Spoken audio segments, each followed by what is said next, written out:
Seated. The first item on the motion is on the order paper is a motion to suspend standing orders. Clerk, please read the motion. That standing orders 10(2) to 10(4) be suspended for 10th of November 2025. I call on Robbie Butler to move the motion on behalf of the Business Committee. So moved, Mr. Speaker. Before we proceed, I remind members that we need cross-committee support for this. The question is, the motion standing order paper be agreed? All those in favour say aye. Wonder if any no. As there are ayes from all sides of the House, no dissenting voices, I believe that cross-committee support has been demonstrated. The motion is agreed and the Assembly can sit beyond 7 p.m. this evening if required. Next item of business is a motion signed by at least 30 members under Section 30 of the Northern Ireland Act 1998 in relation to the exclusion of the Minister of Education from office. Clerk, please read the motion. That this Assembly, under Section 30(1)(b) of the Northern Ireland Act 1998, resolves that, further to his recent visit to Israel, the Minister of Education no longer enjoys the confidence of the Assembly because of his failure to observe paragraphs C, D and CE of the Pledge of Office relating to his duty to uphold and support the rule of law, and his failure to observe paragraph G relating to his duty to comply with the Ministerial Code of Conduct, and that he should be excluded from holding office as a Minister or Junior Minister for a period of 12 months. Thank you. Move the motion. I just want to make a few remarks. Conscious that we've already had heated exchanges during the urgent questions on these matters last week, and I understand that these are matters in which there are strong feelings across the House, and members know that I will uphold the right on everyone to scrutinise ministers and hold them to account, and I also welcome robust debate. However, I do remind members of our standards of debate of good temper, moderation, courtesy and respect. Robust arguments can be made on the issues in a respectful way without being disorderly. I would also remind members that if I'm going to get lots and lots of points of order throughout the debate, I will just hold all the points of order until the end of the debate, as it will interfere with the running of matters. Jerry Carroll. Move, Mr. Speaker. Thank you, Mr. Speaker. It's clear the Minister of Education has lost the confidence of the majority of parties and MLAs in this House. I want to thank the parties who supported the motion today, Sinn Féin, SDLP Alliance and Clare Sugden Independent as well. And the Minister has lost the support of tens of thousands of people outside this building as well, including teaching unions and many working in education. He has brought his department into disrepute, failed to uphold the Pledge of Office and failed to comply with the Ministerial Code of Conduct. I wish to set out with the utmost clarity the case for Paul Givan to resign as Minister for Education. Paul Givan, Mr. Speaker, stated that he travelled to Israel in his capacity as an individual MLA. This was found to be untrue. He later admitted that it was his idea and decision to make the trip relevant to his role as Education Minister. Minister Givan claimed that the trip came at no cost to the public purse. This is also untrue. The visit to the school was publicised using departmental resources. Last week in this House, the Minister stated that he had meetings with his officials in the department to discuss the trip. This has also a cost attached to it. The Functioning of Government Act states that a minister who holds an official meeting must ensure when a civil servant is present. This did not happen, even though Paul Givan said explicitly that the school visit was directly relevant to his ministerial portfolio. Despite the bluster and mudslinging from the Minister, Mr. Speaker, there's no doubt these meetings were official meetings. Paul Givan said that the parts of his visit pertaining to his role as Minister were totally non-political. This, again, is not true. He visited the Israeli Parliament, where he was listed not as an individual MLA, but as the Minister for Education. He shared an overtly political social media post about the event, insinuating that Israeli parliamentarians think the North should remain a part of the UK. Paul Givan claims that his trip to Israel was an objective, fact-finding mission. And indeed, the principle of integrity within the ministerial code of conduct states that those in public office should not have financial or other obligations to outside organisations that could influence their official duties. This rule was clearly flouted. The visit was a propaganda junket funded by the Israeli state. There could be no other way to describe it, hence the huge outcry from a huge amount of the public. A matter of days before this trip, Mr. Speaker, Paul Givan stated in this very chamber his thanks to the Israeli Defence Forces, as he calls them. I wonder, was this before he had his ticket booked to Jerusalem?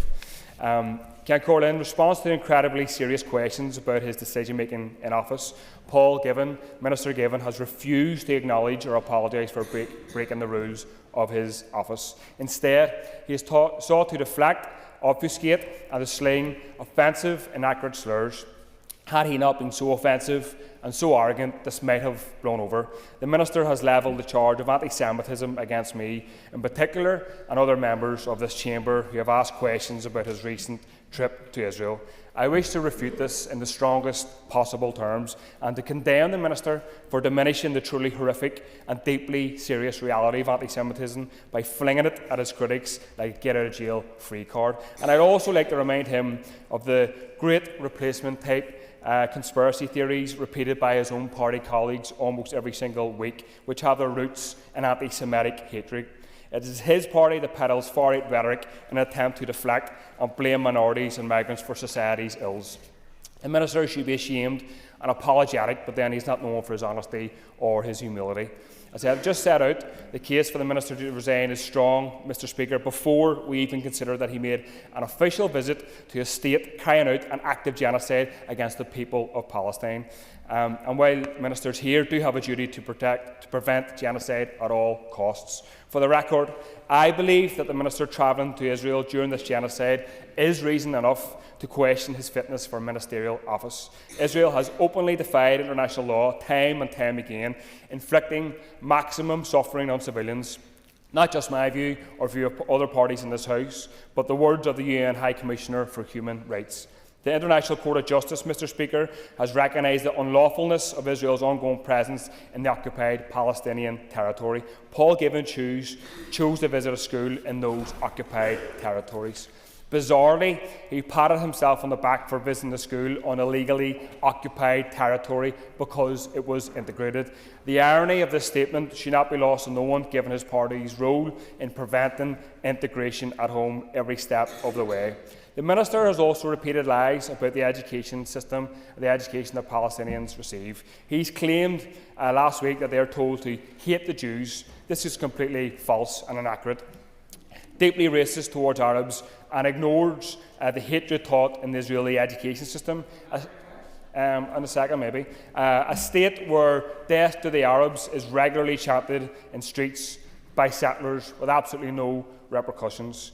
Days before the Minister smiled for pictures in the Knesset, that very same body voted to annex the West Bank, a decision which would further breach international law and which has been criticised heavily by US Vice President J.D. Vance and Secretary of State Mark Rubio, those well-known members of that left-wing cabal. Millions of us, Mr. Speaker, have been forced to watch the death, torture and bloodshed and suffering of Palestinian people at the hands of the Israeli state, and I cannot fathom how anyone could see children with missing limbs and lifeless bodies being pulled out of rubble and accept the invitation from the people who are directly responsible for that mass slaughter. The Minister and his party have made a fundamental mistake in writing off the anger of the Palestine Solidarity Movement and people across communities in the north as anti-Semitic, sectarian or terrorist sympathising. This isn't just a cynical tactic of deflection, Mr. Speaker. The DUP accused their critics of being anti-Semitic or sectarian because they wanted so desperately to be the truth. They fear, maybe in a second, they fear the power in the local and global solidarity movement with Palestine, which is cross-community, diverse and filled with millions of people of all ages, religions and backgrounds. In response to this motion being brought today, Mr. Speaker, some people have talked about the need to focus on issues at home. And I would say at home, look at the state of our schools. 84 schools across the north are suffering from black mould, 6 of which are in the Minister's own constituency. This is the context in which he chose to travel to Israel for 6 days to visit one school and smile alongside the Israeli government. The Education Authority recently told principals to take any and all actions to reduce expenditure to fill a £300 million black hole in the budget, austerity on steroids. The Minister ordered the removal of guidance and support for trans pupils from the EA website, trying to further kick and marginalise and attack a community already under huge repression and attacks against them. His department published plans to criminalise teachers for not taking part in school inspections while taking legal industrial action. And just last week, the EA announced it's hiking the price of school meals, making cuts to overtime payments and school music programmes. Last week, a few days ago, Mr. Speaker, I was contacted by an EOTAS teacher who works with marginalised, vulnerable young people, and disgracefully, the EA have told them that referrals to this provision are being suspended. And as you can imagine, the staff are demoralised and furious about the lack of communication and transparency. And I could go on and on and on, but it's a long list that I won't have time to go through. Paul Given's time and tenure, Mr. Speaker, as Education Minister was marred with controversy and failings long before this scandal. In his role as Education Minister, he has failed education workers, he has failed schools, and has failed some of the most vulnerable and marginalised in our communities. He has ducked and weaved in and out of the truth to justify a trip to Israel as it continues to actively commit genocide against Palestinians. While he was in Israel, he failed to uphold the Pledge of Office, failed to comply with the Ministerial Code of Conduct, and he has made deeply offensive and unfounded accusations of anti-Semitism because he is in a tailspin. And I'm sure many of the same slanderous remarks will be recycled in today's debate, as the DUP aren't renowned for their creativity. They should be utterly rejected and condemned by all. It's an embarrassment to the institutions that big parties here claim they want to protect at all costs, that Minister Given can continue in his role as Minister for Education. I would appeal to the Minister to do the right thing, make your apologies, accept you're not fit to hold the Minister of Education, and step aside. You have 5 minutes, Mr. Kearney. 5 minutes. The participation of the Education Minister in his Israeli state-sponsored propaganda stunt was an obscene act, one which has caused deep offence. It has also been roundly condemned by teachers, unions, students and all right-thinking people across these islands. But Minister Given knew exactly what he was doing. His participation was premeditated. He knew that the use of his departmental social media would provoke widespread outrage. That too was premeditated.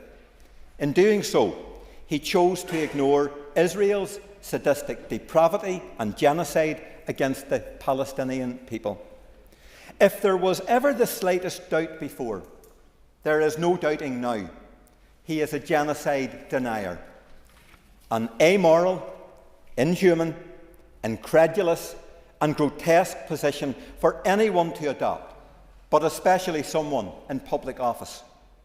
This minister chooses to ignore the slaughter of over 20,000 innocent Palestinian children in Gaza, 1,000 of them under the age of 12 months, one child murdered every hour for the last 2 years, 21,000 children left with permanent life-changing injuries, limbs amputated without anaesthetics, hundreds starved to death by Israel's siege of Gaza.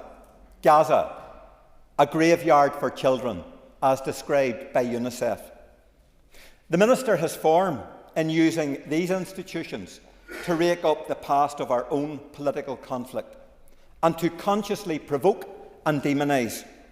By acting as a prop for this propaganda stunt, you have aligned yourself with a rogue terrorist state.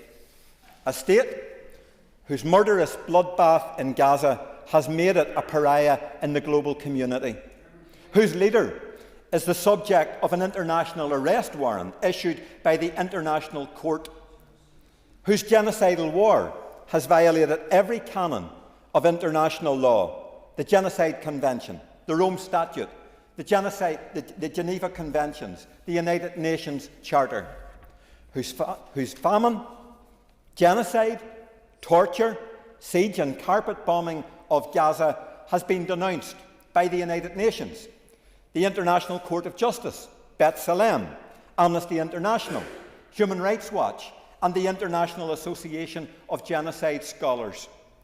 Today, the State of Israel stands charged and condemned for crimes against humanity. Your Israeli-sponsored trip and attempt to sanitise your complicity with a social media post on the Department of Education webpage is an affront to this Assembly and to our power-sharing institutions. You do not own the Department of Education. It is the property of our peace settlement and the Good Friday Agreement. The arrogance you've shown in your defence of your actions since your return confirms your premeditation. Not 1 ounce of humility, compassion, or regret for the people of Gaza or the anger that you have provoked. It is clear that you intended to cause rancour and division. And your actions are inevitably tied up with your own personal political ambitions and your own party's electoral pressures within political unionism. But be that as it may, what you did was absolutely wrong. Denying genocide and defying international law is absolutely reprehensible. You have chosen to associate yourself with the perpetrators of a modern Holocaust and then to revel in that decision. You should be ashamed. You can no longer command the confidence as a Minister of Education. You should go. Just a moment. Just to remind you that whenever you're referring to you, you're actually referring to me. If you want to refer to the Minister, you refer to the Minister or the other person, but when you're referring to you, you're referring to the Chair. So just remind you of that and other members.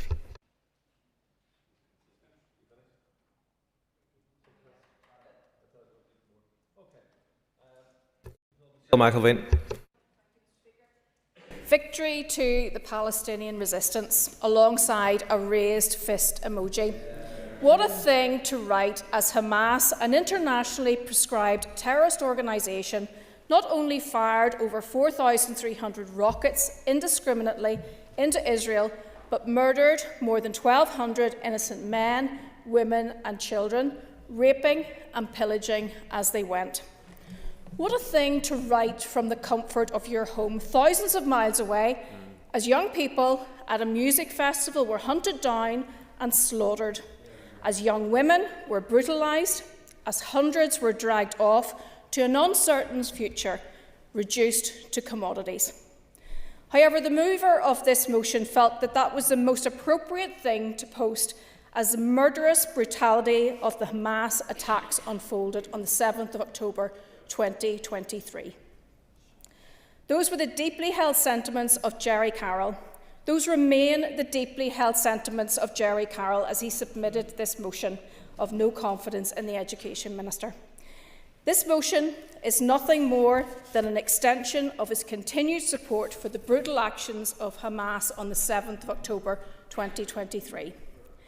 This is not a nuanced position. This was unequivocal support for the terrorist slaughter of men, women and children, an explicit anti-Israel position. That is at the root of this motion. This motion is not about the competence of the Education Minister. It's not about what the department did or didn't do. It's not about any of those things. This motion is a convenient vehicle to attack Israel. Hear, hear. This is a performative motion, and quite frankly, it's grotesque. Here we have a minister who visited a school, not just any school, but an integrated school where Arabs, Christians and Jews are all educated together.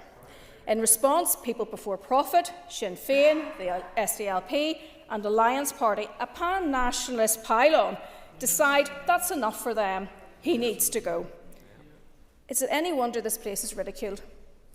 Unsurprisingly, my party will not be supporting this motion. We know that Jerry Carroll is an Hamas fanboy, and that was clear from his tweet. We know that Sinn Féin have been long-time admirers of Hamas, having met with them multiple times over the years.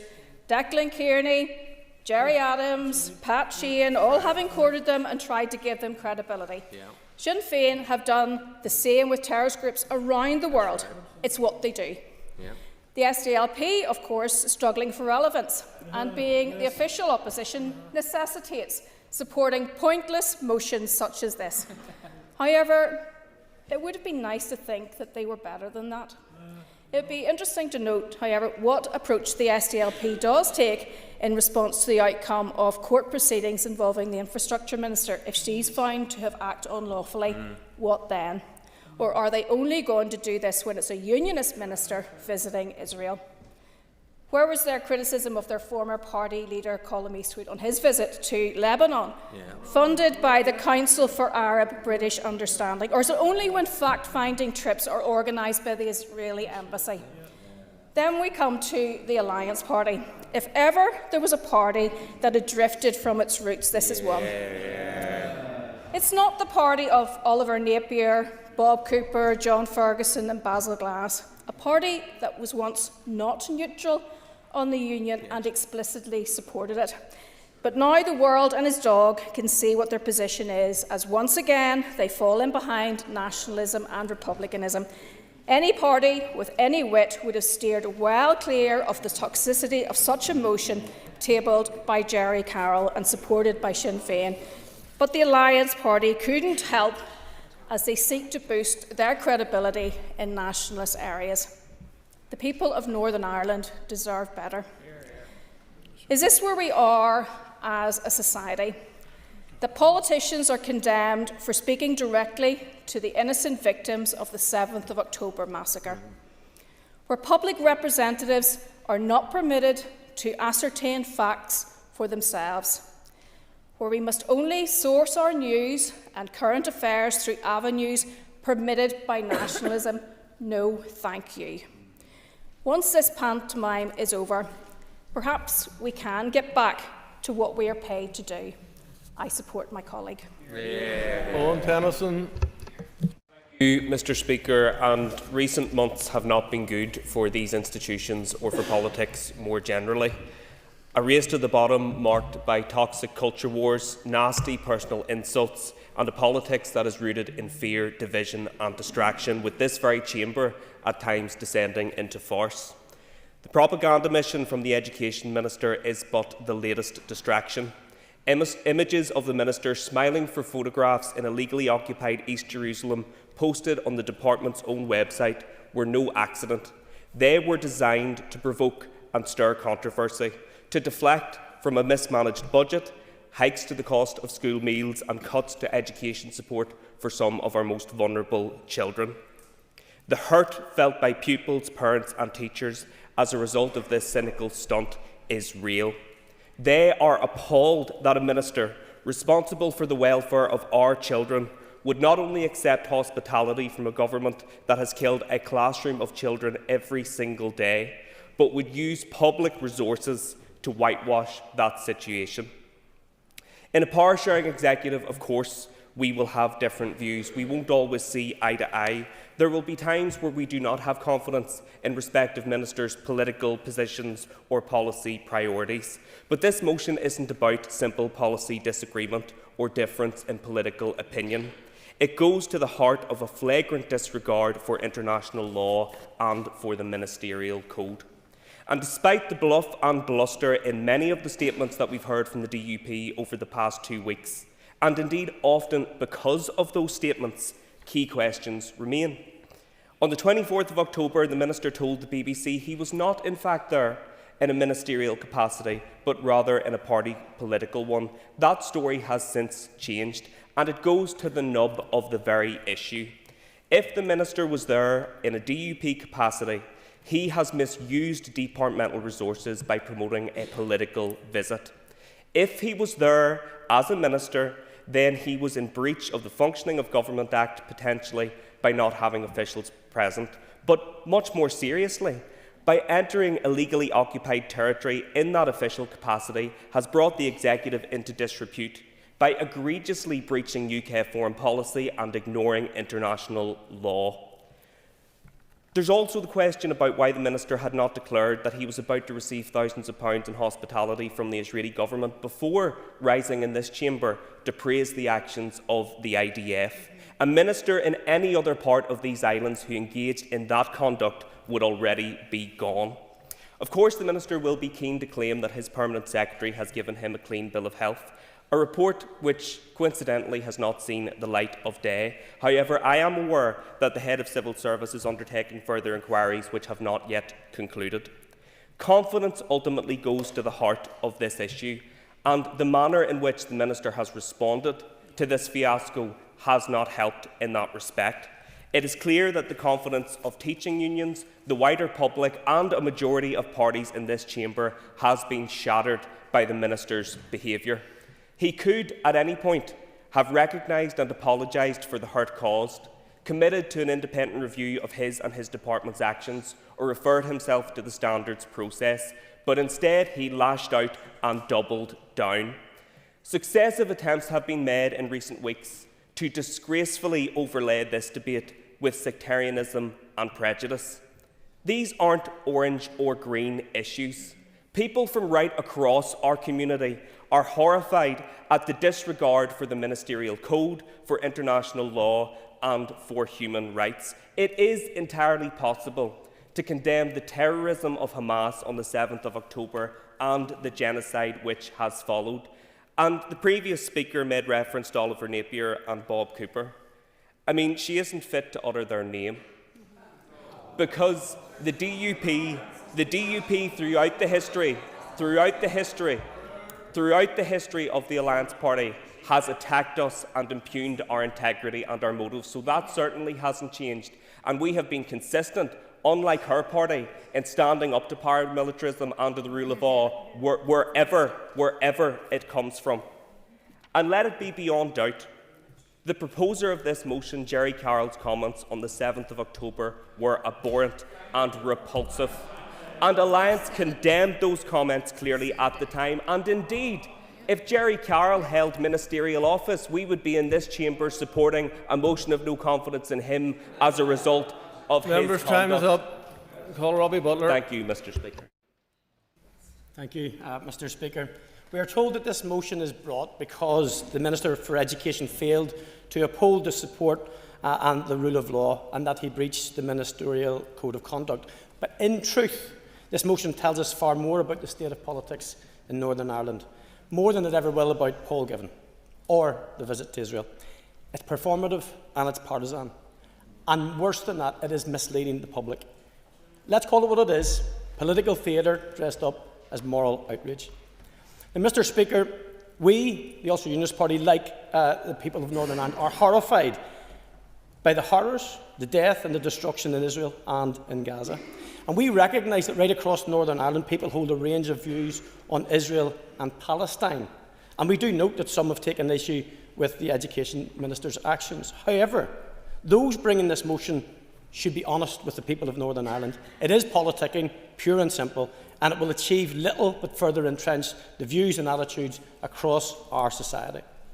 I've said before, and I will say it again, a Palestinian child and an Israeli child are of equal value.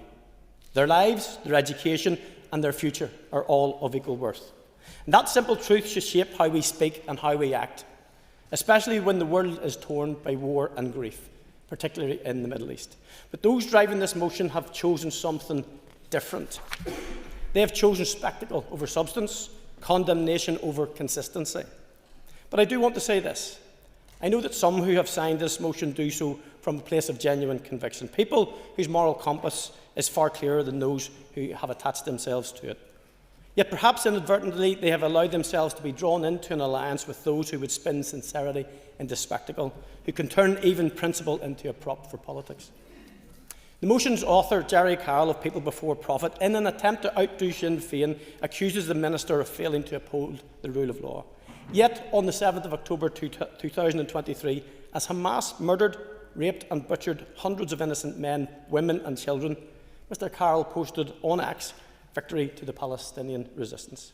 And that post still stands today, Mr. Speaker. And that, Mr. Speaker, is hypocrisy at full throttle. It tells us all we need to know about the double standards at play. And then we have Sinn Féin eager to reclaim the territory staked out by Mr. Carroll. Some of their own members have met with Hamas representatives, individuals who openly boast of their involvement in acts of terror. Yet they now presume to lecture others on moral responsibility and rule of law. And once again, it's a case of the speck and the moat. quick to spot the fault in someone else, yet blind to the failings within their own ranks.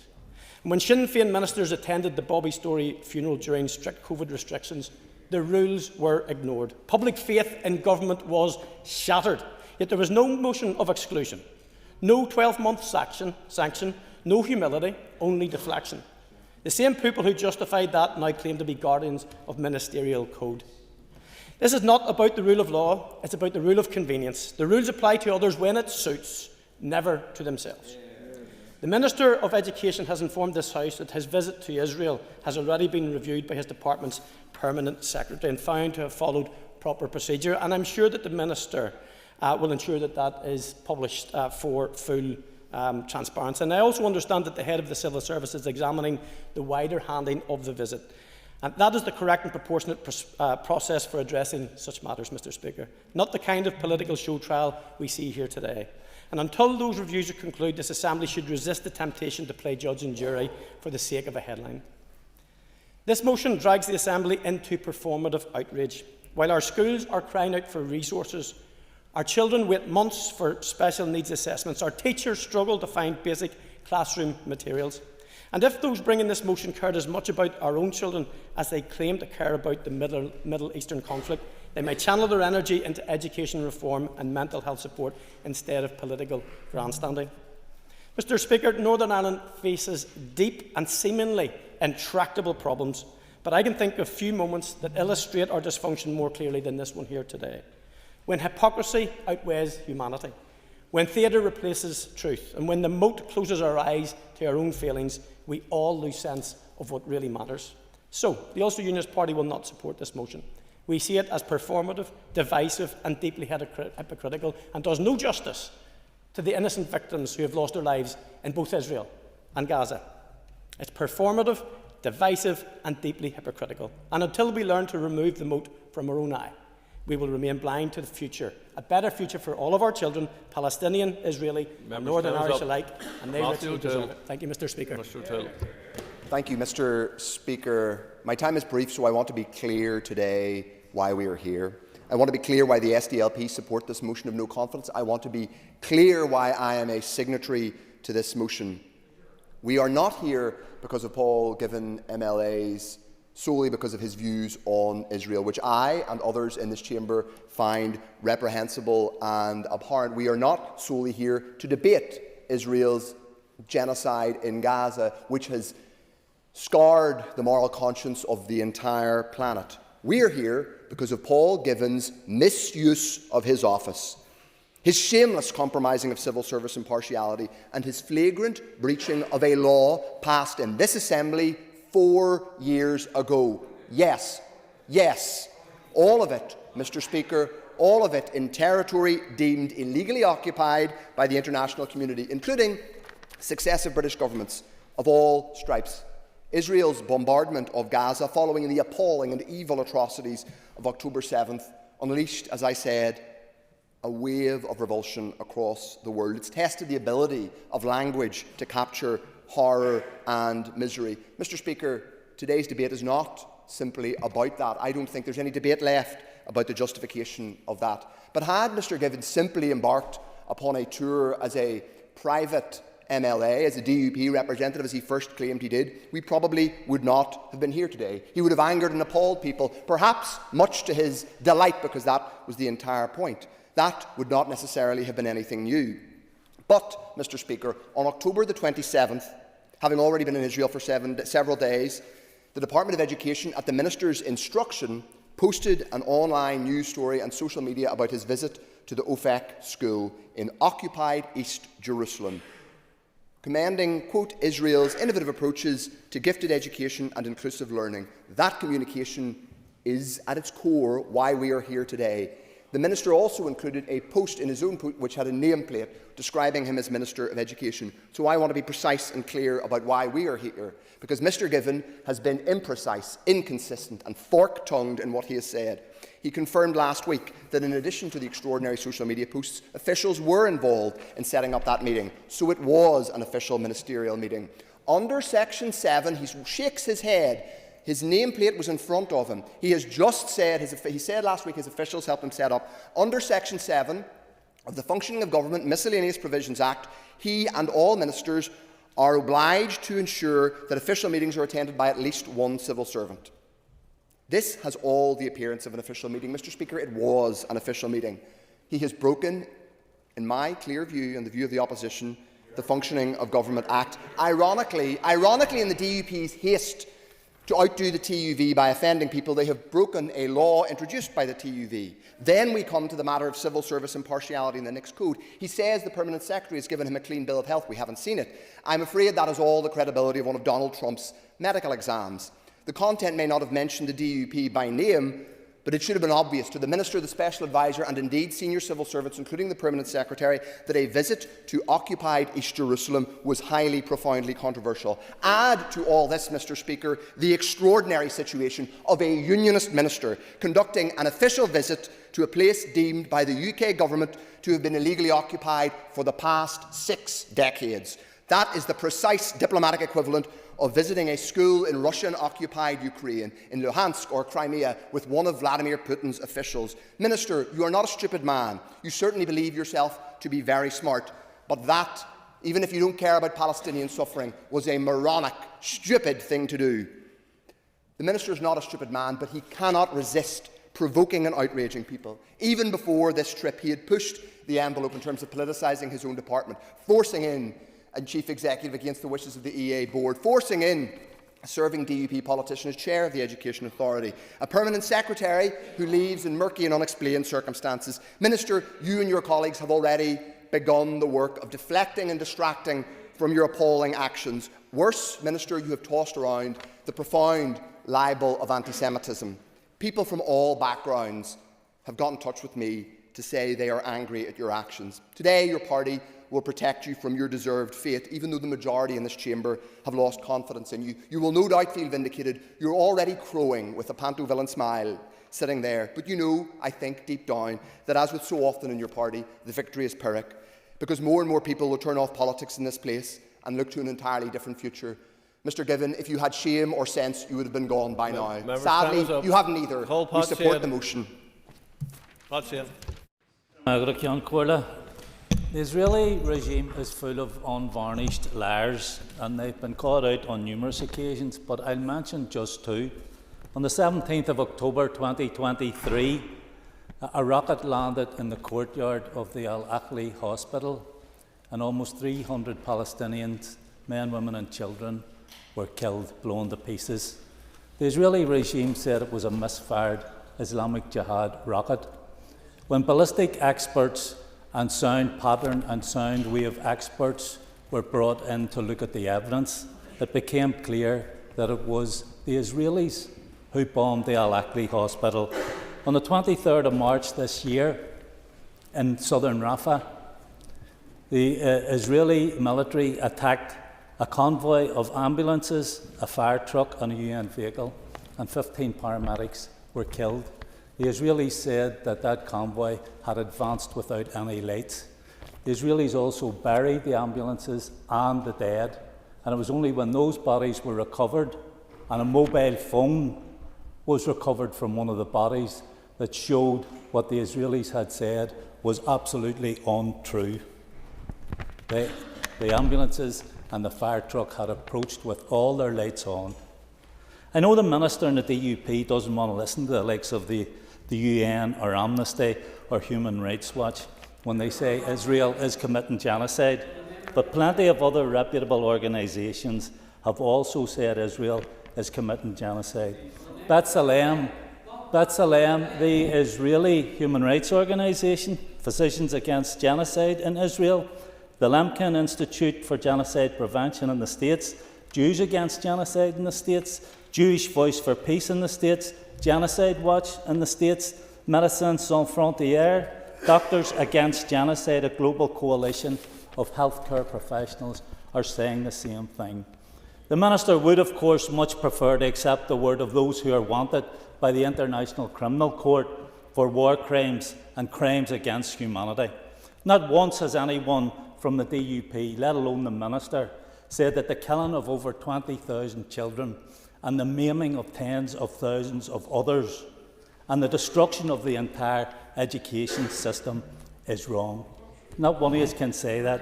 The killing of children is wrong, whether it happened here or is happening in Gaza.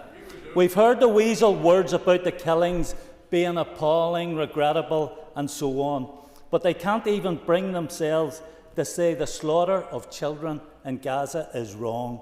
Where is the empathy? Where is the compassion? Where is the humanity from those who constantly bombard us? The member doesn't want to give way, it's quite obvious, so let's let him carry on. From those who constantly bombard us with their Christian beliefs. It's a sort of Christianity, it's a different sort of Christianity from the one most Christians, I think, would believe in. I'm asking the Minister now to give a commitment that he will not go back to Israel while he holds the post of Education Minister, and I'm asking him to give that commitment today. There are many reasons why the Minister should resign. We will see after this debate that he doesn't have the support of the majority of MLAs in this Assembly. We've seen over the past year or so that he's also financially and economically illiterate. Now we are hearing about his inability to manage his own staff. If he were the manager of a football team, it would be reported that he has lost the changing room. And rather than stand aside, he will continue to parrot the propaganda of those responsible for genocide. And he will hurl personal insults at those who support this no-confidence motion. All of that is deflection. The truth is, his actions are indefensible and his position is untenable. Do the right thing, Minister. Go now. You're an embarrassment. John Buckley. Thank you, Speaker. Today's pantomime confidence vote is nearing its final act. Though in case anybody hasn't been listening, let me issue a spoiler alert. The only resignation there will be today is from the BBC. Yes. For apparent breaches of impartiality. I have said it continually in this House. Everybody is entitled to a different perspective, a different position on the Middle East and the conflict. And for the benefit of Mr. Sheehan, every child and baby is innocent, no matter where they are in the world, and their killing is abhorrent and wrong. Is that clear enough, sir? Today's motion is nothing short of the imposition of a view held by some. I will. Would the member agree with me that there's a number of current and former ministers who have certainly lost the confidence of this House? Members, next minute. Absolutely. The question will actually be, when we actually come to a time in which a minister has breached the ministerial code, maybe say via a court ruling rather than a pan-nationalist kangaroo court, what will be the position of the parties then? Because if we want to talk purely about confidence in ministers in this executive and indeed previous, then we better do just that. What about confidence in our supposed First Minister for all?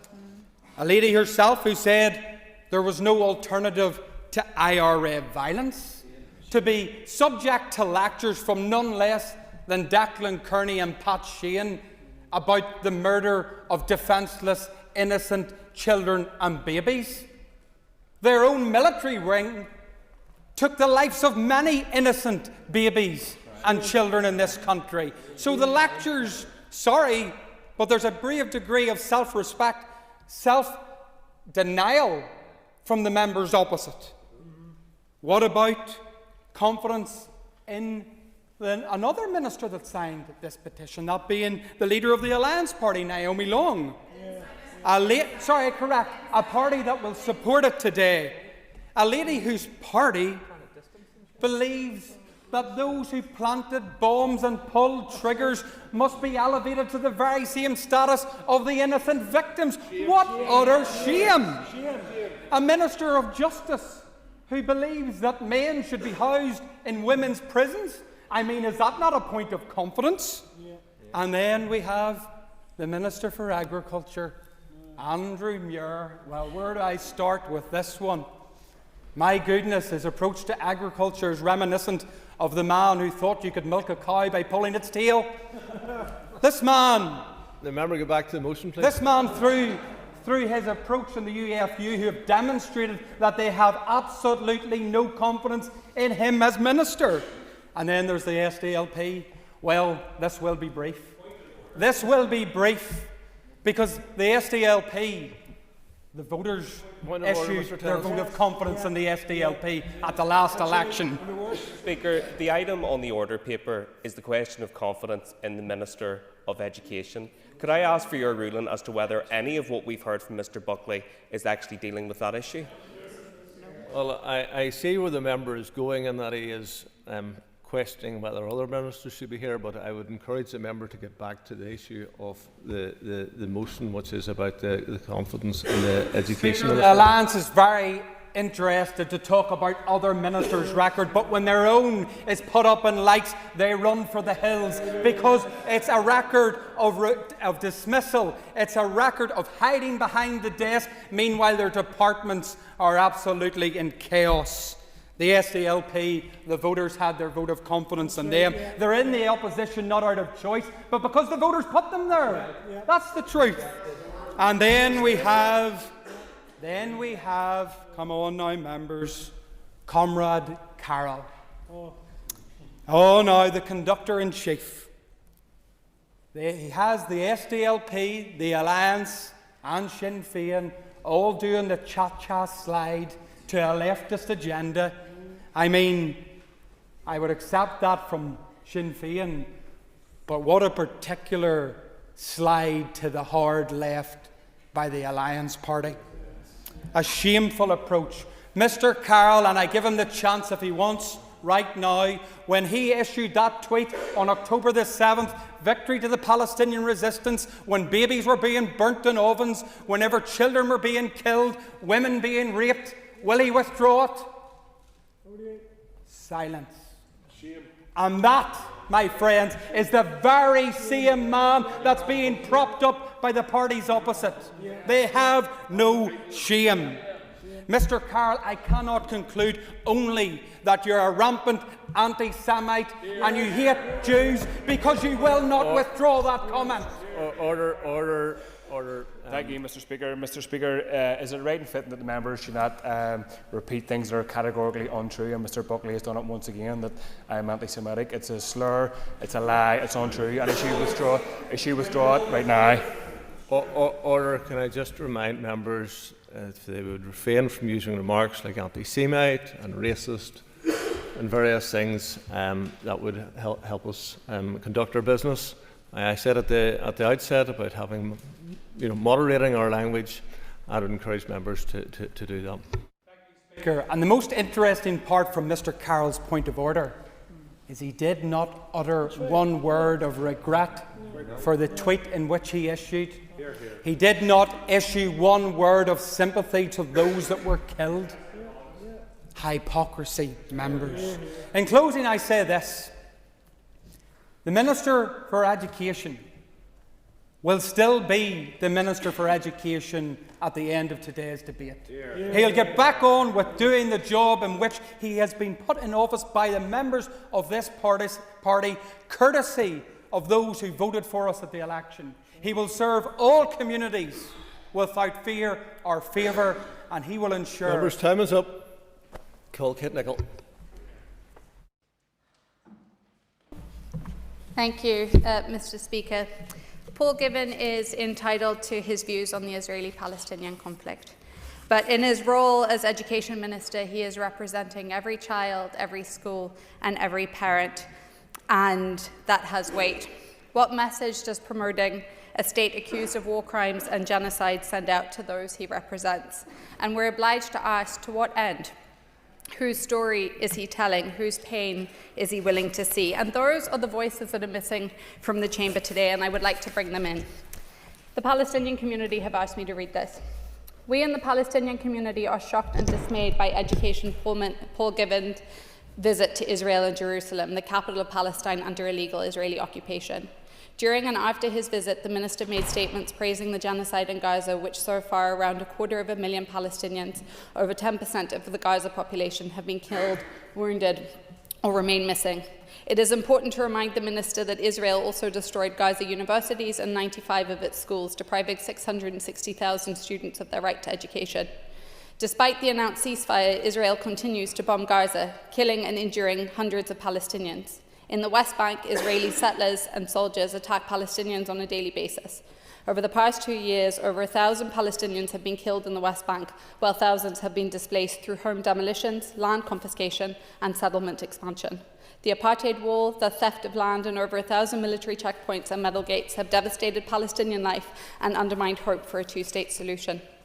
The Education Minister's abuse of his position and departmental resources to frame the suffering of the Palestinian people as green and orange issue is inappropriate. This is not political or a partisan matter. It is a humanitarian tragedy that resonates across communities in Northern Ireland. Christian members of the Palestinian community in Northern Ireland would like to invite Minister Given to hear more about their fellow Christians who are living under Israeli occupation in East Jerusalem, including chronic underfunding of their schools and hospitals, the confiscation of Christian-owned land for settlement expansion, and severe planning restrictions that have crippled their housing prospects. Such discrimination has decimated the Jerusalem Christian population and forced many to leave their ancestral city. Numerous reports and footage show Israeli settlers harassing and assaulting Christian priests and nuns and desecrating churches while Israel failed to take action. Also, 3% of Gaza's Christian community were killed during the genocide and 3 historic churches were destroyed. These are not the actions of a democratic state. Finally, we, the Palestinian community, invite the Education Minister to meet us, including those who lost family members in the ongoing genocide, to hear our concerns and to understand the plight of our loved ones in Gaza who will face the harsh winter months without food, healthcare or shelter. It's our job as elected representatives to listen, to feel, to unite. And what do we want for our children? Do we want more entrenchment and indifference, or do we want compassion and understanding? Many people have suffered in this conflict. To the Minister, I say sincerely, if you truly believe in education, in fact-finding, in understanding, then please listen to the Palestinian community here in Northern Ireland, listen to their plea and meet with them. I have been working with this community for 18 months now, and they have been telling me of their families who are moving to safe places, places that they are told that they'll be safe, and then they're bombed. They've been denied food, babies denied breast milk, formula. All this done by a state who paid for your visit. Please listen to their stories, listen to their pain. The values of this assembly were founded upon peace and justice and our shared humanity, and they seem so important right now, more than ever in the whole world. The Minister has an opportunity to show leadership here, to introduce hope where there has been despair. There is an opportunity for us to move forward. Please meet with the Palestinian community and offer some hope to this very sorry situation. I urge you to take it. Philip Brett. Mr. Speaker, we've heard a lot of lofty words in this chamber this morning about integrity, accountability and leadership. But let's be honest, that is not what this motion is about. It's about political opportunism, but more importantly, rank hypocrisy from parties who want to hold everyone else to a standard that they will not follow themselves. So, let's start with the party opposite. This Assembly, Mr. Speaker, unanimously passed a motion of censure against ministers during the COVID pandemic who put a provo show of strength ahead of the public health message. They then sign a motion of no confidence in our minister and think we're going to take lectures from them. The only minister in the history of this state to be found guilty of religious discrimination against a Protestant was a former Sinn Féin minister. Where was your motion of no confidence then? Nowhere to be seen. 2 Sinn Féin ministers and an SDLP minister in court, Mr. Speaker, for breaching the ministerial code when they attempted to heighten tensions by removing a bonfire in North Belfast. Where were your motions of no confidence then? nowhere to be seen. And the very minister found to have breached the ministerial code has again signed a motion of no confidence in our minister. There is going to be no lectures taken from these benches. And then they have the Alliance Party, who have today said that they're going to be supporting this motion, always claiming to be the party of the moral centre and preaching and lecturing to others. Well, Mr. Speaker, the Police Federation have a different view about the ability of the Alliance Party, who have publicly condemned their minister for their failings. And let's not forget the Ulster Farmers Union. The very people that the Alliance Party's minister is meant to represent passed a unanimous vote of no confidence in that minister. I will happily give way. I agree that the Alliance approach is one rule for thee, a different for me. Yes. How can a party that has lost the confidence of our police service, our justice system and our farmers come to this chamber with a straight face and try to lecture us? Then, Mr. Speaker, get into personal attacks upon our Deputy Leader. Let me be very clear. My Deputy Leader will be returned without hesitation by the electorate of Northern Ireland at the next election. I'm not quite sure the same will be said for the Deputy Leader of the Alliance Party. And, Mr. Speaker, the SDLP, in their continued search for relevance, line in behind Mr. Carroll. We take our confidence from the people of Northern Ireland who voted us into office to be joint head of government, unlike the SDLP, who were voted out of office, out of seats and into opposition because the people of Northern Ireland have no confidence in them whatsoever. And, Mr. Speaker, I will not waste a huge amount of time on the proposer of the motion here today, but it will not be lost on the people that I represent that when he had the opportunity to withdraw his anti-Semitic, disgraceful tweet, he did not take the opportunity. Thankfully, Mr. Speaker, the electorate of West Belfast in 18 months' time, I know, will pass verdict on Mr. Carroll. And I look forward to welcoming an additional DUP member to these benches who will properly represent the people of West Belfast. Mr. Given's record, Mr. Speaker, speaks for itself. Record pay settlement for teachers, record pay for new teachers, the first time we have had a proper childcare support scheme, bursaries for new teachers to ensure those subjects that we want to see promoted are produced. SEND places, a record number produced, and also proven by the High Court to properly interpret legislation, unlike the Alliance Party, because their bill and act was found to be a nonsense. This party has confidence in Mr. Given. Our party leader has confidence in Mr. Given. The people of Northern Ireland have confidence in Mr. Given. He is not going anywhere. Get used to it. John Burrows. Mr. Speaker, I rise today with a deep sense of regret and dismay. Regret that so many members of this House are being led by a man whose conduct in the hours after that awful attack on the people of Israel was nothing short of outrageous. And regret that the passion and intensity that they whip up at times like this is not replicated when we're dealing with domestic public services issues. If they were, perhaps services mightn't be in the mess they are. Let me say at the outset that there has been terrible loss on both sides, but let's look at where this first began. The attack on the people of Israel was an evil one. 1,200 people were killed, 250 people were taken hostage, babies were butchered, women and girls were raped. That is the Palestinian resistance that this man fist-pumped shamefully in social media. That is the man you follow today. Now, there has been devastating loss on both sides, and I have as much empathy for bereavement of Palestinians as I do for Israelis. They are both made in God's image.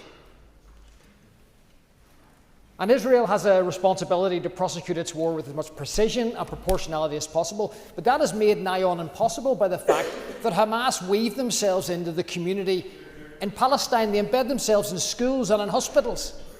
In fact, the fact that they weave themselves into every nook and cranny of Palestinian society is something that the next President of Ireland has hailed as a good thing. Now, Israel can be judged, as every state should be, in its prosecution of war, but not by this chamber, but by those with the expertise and the evidence to do so. But let me tell you why I will oppose this motion. No, I won't give way. I've heard enough from you, Mr. Carroll. I will tell you why I and the Ulster Unionist Party oppose this motion. Firstly, we will not be led by the man who celebrated the attack on the people of Israel. And to the people who are being led, I ask them, it's not too late to think again. The SDLP, party of Hume and Mallon and McGrady, you're following a man who tweeted up the Palestinian resistance. The Alliance Party, who were in the middle ground. No, I won't give away. The Alliance Party, who are trying to untangle themselves from their dalliance with Republican language about the past, are doubling down on that. Well, I see the member pull his face. It was Miss Bradshaw who yesterday said, when she was talking about memorials to terrorists, that they were for ex-combatants. That is the language of Sinn Féin.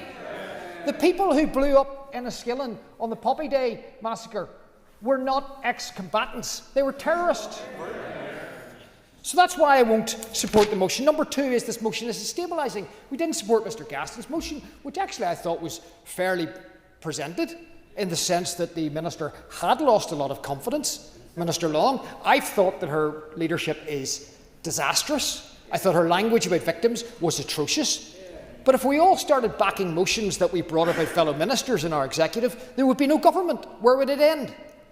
It is proper scrutiny, not this stunt politics, not the punch and Judy politics, that brings real accountability. Thirdly, we must deliver for our people here in Northern Ireland. There are places in my constituency where they can't build homes because the sewage is at capacity. So they can't build schools. They can't get planning permission passed. So people are moving out. So the school population declines. The villages are dying. We should be here at midnight discussing these things. The basic infrastructure has failed, because many in politics have failed. The challenges in secondary education needs are huge. School buildings are crumbling. There's children who travel 3 hours to get to school every day. But no, we want to talk about matters of international affairs. I tuned in slightly late to the Education Committee this week. I thought for a moment that I tuned into the Houses of Parliament, the Foreign Affairs Select Committee, until I saw 2 Sinn Féin members, and clearly they wouldn't go to Parliament. I won't give way. What are we doing debating these issues with such passion and intensity while we crumble here at home? And I didn't appeal to Sinn Féin's moral compass, because they have none. This is the party of PIRA, of Hamas, of FARC, of ETA. You judge people by the company. You judge people by the company they keep. Order! Order! Order! The member will be heard. The member will be heard. So for those reasons, we extend sympathy and empathy for everyone affected by the crisis in the Middle East, but also every other humanitarian crisis, the biggest in the world at the minute, Sudan, which you don't mention because it doesn't suit your anti-Semitic narrative. Member's time is up. Mr. Order. Order. Before I call Mr. Frew, order, members. Before I call Mr. Frew, there's a further 3 speakers beyond that, so I'm going to apply the grace period to allow all of the speakers. However, I will warn you that if you give way, you will not get an extra minute. Mr. Frew. Mr. Speaker, what a farce. What an absolute farce. When we in this chamber could be debating housing, we have a minister here who could debate housing. When we could be debating education in our own country, the education minister's here, we could be debating education. What a farce that we're debating something that has no material difference or will have no outcome after this debate. It's an absolute farce. And you're bringing this chamber into disrepute by bringing this motion here today. It's incredible that we are spending time, wasting time on a debate and a motion that will have absolutely no material difference. So why do you do it? Mr. Speaker, I would say that the parties have brought this motion here today as a sham fight, as a pantomime. But it's even more serious than that, because, Mr. Speaker, they have all been led by the nose by a member. In his shame, tweeted out victory to the Palestinian resistance with clenched fists on the very day that babies were being burnt in ovens, when children were being executed by a bullet in their heads, when young girls and women were being raped, gang raped, in their own homes. In their own homes. And this member tweeted victory to the Palestinian resistance with clenched fists. It's not the first time Sinn Féin have been spooked by Jerry Carroll and People Before Profit. I can remember last term they voted to reduce everybody's rent by 10%, and they had to claw that back through legislation. So there have been embarrassing situations before. And of course, I have no confidence whatsoever in Sinn Féin, any of their members or any of their officers or any of their ministers. But I do expect a certain different level from the SDLP, who have in the past deemed themselves to be non-violent, and of course the Alliance Party, who model themselves as middle of the road. How middle of the road is this? There's no middle of the road here. Absolutely. So instead of spending time debating the important issues that really will affect our people, every single one of our voters in Northern Ireland, we have this sham fight that will have no material difference. Shame on you all, because you've brought this debating chamber into disrepute. And it shouldn't be the case, but you have. You have. And it's shameful.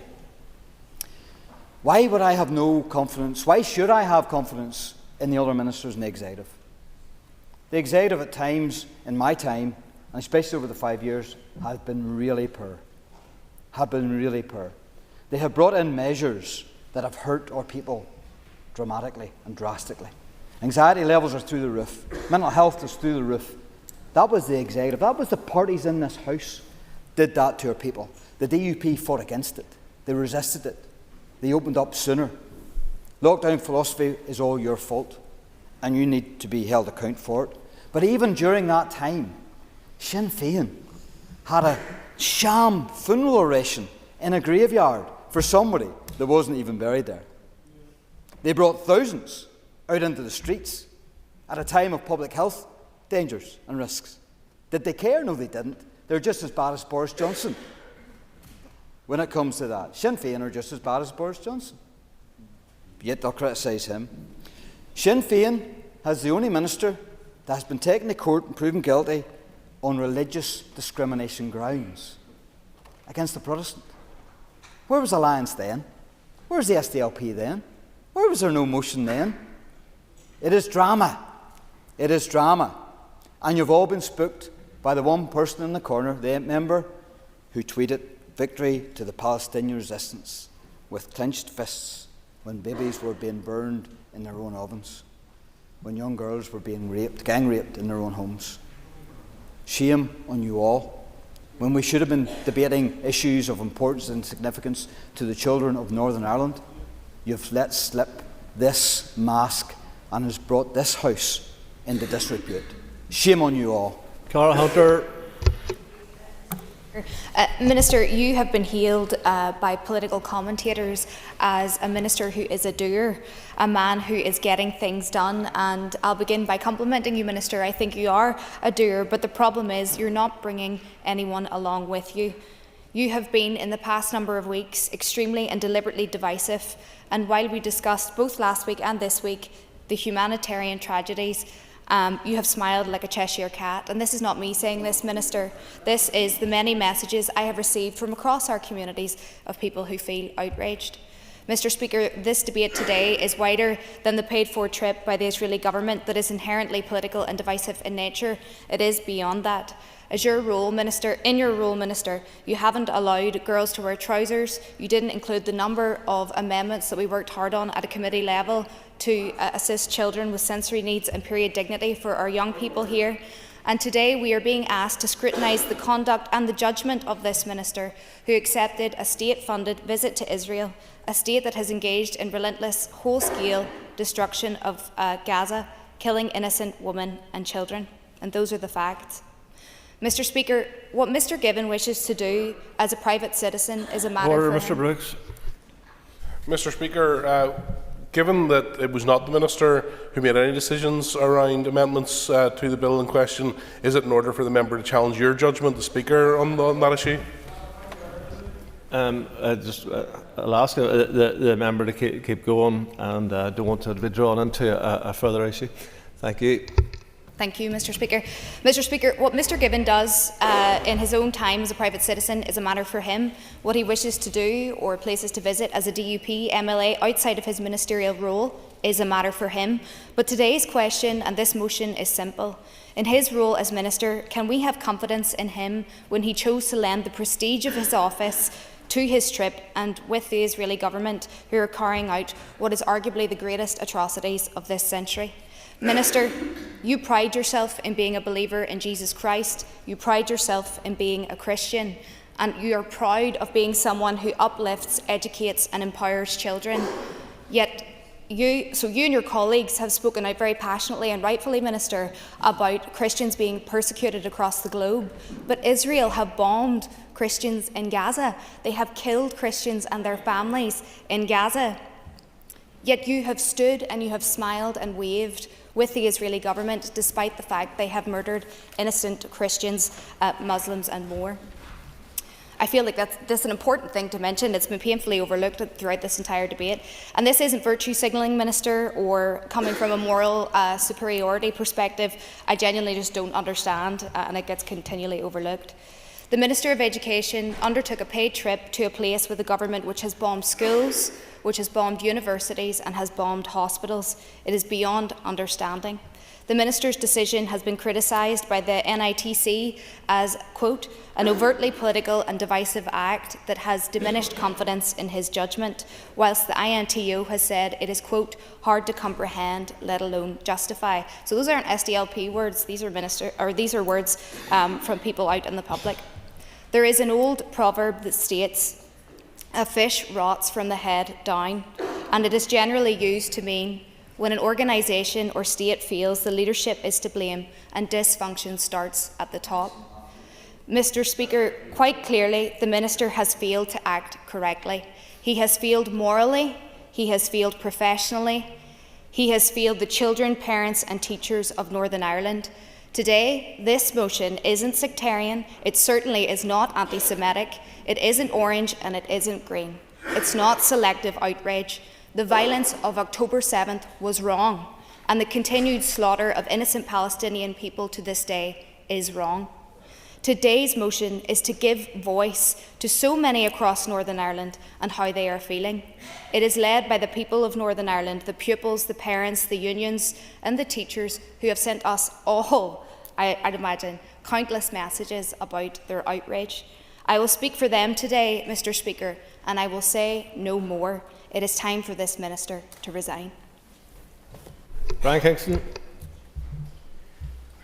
Mr. Speaker, it is understood that some members and parties in this Assembly disapprove that other members took part in the official visit to Israel last month. They are entitled to have that view, and we are entitled to support those members who took part in that visit, which clearly made a strong impression on them.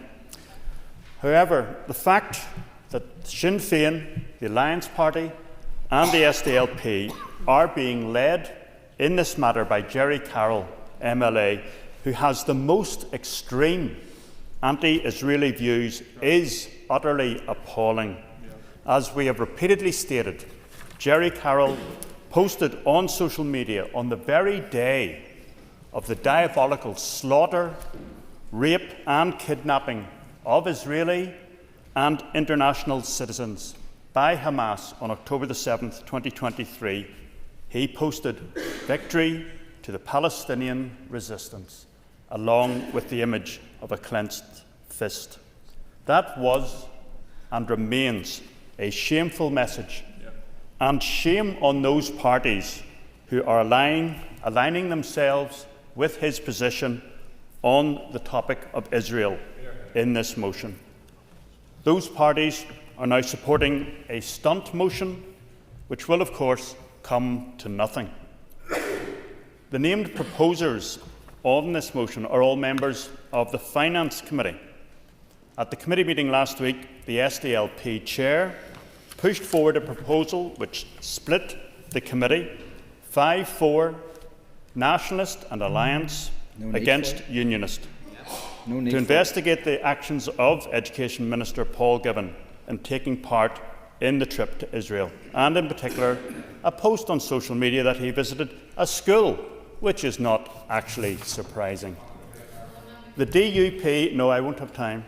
The DUP and UUP members on the committee said that if the committee has any sense of consistency, it should also then investigate the actions of Sinn Féin Economy Minister Ciara Archibald, who recently announced that she had issued an instruction stopping her officials from taking part in UK trade discussions with Israel and to prevent InvestNI support from going to any Northern Ireland defence companies, which is an area of excellence, whose products or components might be supplied to Israel. That is the imposition of her political views on officials, and we in the DUP are seeking to bring that matter before the full executive. However, and the UUP as well supporting us. However, the double standards of the Finance Committee members was in full view when the same members who voted to investigate the DUP minister voted by the same division 5-4 not to investigate the Sinn Féin minister, Ciara Archibald. Oh, wow. Nationalist and Hypocrisy. Alliance against Unionist.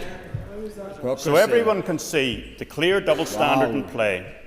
And likewise, the motion before us now is entirely about politics, not about principle. That's incredible.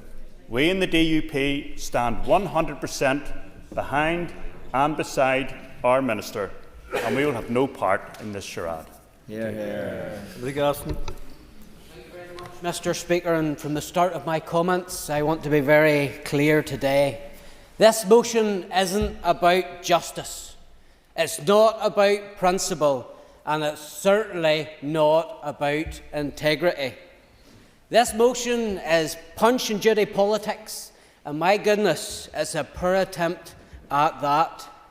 What we are witnessing today is the art of left-wing political theatre with Jerry Carroll writing the script. Don't you worry, Pat. Once I get to you, I'll certainly give way. I'll give way to you, Pat. And I hope and trust you'll do the same to me the next time. Because you're nothing about a hypocrite. You're nothing but a hypocrite. But when I get to you, I'll certainly give way. My goodness, so we have Jerry Carroll writing the script. Sinn Féin, the SDLP and the Alliance falling into place just right on cue. But getting to serious matters here, if there was any substance in this motion, Section 30 of the Northern Ireland Act exists for exceptional circumstances, where a minister has demonstrably breached the law or indeed the solemn pledge of office. That determination must rest in evidence and depend upon due process.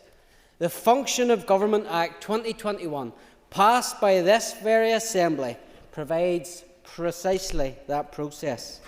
When an allegation arises, it should be referred to the Assembly Commissioner for Standards, the independent office created to investigate and report.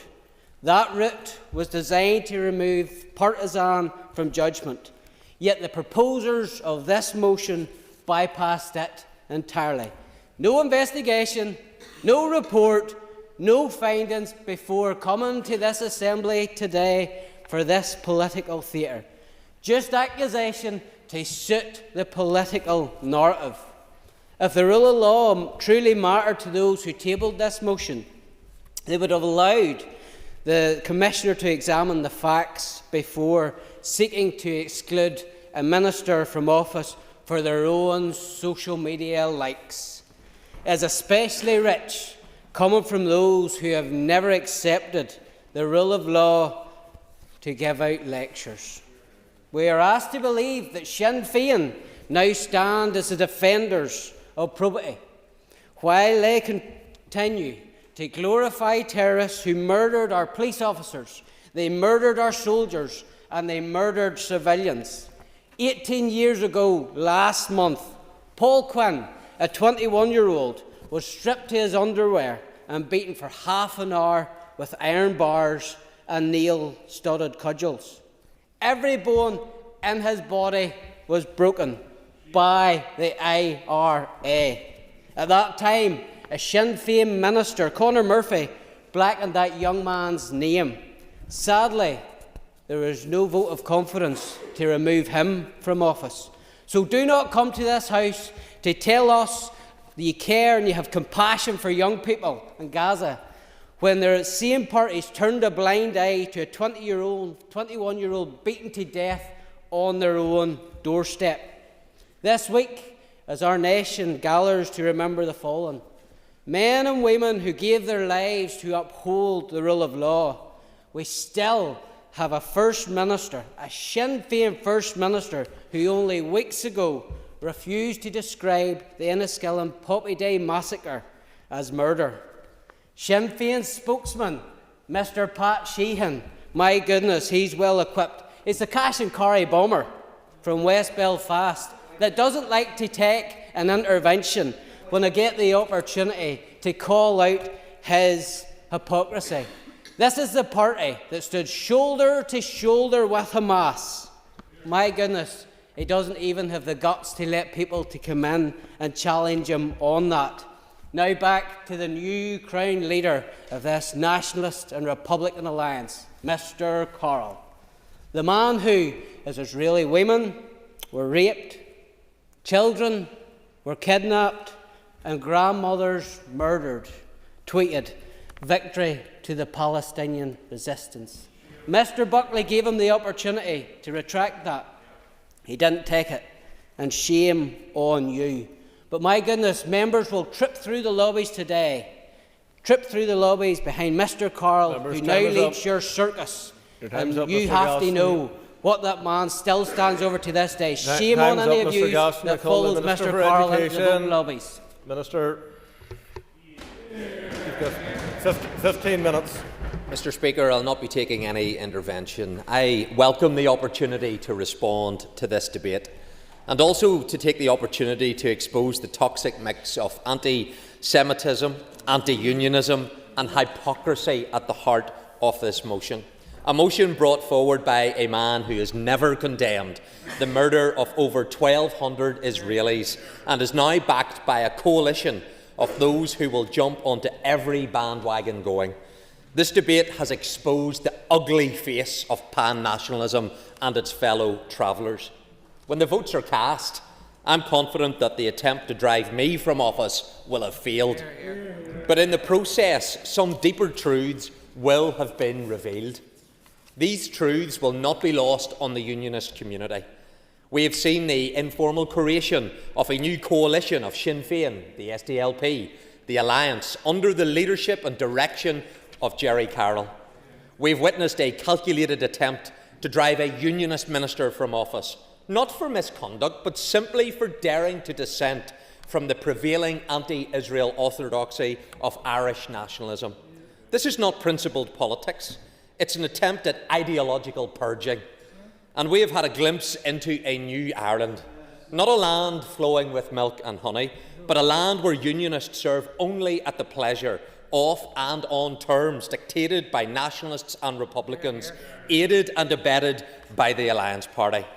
It's a vision not of equality, but of subjugation. Mr Speaker, this motion has not just targeted me. It has sent a chilling message to the unionist community that our convictions, our values and our right to engage with the wider world are to be policed and punished. It's a warning to every unionist voice that dares to speak outside the lines that have been drawn by nationalism. It tells our community, you may participate, but only on their terms. You may speak, but only if you say what they want to hear. It is because these truths have revealed themselves that I welcome this motion and the opportunity to reply today. First, let me begin with the trumped-up charges drafted by Mr Carroll, but signed and endorsed by others.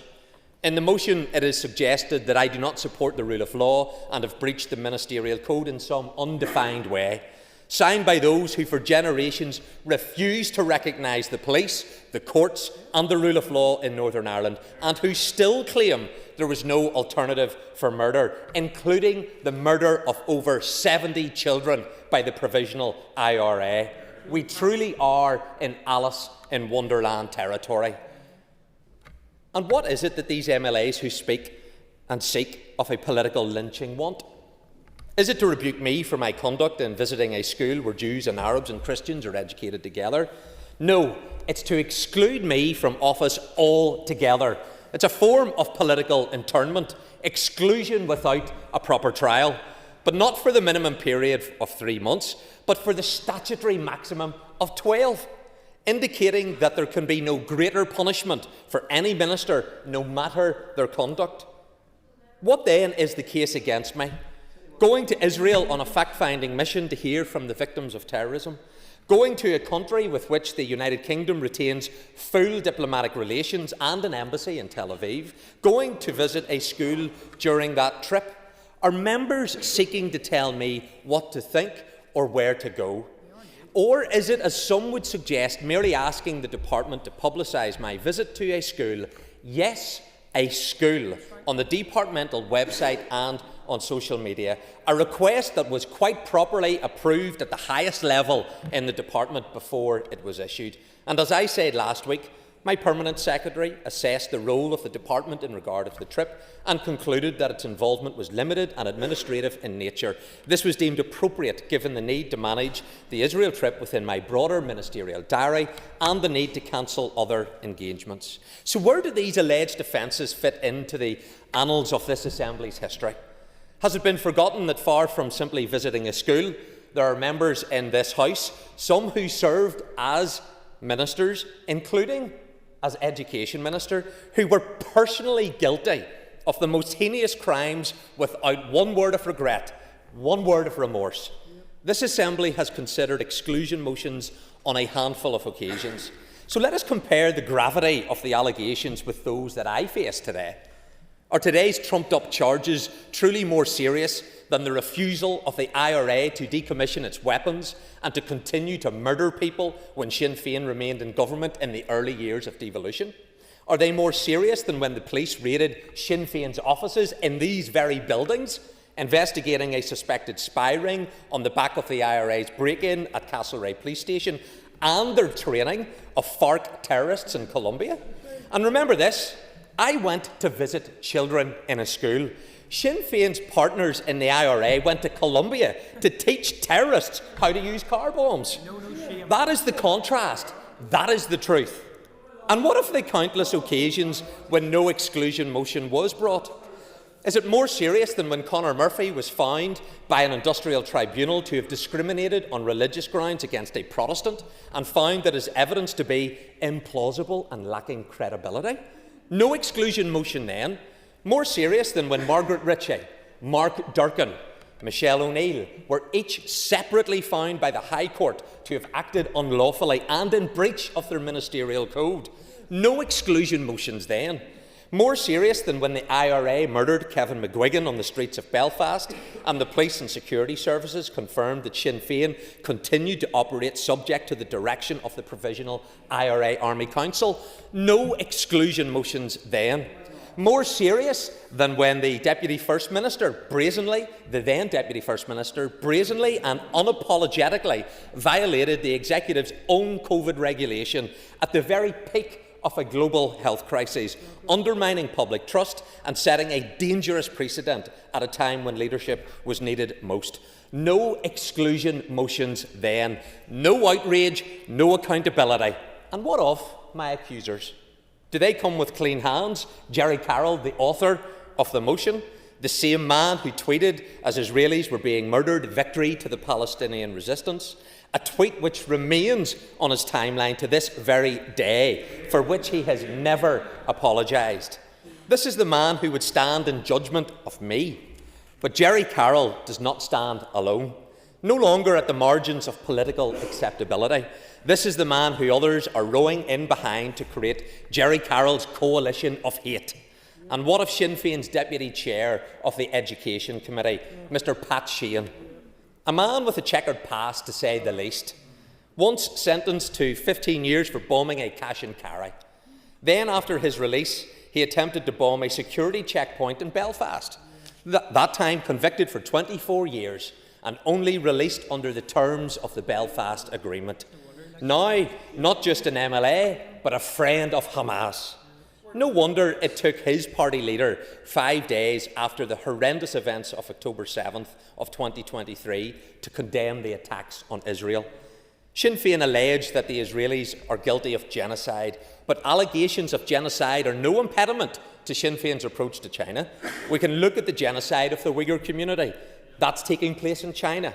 But such is the hypocrisy of Sinn Féin, they're prepared to turn a blind eye whenever it suits them. And what of the Alliance Party? Now bedfellows with Jerry Carroll, and by now regular bedfellows with Sinn Féin. Mr Matheson accused me of being on a propaganda visit. That is grossly offensive. If he had seen and heard what I heard, he would not have said such a thing. Today's motion is not about justice, it's about ideology. It is not about conduct, it's about control. Mr Speaker, I will continue to speak up for those who need to have their voices heard. I was in Yad Vashem, the National Holocaust Memorial Centre, and I will remember the 6 million Jews, men, women and children, who were murdered during the Holocaust. Mr Speaker, while this debate has helped expose and reveal the true face of Jerry Carroll's coalition, the hypocrisy at the heart of the opposition to me, it is a distraction from the work that I have been doing, and we have been doing a lot. While the Alliance-led Education Committee has been pondering whether a 3-year-old can be trans, I've been focusing on what happens in the classroom. In the first 18 months, I ensured the starting pay for teachers increased by over £7,500 to now £31,650. And more generally, teachers' pay has increased between 16 to 18%. Later this month, the independent review of the workload will report, and we'll take forward a package of measures to ensure teachers can focus on where they matter most in the classroom. And on behalf of the Executive, I have delivered the most meaningful package of childcare measures in the history of Northern Ireland. And later this week, I will submit the early years and childcare strategy to the Executive for consideration. I'm undertaking a far-reaching programme of reform to support special educational needs. I've introduced new guidance to discourage the use of mobile phones in schools. I've introduced legislation to ensure that school uniforms are affordable. I've brought common sense back to our education system by making it clear that biological boys should not be playing in girls' sports, using girls' toilets or changing in girls' changing rooms. And in the face of opposition in this House, I've been vindicated by the courts for correctly applying the law that this Assembly passed in relation to integrated education. I've assembled a team of international educational experts to ensure Northern Ireland will have a world-leading education system. In Transform Ed, I have launched the most far-reaching and comprehensive reform of education in generations, focusing on curriculum, assessment, school improvement and qualifications, all underpinned by a focus on and investment in teacher professional learning. And when implemented, this will help close the attainment gap for disadvantaged children and raise standards for every child. I've invested £31 million in teacher professional learning, in the largest ever intervention of this kind. In short, learning from others and building on our own successes, we are creating an education system which can compete with the very best across the world. That is the ambition that I have for every child.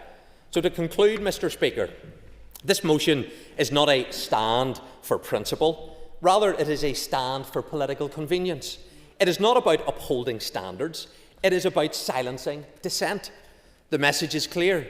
If you dare to think differently, if you dare to stand with Israel, if you dare to speak up for victims of terrorism, you will be hunted, hounded and hauled before this Assembly. I will not be silenced. I will not be intimidated. I will not be removed by those who preach tolerance but they practice exclusion. I will not apologise for standing with victims of terrorism. I will not apologise for visiting a school where Jews, Arabs and Christians learn together. And while others indulge in performative outrage, I will continue to deliver for our children, our schools and our future. And whether they like it or not, so long as my party entrusts me with this office, I will be here. To quote Tennyson's Ulysses, to strive, to seek, to find, and not to yield. Mr. Speaker, despite the best efforts of Mr. Carroll's coalition of hate, on this side of the House, we will not yield. The Unionist people of Northern Ireland will not yield. And we will not be silenced by those who once brought terror to these shores to drive us from office. The true nature of their new Ireland is exposed. Mr. Speaker, I oppose this motion and all of those who have brought it. Call Deirdre Hargey to wind.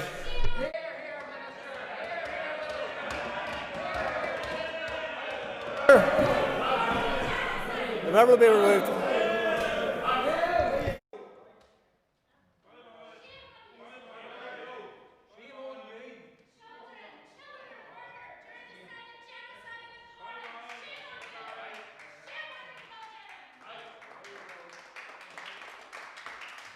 Order!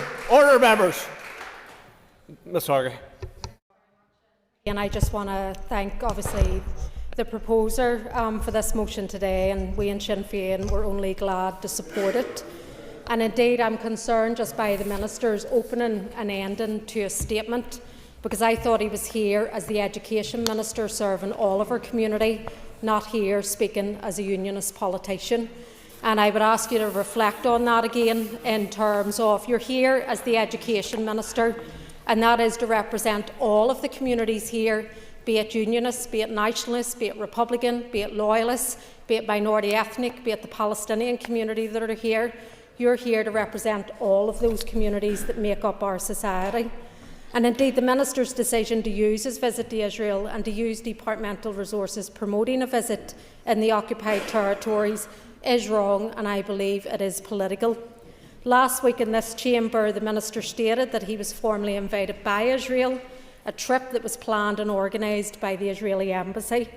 This was a political visit. This was an Israeli paid-for propaganda visit, one that was planned well before the Minister made his disturbing speech from the backbenches the week before he went to Israel, thanking and praising the IDF. Remember that over 50,000 Palestinian children have been murdered and injured in Gaza, and almost 500 teachers have been killed at the hands of that IDF. Forced Israel-made famine has taken place in Gaza, an army that enforces its government's policy of starving an entire population of people.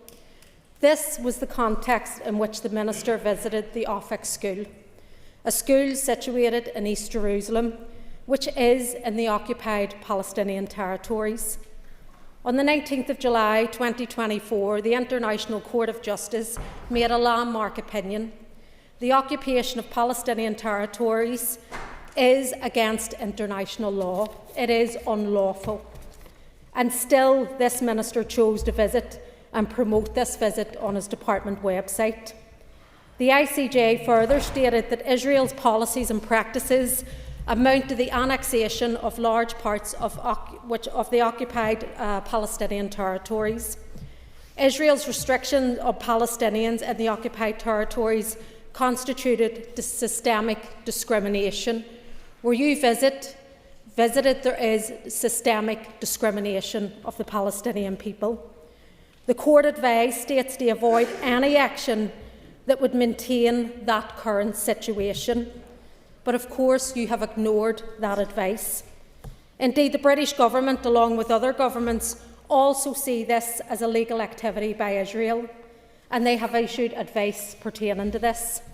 Yet this Education Minister thought he would flout this advice and use the Department of Education resources in promoting it. The Minister stated that no departmental resource was used to publicise any political message, if only that were true. Publicising the message that East Jerusalem is a normal society is political propaganda, and it's a message which is consistently given by the Israeli state. A political propaganda message that this Minister chose to parrot. A message that breaches international law. I once spoke in this chamber of one of my most inspired political speeches by the British MP, the late Tony Benn, on his Iraq War speech. Tony Benn spoke of his lived experience as a child in Britain during the period of a world war. He spoke of the impact on his community during that period. He spoke of the 24th of October 1945, when the United Nations Charter was passed, and how that generation were determined to save the succeeding generations from the scourge of war. An era which enacted international human rights law and standards. Over recent days, we have also heard the well-known phrase of "least we forget" as part of remembering those wars. And I believe that we should all understand and never forget those periods in global history, and we need to learn from the past. But oh, how we have forgotten. International law has been torn up by Israel, or set alight, as in the words of Israel's own Defence Minister, Gaza is burning. A Defence Minister, along with the Israeli Prime Minister, have been issued with international arrest warrants by the International Criminal Court for war crimes against the Palestinian people. You visited a regime that have war crimes warrants out for their arrest, for war crimes against a Palestinian people. Where do these actions leave international law? A UN rapporteur in recent weeks, who oversees the inclusion of women and children, has said how the actions of the Israeli government towards the Palestinian people is normalising atrocities globally. What a stark and depressing statement to be made. Indeed, during the period of the Minister's visit to Israel and to the school in the occupied territories, there was another IDF attack in Gaza, killing 6 children. I wonder if the Minister praised the IDF on that visit. In this context, the teaching unions have rightly condemned the Minister's actions. The wider community have condemned the Minister's actions, and as others have reflected, this has been from across the community. I know in my own constituency office I've been inundated with messages, and it hasn't been from just Nationalists and Republicans. It has been from right across the community in South Belfast and indeed in East Belfast as well. Their anger and their sentiments are backed up by international condemnation of Israel's actions, including international courts who have made rulings of war crimes and crimes against humanity. This is the context that Paul Givan made his visit, but more importantly and secondly, he boasted about it on the airwaves. And in the midst of 50,000 children murdered and injured, over 500 teachers murdered, international law broken and ignored, a forced man-made famine, forced displacement, and most grotesque of all, a genocide. Anyone who calls this a pantomime needs to take a serious look at themselves. This is not a pantomime. This is a breach of international law, and it's a genocide being committed by the Israeli state. So we here today, who have supported this motion, we stand with international law, we stand with international human rights organisations who have called out the actions of the Israeli state. We stand with the teachers and the teaching unions and young people who go to school here, and indeed we stand with the wider community, who I believe is also repulsed by the Minister's actions. So lest we forget Israel's war crimes against the Palestinian people and the Education Minister's attempts to sanitise it. The community see that, and we support their call for you to go, Minister. Order. Before we move to the question, I remind members that it requires cross-community support. The question is that the motion standing in the order paper be agreed. All those in favour say aye. Aye. Contrary, if any, no. No. Clear the lobbies. No. The question will be voted in 3 minutes.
Order. Members resume their seats. The question is that the motion to order paper be agreed. All those in favour say aye. Aye. Contrary, if any, no. No. Do we have tellers? Do we have tellers?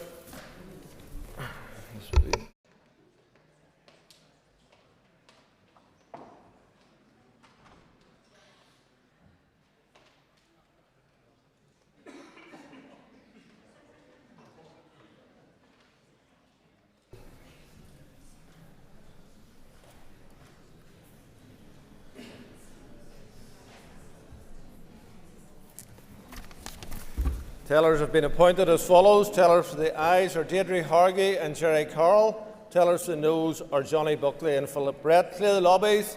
The Assembly will divide. Ayes to my right, noes to my left.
Secure doors.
Order. Members resume their seats. Clerk, read the result.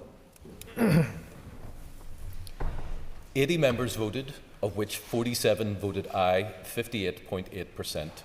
33 nationalists voted, of which 33 voted aye, 100%. 33 unionists voted, of which none voted aye, 0%. 14 others voted, of which 14 voted aye, 100%. The motion falls. The motion falls. The motion falls. Unfasten the doors. Point of order, Mr. O'Toole. Can I just ask, Mr. Speaker, for your guidance on this? During the debate, Mr. Kingston talked about business in the Finance Committee. To be clear, and I'm sure you will agree, business of statutory committees includes what is covered by that department. In this case, the Civil Service Code. Mr. O'Toole, I'm sorry. I will take the point of order. I will do it after the question times are over. We have to start question time at 2 under standing orders, and I'm going to pass over to the Principal Deputy Speaker to do that. Thank you.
Okay, members, it's time for questions to the Executive Office. We're going to start with a list of questions. Question number 7 has been withdrawn.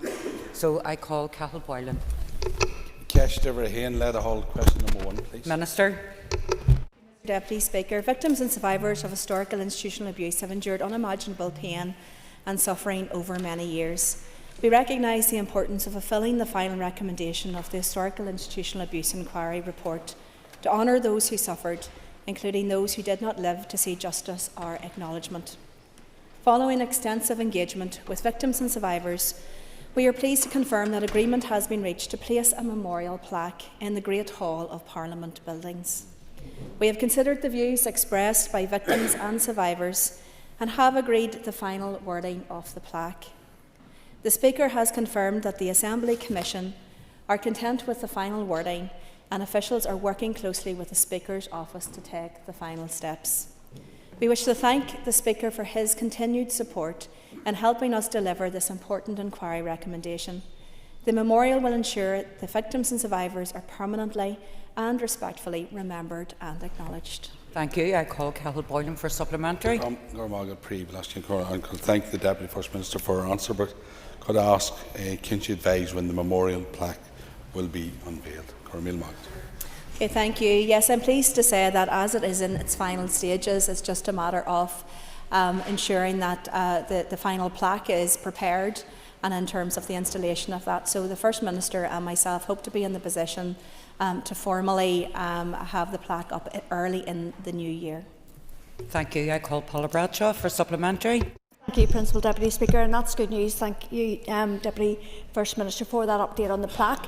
I'm just wondering around the wider programme of memorialisation that was recommended in the inquiry report, and if you could advise what work's going on between the victims and survivors groups and the Arts Council. Thank you. Minister. Thank you. Thank the member for her question. As the member is aware, we have included the Arts Council to try to take this forward. This was a recommendation, as you know, from the Hart report, and it's been one that's been outstanding for such a long period of time because of the need, I think, to try to maximise as much consensus as possible on what is a very sensitive issue, but what is an incredibly important issue to victims right across. We've always been acutely aware that victims and survivors do not all share the same view on every matter, and therefore we tried to work very carefully with them on this issue, and I'm really pleased that we've been able to find a way through what has been a very challenging issue to find a way through in the last number of years. I have no doubt that there will be the same challenges in terms of local memorialisation, but it is a process that we want to be victim-centred. It has to be a process which is trauma-informed as well in terms of working with people. So I do feel that will take time, working with the Arts Council and potentially with local councils as well. It may be the case that there are local groups that will want to see something a bit different within their local area, and I do think that we need to have the flexibility to take that into account. So once we've got this completed, that work will continue then at pace to try to ensure that we have that commitment to local memorialisation fulfilled as well. Thank you. I call Pam Cameron for supplementary. Thank you, Speaker, and I thank the Deputy First Minister for her answers so far. Can I ask the Deputy First Minister what more can be done to support those under the range of legacy schemes, including HIA, but also the victims' pensions process, because many of whom are facing difficulty getting their situation understood and recognised? Minister. Thank you. I thank the member for her important question.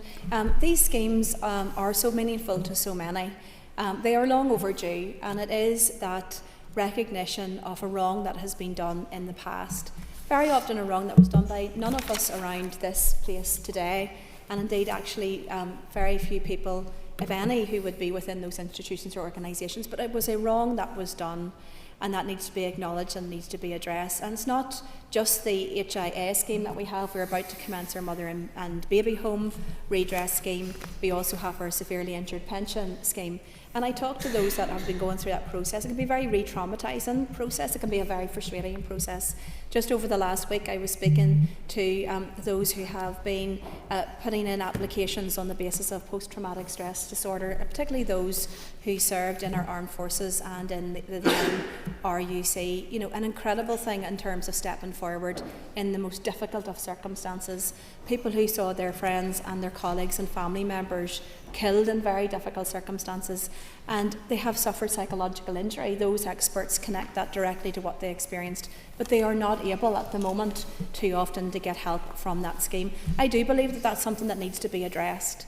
The nature of mental health issues and how those come about, and our understanding of that has evolved so significantly, and I don't believe at the moment that scheme does take that into account, but that doesn't mean that people shouldn't get that help and support, and I of course would urge the panel to use maximum flexibility that reflects the reality of how mental health, ill health can happen in terms of those traumatic events. Call Charles Brownlee. Question 2. Thank you. We recognise that sport plays a vital role in bringing people and communities together, and welcome the report and its call for a series of reforms to ensure fairness and transparency in sport. It is encouraging that the Commission has recommended the establishment of an oversight panel to support the effective implementation of the recommendations. We also welcome the Commission will continue to engage with stakeholders on this important matter. We look forward to seeing the outworkings of the report. Call Charles Brownlee for supplementary. Thank you, Madam Principal Deputy Speaker, and thank you to the Minister for her answer. Does the Minister agree with me that it is long past the time that Northern Ireland sports men and women should be able to compete internationally under their national flag by right? Thank you. I thank the member for her important question, because some of the important issues that have been highlighted within this case are common, actually, I think, in too many other places as well.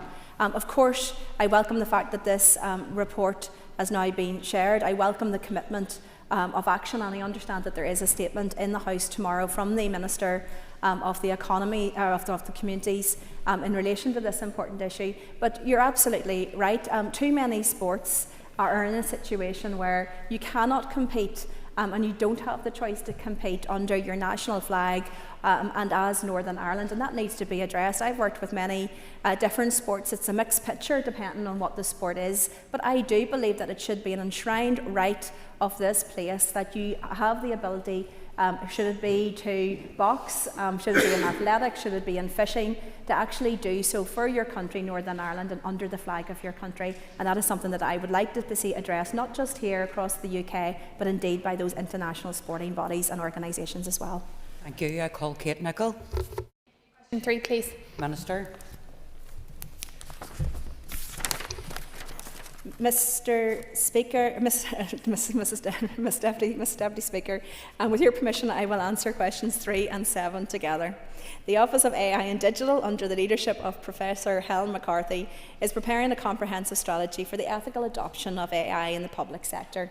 This is a collaborative effort drawing on expertise from across government, industry and academia. The scoping phase of this work is now complete. It incorporated input from a diverse group of stakeholders, which has been instrumental in shaping the key pillars of the strategy. To support this drafting phase, the Office has set up 2 key groups: an external AI advisory panel made up of industry leaders, including the AI Collaboration Centre and local universities, and a government AI network which brings together representatives of all 9 departments. Efforts are currently underway to consolidate feedback from the advisory panel and from the government AI network, and that it will reconvene in December to review and discuss the early draft of the strategy. Taking an iterative approach will help ensure that the strategy is robust, inclusive and future-proofed. At the heart of the strategy is a firm commitment to the ethical and responsible use of AI embedded within the governance pillar. The governance pillar is grounded in the principles of transparency, respect and fairness, ensuring AI is deployed ethically and responsibly across executive departments. By embedding these principles, we are reinforcing our commitment to inclusive governance and ensuring AI solutions are developed and used in ways that are morally responsible, socially beneficial and aligned with human values. Thank you. Because question 7 has withdrawn, it can't be grouped, so it's just question 3. Supplementary, Kate Nicholl. Well, Deputy Speaker, and I thank the Deputy First Minister for her answer and the emphasis on responsible and ethical use of AI. I agree. Could I ask then, as a supplementary, given that Northern Ireland has the potential to be a world leader in this space, all the businesses tell us that, is the Deputy First Minister able to talk to a more specific timetable for rolling out the AI strategy, given that we need to act with speed in order to deliver that? Thank you, Madam Deputy Speaker. I'm not sure, because of the seamless transition from the last item of business into questions, I haven't had the updated file, so nor did I realise that question 7 had been withdrawn, so that's why I'd requested that permission, so apologies. No, you're absolutely right. We do have a timetable in terms of the Phase 2, Phase 3. Phase 2 is now being complete. There's a task and finish group that has been established, as I'm sure the member is aware, under CSTA, our new post with Professor Helen McCarthy, and I think she's been a real breath of fresh air, of coming in. And I think it shows the benefit, even though she is only a part-time post, but of coming in from outside of the system with that knowledge and with that experience, and indeed with that passion for this area as well, and really trying to drive through what we require in terms of that strategy. So that work is well underway. As I said, that group has been convened, and she has been engaging with a wide range of people. We've established 6 core principles, or 6 core pillars in terms of the new AI strategy and action plan, and the aim is that will go to 2030. And those 6 areas are governance, infrastructure, data, skills, public sector transformation and citizenship, and looking at an AI hub for delivery, which then will look at the actions within that. I commend our CSTA because this is a significant amount of work, but I know that she has also relied on a range of third sector and private sector partners as well in terms of that expertise and in that support. And of course we are very grateful for that help and support that we've had with that from inside and outside the system too. Thank you, Minister. I call Patrick Delargy for supplementary. Pre-last Ken Collier, and I thank the Minister for her answers so far. Minister, one of the things which you've touched on is the fact that this is about being inclusive. And we know that with a lot of the technology strategies, it's very difficult to reach people. So can you give an outline of exactly what's being done to reach people and the most hard to reach communities so that they can actually have an input on the strategy as well? Okay, thank you. As a member will be aware, look, so much of what we do now is around that collaborative design and also co-production. They're two buzzwords and you hear them all of the time, but they are important because that is about including those who will use the strategy within the actual period and process of putting the strategies and action plans together. It is really important because there's so many different elements to this. If you speak to anybody about what they think AI is, it depends on their personal experience of that. Many people will think it's something you jump on in terms of an app on your phone and you ask them to put something together. Should it be a picture, a couple of paragraphs or some factual information? But of course it has so many other potential uses, not least in terms of in our health sector in relation to supporting diagnostics, in relation to right across our system being able to populate fields with common information that will actually save a lot of people a lot of time. But yes, of course, in terms of then actually drafting up factual background speeches. But there's two key principles with that. The first must be that it has to be ethical. And the second must be that I think it's important that we still have that core human element to make sure that we are checking that, that we're checking the factual aspects of that, we're checking that against bias or other issues as well. But the end users, and I think this is really important because we know there's a lot of older people who use government services. Now, many of the older people I know could buy and sell you in terms of social media and online, but we also know that there are challenges in terms of some of those digital skills right across. So it has to be an entire life cycle role, and we need to look at all of the characteristics and all of the challenges and make sure that this is fit for purpose. You're absolutely right. Minister, I call Mark Durkin for supplementary. We've heard a lot about the potential benefits and opportunities that will come with AI, but has there been any executive analysis of the potential impact of AI on job displacement, not just across civil service, but across the north?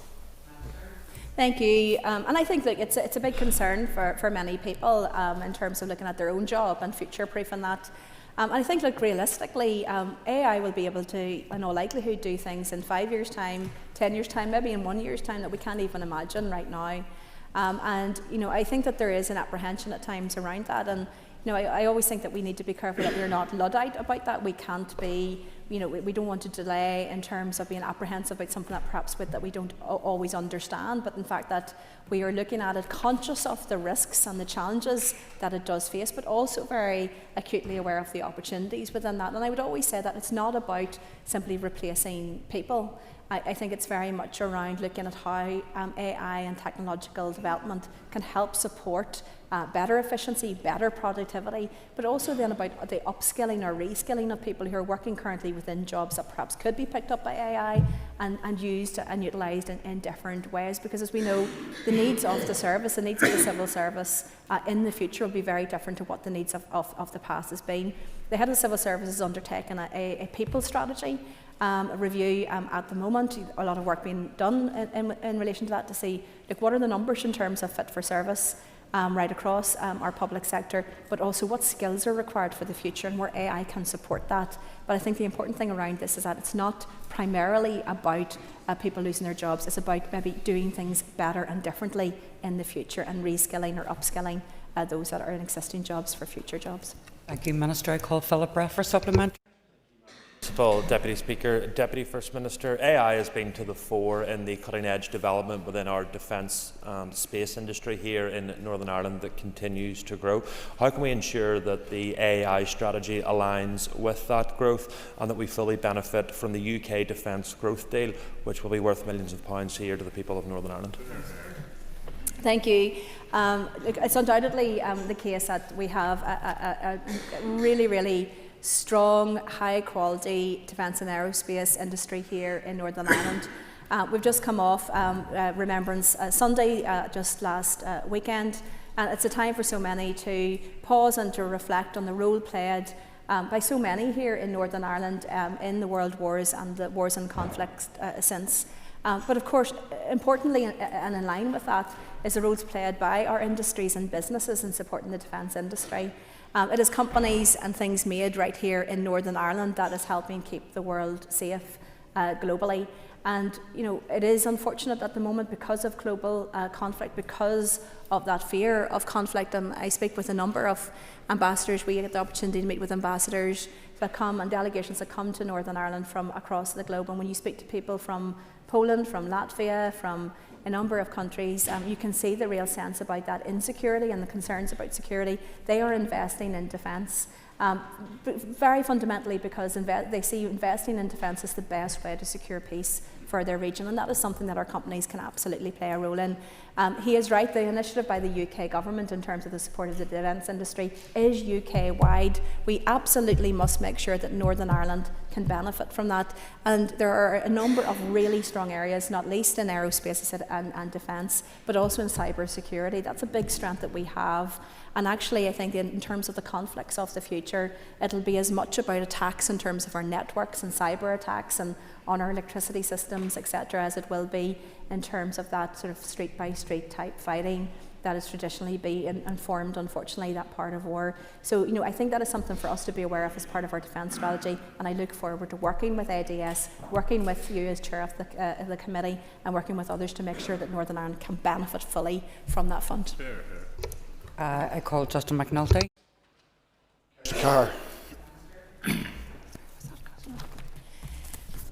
Thank you. The redevelopment of Casement Park remains an executive flagship capital project for sport in Northern Ireland.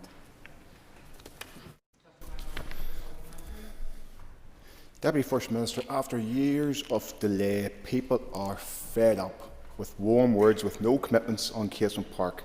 Has a paper finally been brought to the executive table, and will funding be secured, and will you commit to ensuring delivery is no longer held hostage to party disagreements at your executive table?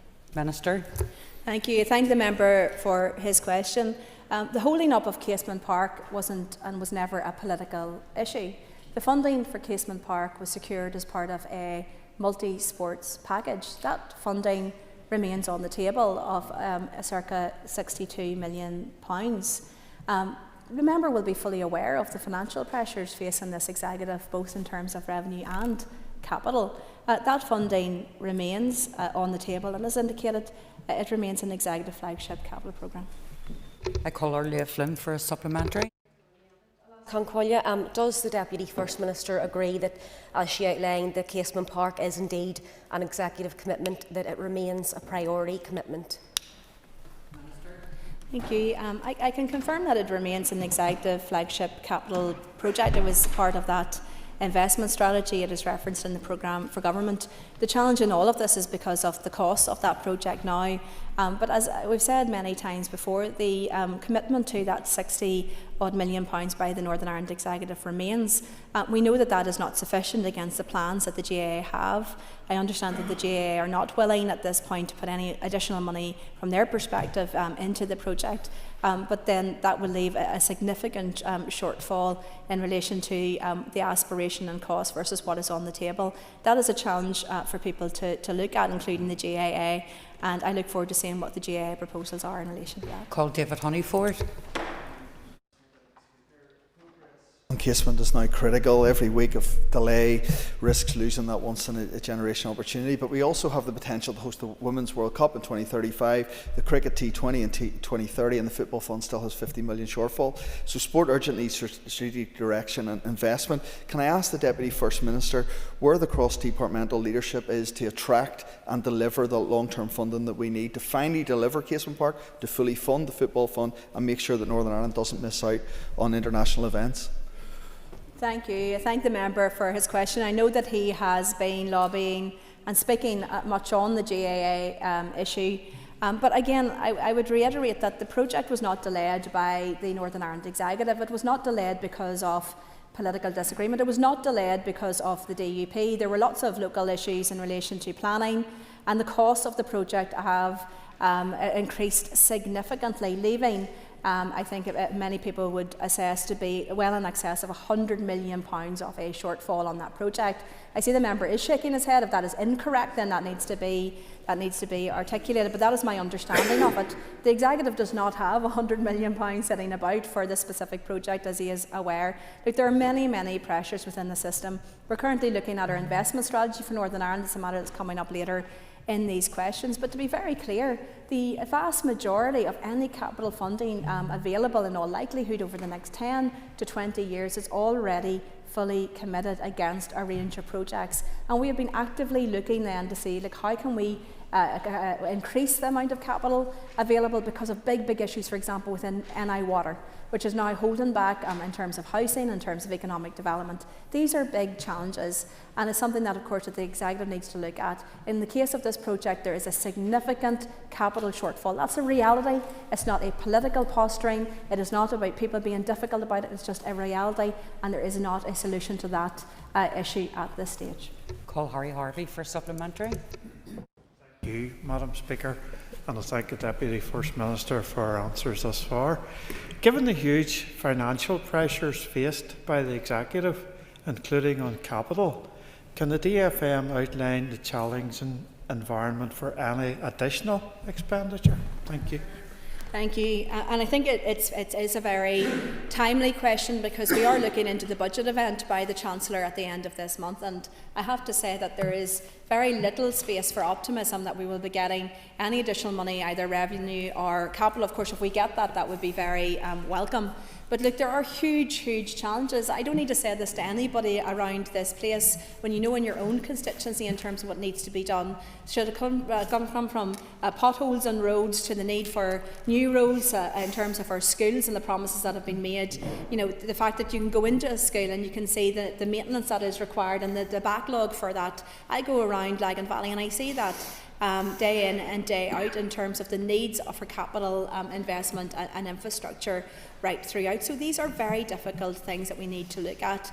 We have tasked SIB, the First Minister and myself, to look at the options around capital funds and what we can do, particularly in terms of NI Water and the requirement for infrastructure where that is impacting. But it's not just, as we've said, in terms of the building of houses. It's not just about holding back now economic development, but it is contributing to issues such as the situation with Lough Neagh. And we can't avoid that NI Water is a significant contributor to that, and it needs to be addressed by that investment. So those are all things that we are really trying to tackle at the moment. But let me make, let's all be incredibly clear about this. There is not enough capital in the system to do what it is that we need to do and to support our core public services. So the idea of simply just finding huge amounts and hundreds of millions of pounds, unfortunately, is not realistic. So it is a challenge to which there is no answer for at the moment. Call Matthew O'Toole. Thank you. The investment strategy remains under consideration. I knew it was coming up very shortly, I didn't realise it was the next question, but we hope to be able to bring to the Executive in the near future. The member may recall that Junior Minister Bunting provided a detailed update on the investment strategy in this chamber on the 14th of October in response to an opposition motion. And although an immense amount of work has already gone into shaping the strategy, there are still some key considerations to be worked through. However, we are confident that the substantial work that has already been completed, together with progress on the Enabling Action Plan, sets a clear direction. We know what needs to be done, and we are committed to doing it, and we are determined to get this right. Once finalised, the timeline for approval and publication will then be a matter for the Executive. Call Matthew O'Toole for supplementary. Thank you, Deputy First Minister. Almost exactly 1 year ago, you said these words: "We are considering the draft investment strategy, after which we hope to be in a position to bring it to the Executive." That was a year ago. In the meantime, as you have just said, road development, including the A5, has languished. No investment in NI Water, no plan to invest in it. Casement Park lies unbuilt. Social housing lies unprogressed. First Minister, are you seriously telling us that after a year there has been literally no progress in delivering the investment strategy? And Deputy First Minister, private meetings do not count. When will it be published?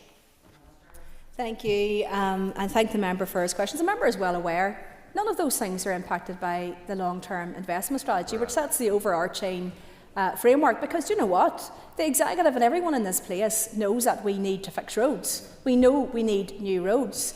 We know we need to fix schools. We know we need new build schools. We need more physical SEN provision. We know what the commitments are in terms of flagship projects and outstanding issues. The AFI will not be impacted by the ISNI being there or not being there. So look, I think we do need to be honest with the public We need to be clear with the public. The real challenge that we face is actually that the amount of capital that is projected to be available over the course, as I've said, of the next 10 to 15 to 20 years has already almost been entirely committed by previous agreements and commitments on those flagship projects, on the roads programme, on the schools programme, quite frankly. And as the Education Minister has said in this place before, if we were to do the capital for all of the schools that have been promised to be done, that would eat up all of the education capital programme for the next 20 plus years. And that's the reality of what we are facing. Now, we also need to acknowledge that there's been significant changes from this time last year with the A5 judgment. And the climate change legislation potentially having a significant impact in relation to big public sector capital projects. That is something that we need to take into account and something that we are actively looking at the moment. So look, work is ongoing, but there's been a number of key issues that we're currently considering and trying to bring forward something that's actually going to have a meaningful difference as opposed to a document simply for a document's sake. Sinead Annis for a supplement. Margaret. Minister, it's evident that the Long Kesh site has immense social and economic potential that will benefit communities, not just in Lisburn but right across beyond Lisburn. So does the Deputy First Minister agree with me that now is the time to finally move forward with the regeneration of Long Kesh? Thank you. I thank the member for her question. And look, this has been a source of real frustration for me. I'm a representative of Lagan Valley and speaking personally and in that capacity. I don't agree with the Sinn Féin position that nothing can happen on that site until they get and you get your way in relation to the listed buildings. I think the listed buildings are a very sensitive issue. There's a potential for a huge amount of hurt depending on what happens there, particularly for victims and survivors. But the then Deputy First Minister Martin McGuinness made clear that nothing or very little could happen on that site in terms of economic development unless there was an agreement on those listed buildings. I would appeal to Sinn Féin, I would appeal to my colleague in this office to lift that restriction, to allow that economic potential on a main Belfast to Dublin corridor to go ahead while discussions continue in terms of dealing with those difficult issues and legacy issues from the past. That is such a key site. You can see all kinds of businesses and different economic development that would be interested in going there, given its key strategic site, the importance to my constituency of Lagan Valley. So again, I would reiterate, I would appeal to lift that condition on that economic development, allow that economic development to go ahead and unleash the incredible potential of the Maze Long Kesh site, not just for Lagan Valley, but for the entire of Northern Ireland. Time's up. That ends the period for listed questions. We'll now move on to 15 minutes of topical questions. Topical questions 5 and 7 have been withdrawn. I call Matthew O'Toole. Thank you, Principal Deputy Speaker. Deputy First Minister, I'm sure you'll agree with me that political leaders in word and deed have a duty to embody empathy and reconciliation in this shared society. I take you at your word that your priority is attending remembrance services tomorrow. I will be here laying a wreath on behalf of the SDLP because I recognise how important it is, not only but particularly to the unionist community. To that end, can I ask why, when an inauguration of a president who is the president of many people in this society is taking place, not one of your party's more than 150 elected representatives is able to attend that event? Thank you. I thank the member for his question. The inauguration event commences at 11 a.m. on the 11th of November, and he, as he's mentioned, is acutely aware of the importance of that date. It is an unfortunate clash. I've outlined in my statement the reasons why I cannot attend. I will be here with him, hopefully not only attending that service of sombre reflection and remembrance, but of course taking part in that act of remembrance as well. Of course, who the party decides to send is a matter, of course, for the party. I'm standing here as Deputy First Minister, but I would advise him that no matter whether you're a councillor or an MP or an MLA, this is a very, very significant date. And I know some commentators have said a very significant date for unionists. I actually think it's a very significant date and should be a very significant date for everyone across Northern Ireland, given the immense sacrifice of so many from Northern Ireland, this part of the UK, this part of the island, and of course the sacrifice of those from the Republic of Ireland as well. Matthew for supplementary. Deputy First Minister, you will never find me or my party trivialising the importance of remembrance and Remembrance Day for so many people in the society and indeed on this island.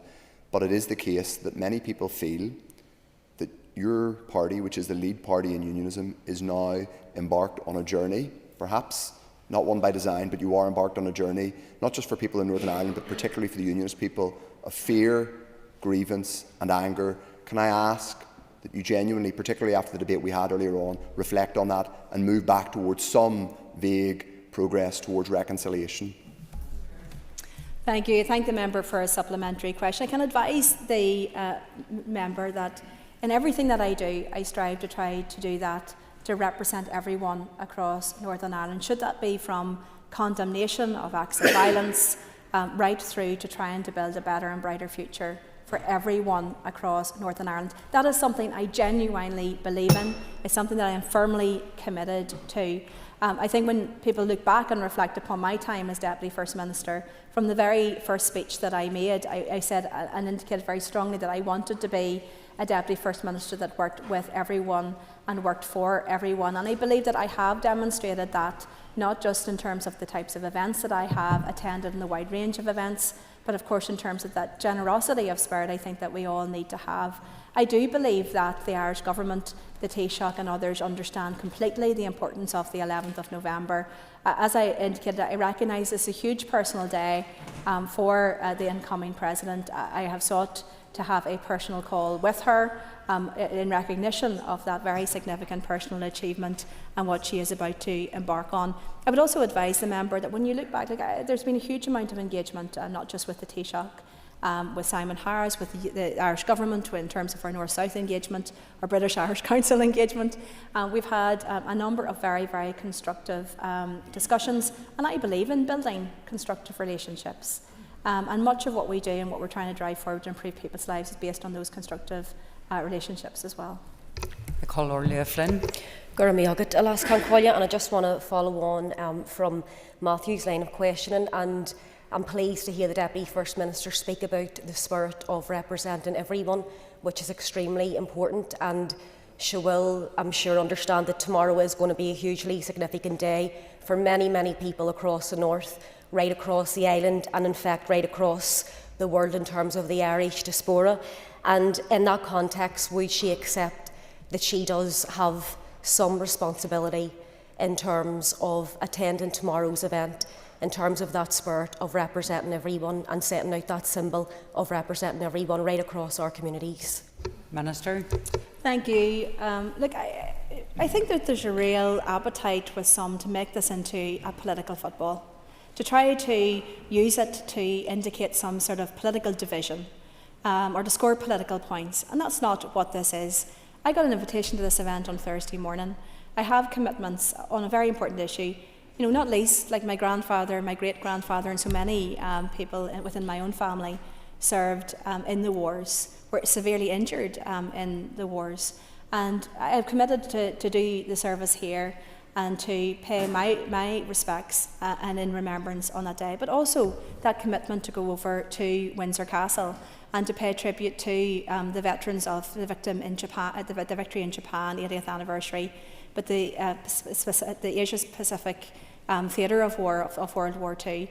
And again, it's an opportunity not only for us to pay our respects for what they did, an incredible generation doing incredible things, but also the fact that it recognises that so many people, mainly of course young men, came from this place, this little small place, and they went right across the globe, risking their lives, giving their lives, getting injured in those frightening and dangerous circumstances to fight for peace and democracy for all of us. And I think the very least that I can do is to go along and to pay my respects and tribute to them. Orlia Flynn for supplement. And I thank the Minister for her response, and I would be hopeful then that she would be sending maybe someone in her place if she cannot make it herself. But regrettably, I think what a lot of people will hear within that answer from right across our communities, that it's going to be a sense of your refusal to attend is not fulfilling your duties, your cross-community duties, to, as you said, in the spirit of respect, in the spirit of reconciliation, how we try and represent everyone right across our society. And sadly, I think that's what many people will hear within your answer, and it's in stark contrast to the leadership that has been shown by our First Minister for all in terms of yesterday's event. It's an extremely stark contrast. It was quite a lengthy statement, but like I'm not going to rise to political point Excuse scoring. me, can you take your seat? I chair here, okay? So don't tell me how to chair, okay? If you don't like a decision, go to the Speaker's office, okay? Continue. So sorry, I was interrupted. As I was indicating, like, I think that is a very unfair characterisation of this. I would also say to you that I am not going to get involved with you on such a serious matter in what is an attempt at political point score. I have gone to events right throughout Northern Ireland. I have gone to events on my own, like for example to Normandy, to pay tribute, despite the fact that there were 70,000 soldiers in from what is now the Republic of Ireland that served there. And I paid tribute to those soldiers as well. And likewise, there are events that Michelle, as First Minister, attends on her own. There are things that we have done together. And I think a generosity of approach is to recognise that both of us have been out there talking to people from right across Northern Ireland. And I will always do my part, but I would also ask you to respect the fact that the 11th of November is an important day, not just for my community, but recognise that it is a hugely important day within my community with so many people who have served. And in this case that I am unable to attend because of an invitation from His Majesty the King and Her Majesty the Queen to attend to pay tribute to those veterans. But of course there will be opportunities in the future to engage with the new President of Ireland and indeed to engage in building relationships right across East, West, North, South. Thank you, Minister. I call David Brooks. Thank you, Principal Deputy Speaker, and I thank the Deputy First Minister for her answer so far. The Deputy First Minister will be aware that the Leader of the Opposition has written to the Head of the Civil Service concerning matters relating to the visit of the Education Minister to Israel. Can the Deputy First Minister indicate what role the Head of the Civil Service has in that regard? Minister. Thank you. I thank the member for this important question. I think it's really unfortunate that there have been some comments in this place up until this point in relation to this matter. I think we need to be very careful about the limitations of the role of the Head of the Civil Service.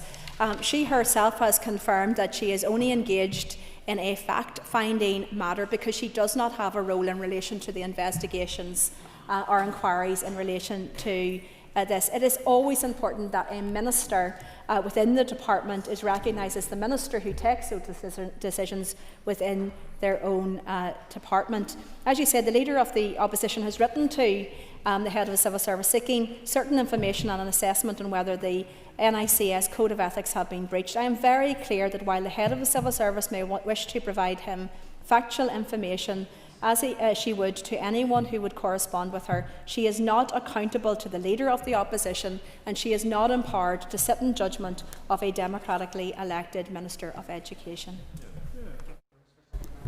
I might make a declaration, having been on the trip to Israel. The Deputy First Minister clarified for the Leader of the Opposition then that the accountability for ministers lies in this House and not with himself trying to politicise civil servants. Thank you. As indicated, I feel it was inappropriate for the Head of the Civil Service to have been brought into this matter by others around this place. And indeed, I have no doubt that the Head of the Civil Service would not want to put herself into the middle of what is essentially a political argument at the moment. She will have professional role. She does have a formal professional role within her role as Head of the Civil Service. And indeed, that does not, of course, it absolutely does not include any investigation into the Minister's or Minister's decisions. Call Mr. William Irwin. Thank you, Madam Principal Deputy Speaker. The Deputy First Minister will agree with me that the disruption to veterinary medicine must be addressed before the grace period ends in January 2026. Can the Deputy First Minister outline what engagement she has had with the UK Government on this very important issue? Okay, thank you. I thank the member for his question. I know that he has been a champion for our farming industry for so many years within this place, and of course this is an important issue not just for the farming community but of course for pet owners as well. I know that many people are now getting notifications indicating that they can no longer from January 26 buy and purchase their pet medications online from GP suppliers. This is an issue that the UK Government must address urgently. We've got an indication from the UK Government that they're moving in a direction of an agreement with the EU, particularly in relation to SPS.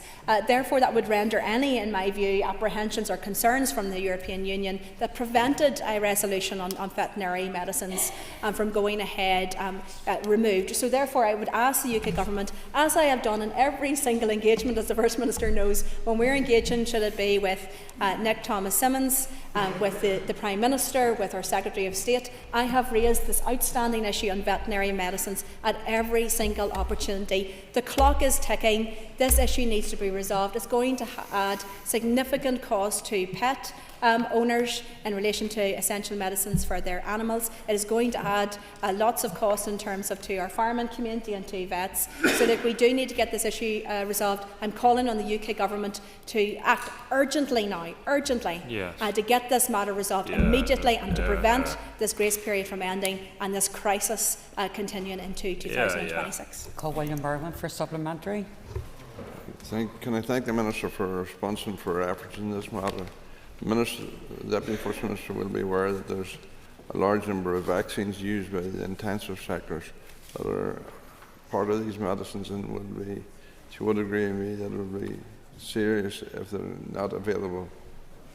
Minister. Okay, thank you. I think it's really important because while we oppose the Windsor framework, the Windsor framework indicated that there would be agreements in terms of limited or no diversion of trade. What we're seeing within veterinary medicines is an entire diverting of trade to other markets and away from the GB market. That needs to be addressed. But also, secondly, while others might say, look, we've got this down to just 5% or 10% of medicines, if you are a dog owner or you've got a companion animal that is reliant on those drugs within that 5 to 10%, that is everything to you, and the cost is very, very significant.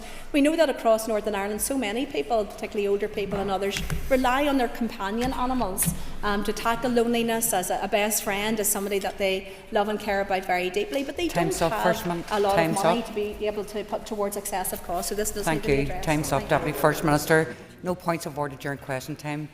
Take your seat. We need to move on to questions to the Minister for Justice. We'll start with a list of questions. Question number 5 has been withdrawn. I call Pam Cameron.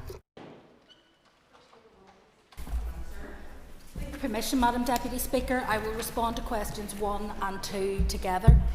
I'm committed to implementing the Police Remuneration Review Body's recommendations in respect of the 2025 Police Pay Award as soon as is possible. As members are aware, public sector pay awards must meet the affordability test before they can be implemented. I've been consistent in advocating for police officer pay to be placed on an equal footing with other public sector workers, and as a result of those representations was pleased to secure additional provisions additional provisional allocations from the Executive, specifically police officer pay, in October on the same basis as health.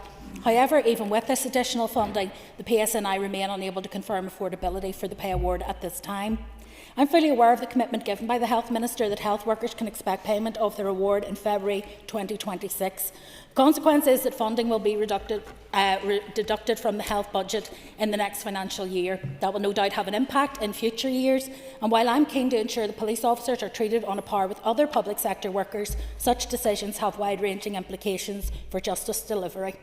I will continue to work with the Chief Constable to explore options to allow PSNI to demonstrate affordability for the pay review body recommendations. I can assure the Chamber that the successful implementation of the Police Officer Pay Award remains a priority for me as Justice Minister, and I'm confident that the award will be realised by the end of this year. Call Pam Cameron for supplementary. Thank you, Principal Deputy Speaker. I thank the Minister for her answers so far. And I do wish her well in ensuring that police officers do get their well-deserved pay in the very near future. The Minister was on record last week in the media referring to the PSNI being unable to take industrial action, and that doesn't mean the police should be at the end of the queue when it comes to funding, and I agree with the Minister wholeheartedly on that statement. Minister, should the 1,600 police support staff decide to strike, has the Minister made an assessment on the impact that this would have on frontline policing functions? Minister. I'm sorry, I didn't catch the full part of the question, but I think you were referring to the police staff potentially going on strike. And of course, The rationale for doing so is not to do with pay. Their pay has already been realised in year. The issue there is to do with settlement of the claims around the breach, the data breach. However, I would urge people, as I have done in the past, when there have been disputes either with staff or indeed with any other sector, not to withdraw their services, not to go on strike, but to work with me so we can actually find the resources available to make those payments. I believe it is important that the police are properly resourced. That includes making their pay, and that's why I set aside money at the beginning of the year when I was doing my allocations to allow for pay. However, the pay review body came back with a significantly higher allocation than expected, which left us with something of a gap to fill. Chief Constable and I have both been working really hard to look at ways that we can do that, and both between the department and PSNI and some of the savings that we're trying to make. I believe that I'm pretty confident we will be able to do that in year, and I think that's a better place to be in than entering into next year with an overspend and then essentially having that trickle on in future years. Trevor Clark, please. Principal Deputy Speaker, and can I thank the Minister for the answers thus far. Indeed, I share her optimism in terms of the pay settlement for police, and I hope we're both right in sharing that optimism. However, my question was much wider. It was the whole police funding, and we all know about the pressures that policing is facing in the minute. So are you as optimistic that something can be done to resolve some of those outstanding issues? In particular, I'm thinking of some of those big ticket items that we're talking about that's been in the media most recently. Minister. In terms of the funding for justice generally, you will be aware that I have said on many occasions that we have seen an increase which is well below inflation. In fact, if we had only matched inflation over the last 10 years, we would have around 225 million additional in justice compared with what we have at the moment, which would be a game changer when it comes even to things like injury to feelings, like pensions issues, holiday pay, and indeed the data breach. So those are things that perhaps at a better time we could have absorbed, but we're not in a position to do that now. I continue to engage with the Department of Finance and with the Executive more widely, as well as with the NIO and with Treasury, because in addition to those issues to which we're already appraised, there is also the issue of legacy and the cost of policing and the pressure on the justice system more widely coming down the tracks as a result of new legislation. We need to work out a sustainable model going forward that allows us to have a police service that is properly resourced for its primary task, but that at the same time is not eating up the entire justice budget, not allowing us to have courts, prisons and all of the other faculties that we need to provide. If I may, with your indulgence, Madam Deputy Speaker, correct something that I said to Mr Clark last week in the course of a question for the record. He had asked an issue regarding the release of an individual on pre-release testing. I had said that person had been time served on their tariff. They were not in fact time served, they were approaching that point, which is why their pre-release testing had been started. So apologies to the House if anyone was misled by what I said. Thank you. I call Alan Chambers. Principal Deputy Speaker, given pay issues may have a negative effect on police morale and possibly police recruitment, can the Minister give her assessment on whether reaching 7,000 police officers by 2027 will be achieved? Undoubtedly, pay will have an impact on morale, there's no question about that. However, as I've said, there are other things that will also impact on morale in the PSNI, not just the amount of pay and the speed with which people get their uplift. The contractual pay arrangements have already been implemented, so I have split those because those are unavoidable. I have split those from the PRRB recommendations so that officers now get their contractual uplift automatically each October. So that will have been received and hopefully go some way to trying to ease the pressure on individual officers. What I want to see, however, is two things. I want to see the pay realised in year for the officers. I want it in their pockets as quickly as we can make that happen. And secondly, I want to put the wider system, including the PSNI, on a sustainable footing. That means Executive needing to commit, as we come up on our 3-year budget, to what has already been indicated to me will be a priority, and that is the recovery plan.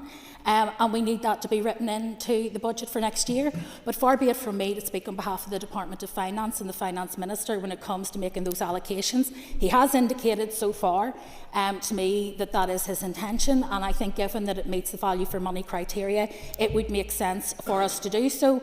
And to date, when he has made those promises, he has stood over them, so I can only rely on that. I call Matthew O'Toole for a supplement. Thank you, Mr. Speaker. Minister, I'm sure most people in this House would agree with your broad position, the position of other ministers, and indeed the Chief Constable, that the Treasury should be meeting the reserve claim around the data breach. However, if we assume the worst from the Treasury, which is probably a good position for us to take, what planning is actually happening between you and the Finance Minister for a plan B? Well, the first thing to say is that we don't know when this will crystallise. So obviously our preference would be to settle this as soon as is possible, but we don't know whether it will crystallise in this year or next year. And it's important that we don't set aside money this year and hold it until the last minute, because we then end up returning it to Treasury or having to negotiate with them over a budget exchange scheme, which often they're not willing to do at executive level anyway. So we are looking at a number of other options. We've been looking at, for example, is there an option to be able to convert some capital into revenue that would allow us to pay a one-off sum. We're also looking at other options we have to negotiate with Treasury in terms of how we would pay back any call on the reserve. So there are a number of things that are there, but at the end of the day, the Executive will have to look at its overall budget next year, deduct any overspends that we have projected at the end of this year that are still in place at the end of the year, then look at the other pressures that we have and decide where we allocate money. And I will be one minister at the table making the case for this being a priority, but it will require all ministers around the table to agree for that to happen. Thank you, Minister. I call Paul Frew. Question number 3. Delivery of the Child Protection Disclosure Scheme is an operational matter for the Police Service of Northern Ireland.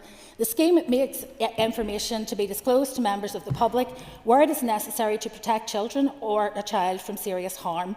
This information may be requested by any member of the public and will be disclosed by the police where it is appropriate to do so. My department is responsible for the overarching legal framework. I note that the disclosure scheme is in line with the requirements of Article 50 of the Criminal Justice Northern Ireland Order 2008 and with statutory guidance which my department has published in accordance with that legislation. These public protection related matters are kept under review. Notwithstanding that it is for PSNI to run the disclosure scheme, I still want to reiterate the message that I've given before. If anyone is concerned about potential harm to a child or children, it is incumbent that in the first instance they contact the police. Paul Frew for supplementary. Deputy Speaker, and the Minister has failed to answer my question, even though she had time to get the data in which I seek. And that does nothing to assuage my concerns that the Department of Justice and indeed the PSNI are refusing to promote the Child Protection Disclosure Scheme, meaning that parents are the last to know if there is a risk to their child.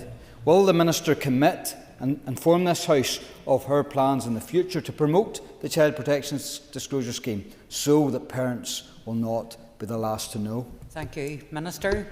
Well, the first thing to say is that the data is not held by my department, and there is already an excellent ruling from the Speaker that when it comes to operational PSNI matters, I'm not required to seek that data or to present it here as though it were my own. So that's the first thing to say in terms of points of order on this. The second thing to say is that I have, I think possibly with the sole exception of the member who asked the question, been one of the few MLAs who has repeatedly in this chamber, when others have asked for disclosure of the names and addresses of all sex offenders, raised the issue of these schemes, these disclosure schemes, the fact that they are available and that the fact that the public can use them, that the PSNI have both a right to tell but also there is a right to ask for the public. Now, I don't have a budget to be able to promote the scheme. If the PSNI believe that the scheme is being underutilised, they can of course choose to prioritise some of their resources. But given what we've just discussed in terms of the last question, I think I have made every effort throughout the last 18 months to make people aware of the scheme, to promote the scheme, and I would encourage other MLAs to do so as well, because I think the scheme works well in terms of public protection. Sean Mulholland for a supplementary. Thank you, Madam Principal Deputy Speaker, and thank you, Minister. Minister, can you outline to us what further steps you're taking to strengthen the statutory sex offender notification requirements? Well, there are a number of opportunities provided by Home Office ministers so that we can further strengthen and streamline the current sex offender notification requirements by extending provisions proposed within the Crime and Policing Bill.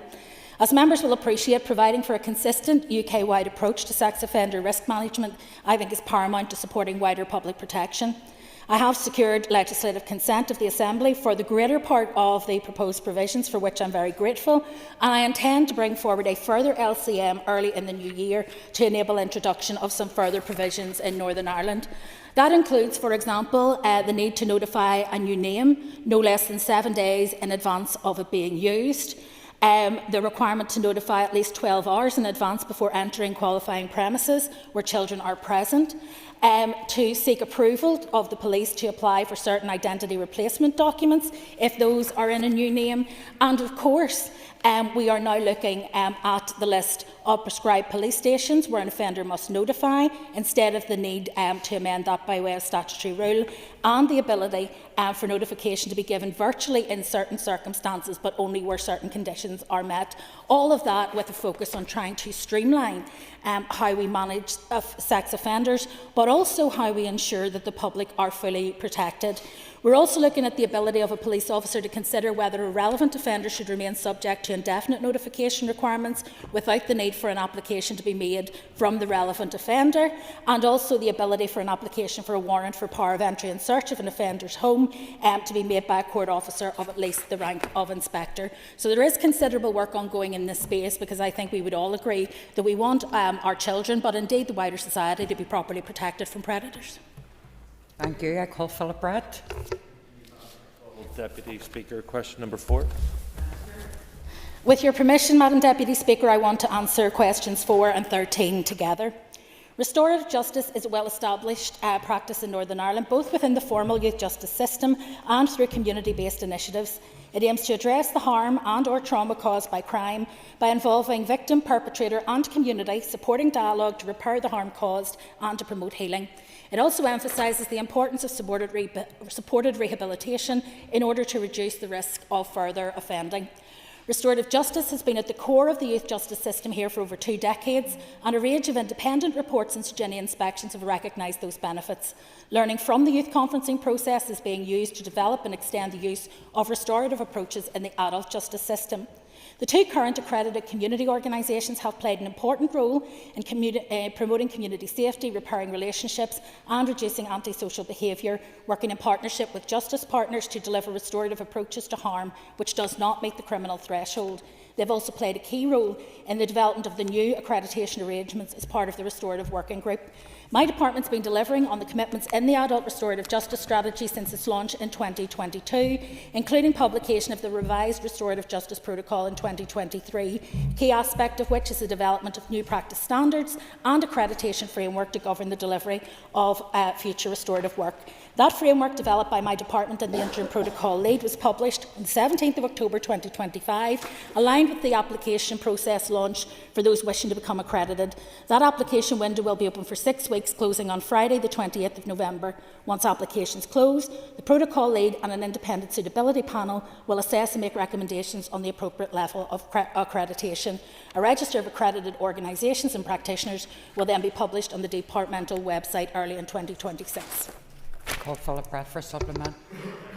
The Minister for that. In North Belfast, we're blessed to have Northern Ireland Alternatives headquartered in our constituency, and under the leadership of Debbie Waters, OBE, the work right across Northern Ireland has been vital.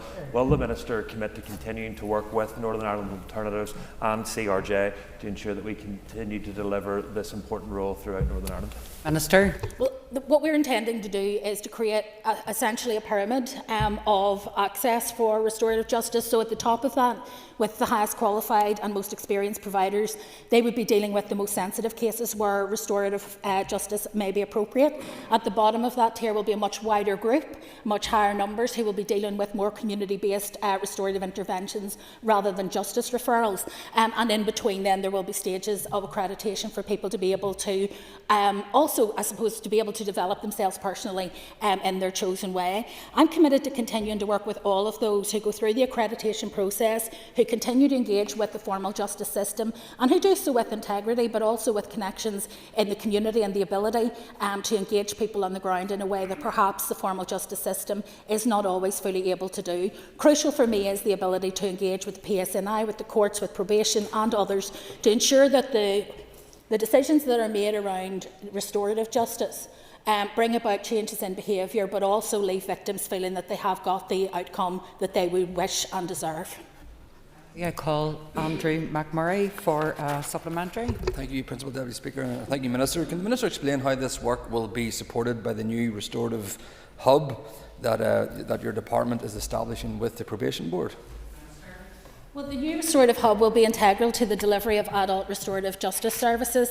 The benefits of the hub are that practitioners can co-facilitate their referrals to gather experience, participate in group training and professional supervision, and contribute to a monthly community of practice. So it's actually about allowing all of those who work in the sector to share their experience and skills, and hopefully to find some economies of scale when it comes to training and development. All of that is critical to ensure consistent and high quality delivery of restorative justice. The hub was going to be managed by the independent referrals body, which will sit within Probation Board's victim unit, because this has to be victim-centred, as a well-established and neutral statutory organisation with expertise who can deliver those services. I think it's really important in terms of the work that probation do in terms of perpetrator-victim conferencing, that they will be able to bring that to bear and work with others in the community who may be able to become more engaged in the formal justice process as a result. Thank you. I call Doug Beattie for supplementary.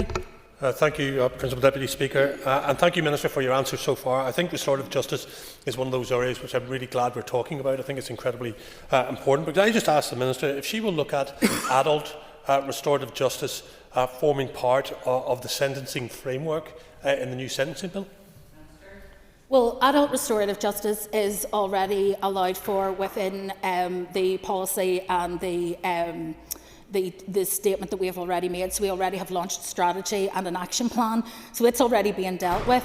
In terms of it being put on a statutory footing, it's very hard to do that because restorative practice can take a multiplicity of different forms, and I think to try and prescribe that in legislation would be difficult. However, it is part of our overall strategy for the delivery of justice. It is part of our overall strategy for engaging particularly with levels of satisfaction of victims within the justice system, and also in terms of our overall reoffending and assistance strategy. So I think from my perspective, I think it's well covered in terms of the strategy we already have in place and the considerable work that has been done through the working group to deliver the new structures that hopefully will allow it now to take on a new level and more momentum and dynamism than in the past. Deirdre Hargey for supplement. Much, Minister. You'd said there about the new pyramid system of accreditation, and I suppose at the committee we heard from Restorative Justice and Alternative some concerns about level 1, and particularly then the ethos of adhering to the peace process, but then also around working with the PSNI, etc. And they raised concerns there may be gaps. Can you assure us that that wouldn't be the case? Well, we're fairly confident, given the work that has been done, and which both Community Restorative Justice Ireland and Alternatives have been involved in as part of the working group, that those areas are covered. When I talk about the different levels, I mean, to be clear, some of the people we're talking about at the top of that pyramid, where you will have very few practitioners, will be in cases, for example, of rape or murder. So very serious offences, but where there may be some restorative practice necessary. For example, we have been approached, and we have examples of victims who want to sit down with the perpetrator and have a conversation with them, and restorative justice can allow them to do that in a way that is meaningful and respectful and victim-centred. So that would be at the very apex, if you like, of difficulty. Then there would be stuff that isn't justice, but it's actually more about restorative practice in terms of community dispute resolution and other things, so it wouldn't have reached that. And between that, there will be a whole scale of either the kind of diversionary conferences with young people, the work that probation does with offenders post the point where they've been convicted, and so on. And I think there will be opportunities for organisations to upskill and to be able to go through those layers of accreditation. Some of the practitioners that we have in Northern Ireland are amongst the most skilled that you'll find anywhere in these islands. I believe that we should use that resource to best effect. Thank you, Minister. Question 5 has been withdrawn. I call Ciara Ferguson. Principal Deputy Speaker, question 6. Proceedings Act Northern Ireland 2021 have now been commenced. However, work to implement a few outstanding measures is still in train as follows. Section 27, which makes provision for my department to take regulations in relation to protective measures for victims of abuse, in particular for domestic abuse protection notices and orders, or DAPNs and DAPOs as they're often referred to. I've already set out the challenges that my department has encountered in trying to develop a DAPN and DAPO model for Northern Ireland that will enhance the protections available to victims of domestic abuse whilst being operationally viable and affordable. My officials are continuing to work with partners, including PSNI, to resolve the challenges with a view to launching a DAP and DAPO pilot in the next financial year. The model will take into consideration the specific Northern Ireland context, including operational capacity, cost and, most importantly, the needs of victims. Fact-finding visits to pilot areas in Croydon and Greater Manchester have been valuable in informing policy development. The aim is to agree a preferred pilot model with delivery partners by the end of this financial year. If the member would like to write to me, there are, I think, about 4 other sections which still have to be commenced in terms of delivery, but I think it would be better to put those in writing rather than prevail on the patience of the Chair. Keir Ferguson for supplementary.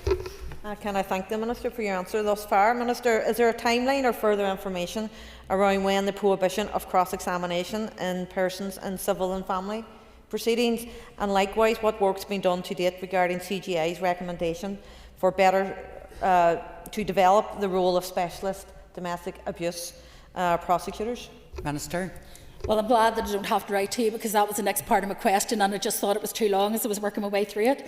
So first of all, work is continuing in relation to Section 32, which is the one placing a requirement on the Department to publish the statement setting out information about the level of participation by personnel and staff in domestic abuse training.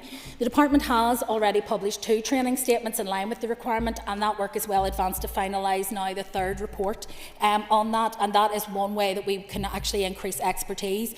You will appreciate that not everyone in that cohort will be an expert provider, but it is important that all first responders and those who are in contact with people in the system have to have a basic level of knowledge.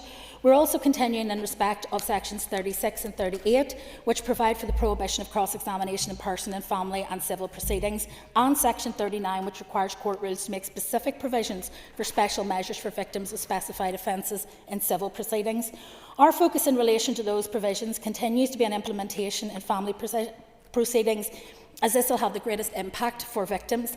The provision relating to court rules and special measures for victims of domestic abuse in Section 37 has already been implemented, and the drafting of the secondary legislation required in support of the prohibition on cross-examination in person provision is underway, subject to emerging priorities and securing the necessary funding for the court-appointed legal representatives. The aim is to convince that provision during this business year. Thank you, Minister. I call Nick Matheson for a supplementary. Thank you, Principal Deputy Speaker, and I thank the Minister for that detailed update. Could you provide an update also on the latest round of funding under the Domestic and Sexual Abuse Small Grant Scheme? Yes, projects which offer vital support to victims and survivors of domestic and sexual abuse have recently received funding from my department and the Department of Health. A total of £259,091 has been allocated across 10 organisations for the scheme in 25-26. That will enable them to deliver a range of services, including trauma-informed counselling, crisis de-escalation therapy and one-to-one legal advice clinics. Those interventions play a very important role in helping individuals recognise harmful behaviours, seek support at an early stage and navigate what can often be a very challenging and complex process. The voluntary and community sector continues to demonstrate innovation and dedication when it comes to working with victims and survivors, and so I believe it is important that we continue to fund them and to try and ensure that they're able to bring that expertise to bear. The Domestic and Sexual Abuse Small Grant Scheme is a key initiative under the jointly led Domestic and Sexual Abuse Strategy. It supports organisations represented on the Domestic and Sexual Abuse Expert Reference Group and the 5 Domestic and Sexual Violence and Abuse Partnerships. This is the second round of awards that have been made, so the total funding allocated under the scheme to date is £568,718. Thank you, Minister. I call Gary Middleton. Madam Deputy Speaker. I welcome the publication of the Drug-Related Intimidation in Northern Ireland report commissioned by the Executive Programme on Paramilitarism and Organised Crime and delivered by the Public Health Agency, and was pleased to be at the launch with Minister Nesbitt. The report shines a light on and recognises the seriousness and impact that drug-related intimidation has on individuals, families and communities right across Northern Ireland. It provides a valuable evidence base and highlights the complexity of the challenges involved, including the role of organised crime, paramilitary influence and the vulnerabilities of those affected. It also demonstrates the widespread and pervasive impact of the harm caused by drug-related intimidation. Nearly 40% of the general population are aware of suspected or real drug-related intimidation happening in the community, and 1 in 8 reported direct experience in the last 3 years, either to themselves, someone known to them or a member of their family. There are a number of measures which the Department is already progressing which will help address the findings of the report. They include bringing forward new legislation and introducing new offences such as participating in and directing criminal activities of an organised crime group, new legislation in relation to addressing the vulnerabilities created by cuckooing and child criminal exploitation. Work is also underway to improve child referrals to the National Referral Mechanism in relation to child criminal exploitation, the work of the Speeding Up Justice programme, which is focused on reducing delay, and undertaking the sentencing review that I hope to introduce later this year. However, there is much more to do, and over the coming months my officials will engage with the Executive Programme on Paramilitarism and Organised Crime team and wider criminal justice partners to consider the recommendations in more detail. I'd also note the outworkings of this report are wider than just justice, and I'm committed to working with all sectors, including health, housing, education and community organisations, to build safer, more resilient communities. Call Gary Middleton for supplementary. Madam Principal Deputy Speaker, and can I thank the Minister for her response. And the Minister, you have highlighted that the drug-related intimidation is not only an issue for policing or certainly for justice. So can you then, Minister, outline how you plan to work with other ministers? You've mentioned that in your answer. How you plan to work with other ministers to provide a response to the PHA findings? I think first and foremost, even the report itself is a collaboration between 2 departments. The Executive Programme now has a Ministerial Advisory Panel, and every Executive Minister is invited to participate in that, so they will get direct briefings that will allow them to feed into the issues that are being raised. All Ministers were also invited to go to the launch of that, but I realise that not all Ministers will be available, and people will prioritise. But I do think it's important as an Executive that we see that there are societal elements of this that need to be dealt with, there are criminal elements of this that need to be dealt with, and then there are the wider issues around mental health and addiction that need to be dealt with in a therapeutic environment, as opposed just simply through a criminal justice lens. We know that issues around health, housing and other issues are incredibly strained when people find themselves either being extorted because of drugs or failing and struggling to be able to maintain their payments to their dealer. And unfortunately, the intimidation and the coercive control that people exert in those circumstances is bleak. It can be life-changing, but it is certainly life-destroying for many people, and I think it's important as an Executive that we work collectively to try and avoid it. Thank you, Minister. We must move on now to topical questions. So that's the end of the list of questions, and I call Patsy McGlone. Minister, would you launch an independent inquiry into how 40,000 bullets have reportedly gone missing from a PSNI training centre in Antrim? Madam Deputy Speaker, I first of all share the concerns that many in this House will have at the reports that they have read over the weekend. My officials were engaging intensively with colleagues in PSNI, and I've spoken with the Chief Constable myself in terms of seeking clarity. I am somewhat constrained in terms of what I can say because we are midway through what is an active police investigation. I wouldn't want anything I said in this chamber to jeopardise any future lines of inquiry that they might have. But it's fair to say that it is incredibly serious. It is being treated so by the Chief Constable, and I think for now that is probably as much as I want to put on the record, other than to say that I have conveyed to him obviously my concerns regarding the potential threat this represents to public safety. Patsy McGlone for supplementary. Thank you, Minister. I'm sure everyone in the chamber shares the concerns that 40,000 bullets should go missing. In the event of, would you support an independent inquiry into how this indeed happened? Well, again, I don't want to be specific about the number of rounds of ammunition. I don't think we can be specific at this point in time, so I don't think that's helpful because there have been conflicting reports around that. And I don't want to prejudge the outcome of a criminal investigation by launching a public inquiry, because I think that's putting the cart before the horse. I think the first thing we need to do is allow the PSNI to conclude the criminal investigation which is currently underway. And if at that stage there are wider questions which need to be asked, there will be an opportunity for those on the policing board and for myself to drill down into those and decide the best means of ascertaining the full facts of the case. But for now, I think it's important to let justice take its course. I call Connie Egan, please. Thank you, Minister. Can I please ask for your assessment of reports that members of the Criminal Bar Association have voted to escalate the withdrawal of service? I thank the member for the question. My officials have been engaging intensively over this weekend to clarify the specific actions CBA membership plan to take with immediate effect this week. The Bar Council confirmed the definition and scope of the planned action late yesterday afternoon. There has been a lack of clarity both within the criminal bar and between the bar and ourselves over this matter over the weekend, which is incredibly concerning. I understand that a number of CBA members were planning to withdraw from all Crown Court cases with effect today, which only serves to demonstrate the vulnerability of those who are turning up at court to face a lottery as to whether or not a barrister will take their case. That such a course of action was even being considered, I think, is profoundly concerning. However, I had a positive meeting with both arms of the profession last week. I think that makes this all the more depressing because I reaffirmed my commitment to bringing forward enhanced legal aid fees and ongoing engagement.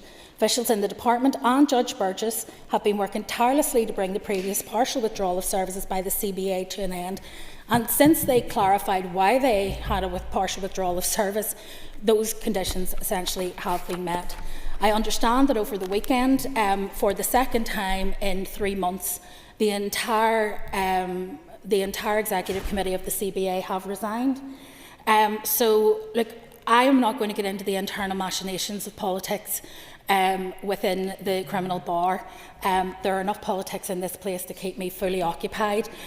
What I want to do is ensure that the criminal bar continue to take instructions in complex cases, move away from the partial withdrawal of service that we currently have, and crucially, that victims, particularly those most vulnerable victims, are able to access justice in a timely fashion. I'm committed to doing that. I believe the people I spoke with last week were genuine in their commitment to do that, and I just hope that we're able to proceed with that by the end of the month as anticipated. Connie Egan for supplementary. Thank you, Minister. Could you please outline the impact that the ongoing withdrawal of service has had on victims, witnesses and the wider justice system? Well, obviously, any additional delay is impactful on the justice system, particularly on victims, witnesses and defendants, many of whom will be being held in remand, and the impact then is not going on to our prison system. 132 Crown Court cases were listed to be heard across the Crown Court today. In light of the emerging decision late yesterday afternoon, they have not been impacted by withdrawal of service. The specific actions taken today have varied, so it seems to be at the moment that it's only new cases that are not being taken in that action today, but that clearly will have an impact down the line. And the specific actions being taken by CBA members have varied somewhat since the withdrawal of service commenced last December. Since March, members have refused to take new instructions in murder and serious sex offence cases, but as I say, that has now been extended, I believe, with effect from today to all Crown Court cases. That puts more stress on the criminal justice system and court business. It is wasteful of scarce resources, and I think it is time that the Criminal Bar Association made clear what their intentions are. I have been able to work with the Solicitors Criminal Bar, with the Law Society and indeed with the Bar Council more generally in terms of trying to address some of the genuine issues that they have. I'm willing to do that with the Criminal Bar, but there has to be some sense of putting victims back at the heart of the discussions that we're having and trying to ensure that we can do that while still providing the service for which people rightly seek to be paid. Thank you. I call Donny Baker. Thank the Minister for her answer so far. Minister, during the public consultation on the new youth custody and supervision orders, views were openly split between those in favour of setting the minimum duration and those against. Is setting a minimum duration in keeping with children's rights? Well, I'm aware of the discussions that have been taking place on this, and you're aware of the position that the department has taken, and that reflects very much my own view. I think there is a balance to be struck in all of these things, and I'll be happy, obviously, to engage with the committee as you move forward in terms of the way to handle this. I think it is important that there is clarity around what these orders will look like. That's one of the things we're trying to do by replacing multiplicity of orders and conditions with something that's much more streamlined and easily understood by the young people themselves. I think knowing when the order will end is also quite important for young people to know that there is a finite timeline of engagement. But I think that I understand certainly the arguments being made about the minimum length of the order. I suppose the crux of this is to have long enough to be able to engage with and build trust with the young person involved and their family to actually be able to affect a difference. Because if the orders are too short, a bit like sentencing, if they're too short, it doesn't allow us to do the rehabilitation work we would like to do. We'd be better off in the community working through those things. Donny Baker for supplementary. Well, thank you, Minister. Well, what steps is the department going to take to monitor and assess if the new youth custody and supervision orders is being used as a measure of last resort? Well, I think there are a number of things we can do. We can look, for example, at the practice that's already happening within the youth justice sector. There are very few young people now held in a custodial environment, other than those who either choose not to make their bail conditions, which some do because they don't feel safe returning to the community, or those who have committed potentially very serious offences that would require a public protection response. And I think that commitment has been shown in terms of making sure that we try to do the earliest possible intervention. You'll be aware of the work that Youth Justice does in terms of, for example, providing supplementary work in the CAM scheme for young people at risk of offending, and actually working with those who are right on the boundary between getting themselves into quite serious trouble or not. And I think that is the measure of the commitment of the people who work in Youth Justice Agency, to ensure that insofar as we can, we divert young people away from the criminal justice sector and from criminality, crucially, because what we're trying to do is protect those young people from becoming involved in activities that will mark them potentially for the rest of their lives, because we know that people will graduate through the system, and that is not good for them, it's not good for their community, and it's in all of our interest to support that. Thank you. I call Alan Robinson. Deputy Speaker, could the Justice Minister outline any plans to review the explosives fireworks regulations NI 2002? Well, Madam Deputy Speaker, I'm somewhat concerned that I might end up stealing the thunder of the members immediately to my right here, because I think there's a debate about this next week, if I start announcing what my intentions are as of today. Our fireworks legislation in Northern Ireland is some of the most robust in these islands for, I think, rather obvious purposes. And there are reasons why we have concerns. Some people love fireworks, some people hate them. As an animal owner myself, as a dog owner, I understand the stress that it can cause, particularly to animals, and I understand that. But we do have very robust legislation in place. I also have limited resources, and I would have to take those resources away from something else to do this piece of work. And so I'm not entirely sure that would be the appropriate way forward. However, other members have mentioned in question time today the sentencing review, which we're hoping to launch in the autumn. And there may be something around penalties and enforcement that we may be able to do as part of that sentencing review, which would mean that those who breach the currently quite robust regulations that we have would then be able to be held to account, perhaps in a way that is more of a deterrent.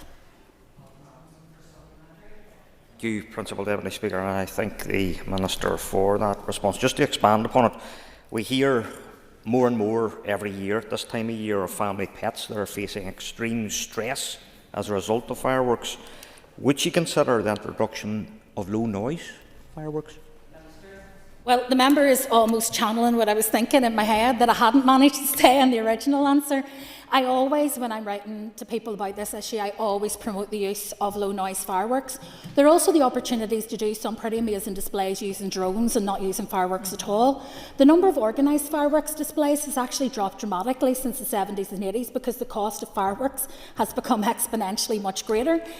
So there is a balance to be struck, and I understand as I say, the concerns that people have in terms of pets. We spent quite a bit of time, both myself and the Dairy Minister, over the Halloween period, for example, sharing advice and guidance to animal owners as to how to ensure that they could do their best to keep their pets safe. But obviously, my preference, personally, as well as for animals, would be that there were low noise fireworks. I do think that I think fireworks noise is a problem. I think we can't be prescriptive though, because not all low noise fireworks would be suitable for every occasion. But I do think that the reduction in the number of fireworks licences being granted is indicative of the fact that many people are moving to other kinds of displays that are celebratory to avoid the use of fireworks or over-reliance on it. Thank you, Minister. I call John Stewart. Speaker, and the previous member did steal my thunder, but I do think, Minister, that it is a very topical point. For weeks leading up to Halloween, we know this, that vulnerable elderly residents and unfortunately thousands of pets have to suffer the noise that goes with this. And we heard of the tragedy of a dog a few weeks ago who died as a result of this. I know that you're not minded to review the regulations at this stage, and you've outlined why. Has you had any engagement though with senior police officers about how they could better interpret that and how they could use their resources to tackle those who routinely misuse fireworks? It's one of the things in terms of sentencing that I think maybe more robust sentencing for breaches of the licensing would actually be quite helpful in terms of making it clear that it won't be just a fine in terms of what is a relatively expensive business, but that there will be some consequences for that. So that's one element of it.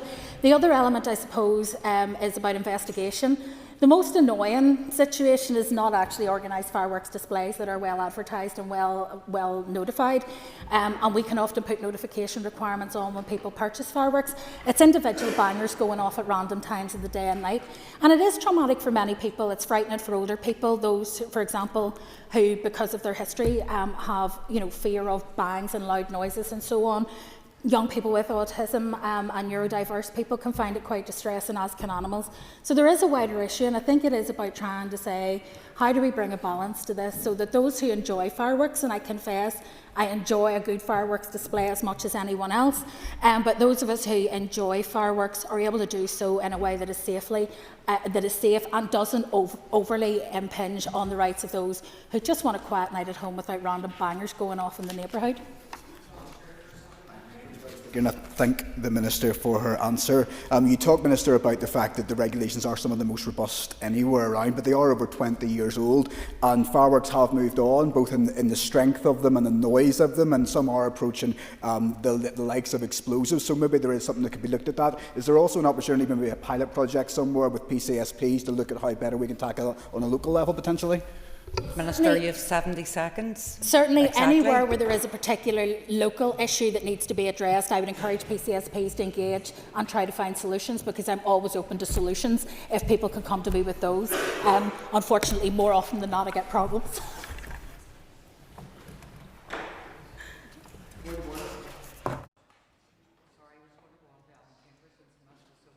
Very quickly. No? No, okay. Point of order. Thank you, Minister. Thank you, Madam Principal Deputy Speaker. Can you advise, is it in order for, during questions to First Ministers, both the Deputy First Minister and her colleague Mr Brooks accused me of politicising the head of the Civil Service and the Civil Service in general for writing to the head of the Civil Service, Madam Principal Deputy Speaker, when, in relation to Civil Service Code questions which have been raised by Mr Gibbons-Tripp, when both my counterpart, Chair of the Economy Committee, Philip Brett, has also written to the head of the Civil Service. He's done exactly the same thing as me. And the Education Minister has himself been publicising, including today, the opinion of his own Permanent Secretary. Is that an appropriate use of commentary from DUP members? So, first of all, I don't think it's point of order, but the Speaker is happily standing there. And while these issues are very serious, and they are, this is starting to sound like na-na-na-na-na. Seriously, the whole lot is. So what I would advise you to do is, Matthew, is to write to the Speaker to get your point of order in writing, okay? If members would take their ease, please. Yes, Nuala, point of order. Ms Deputy Speaker, unfortunately last week during question time I missed my allotted slot. I gambled with my time at an event and didn't get into the chamber in time, so I apologise. You should be barred for a week, Nuala. Anyway, fair play to you, Nuala. The Speaker's here, thank God.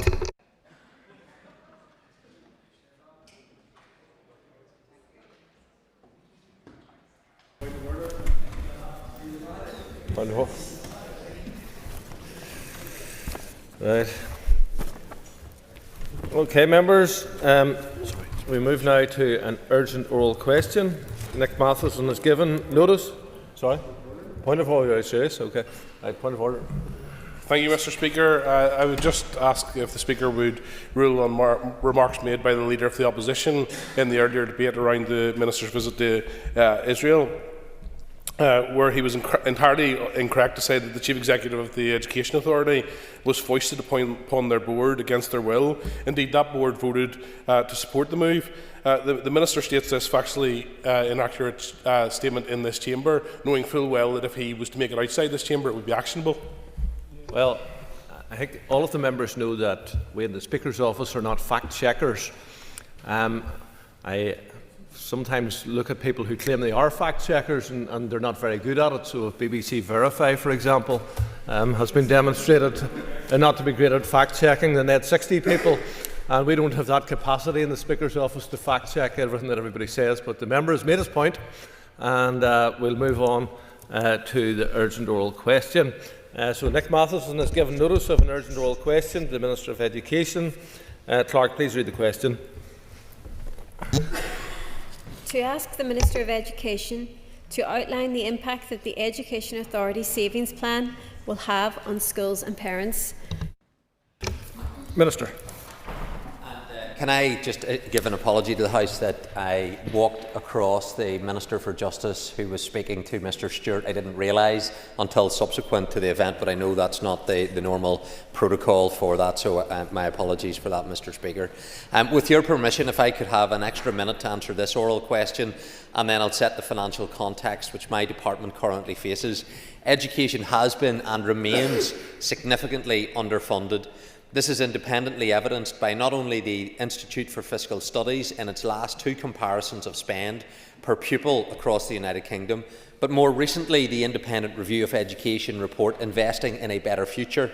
Whilst the EA has been able to operate within budget in the last 2 financial years, predominantly it has only done so because of significant additional in-year funding totalling £480 million in 23-24 and then £614 million in 24-25. The Minister of Finance has, however, strongly indicated that additional funding of this quantum will not be available in this financial year. It's in this context that the Education Authority recently announced its savings plan in a response to the unprecedented financial pressures facing the education sector this year.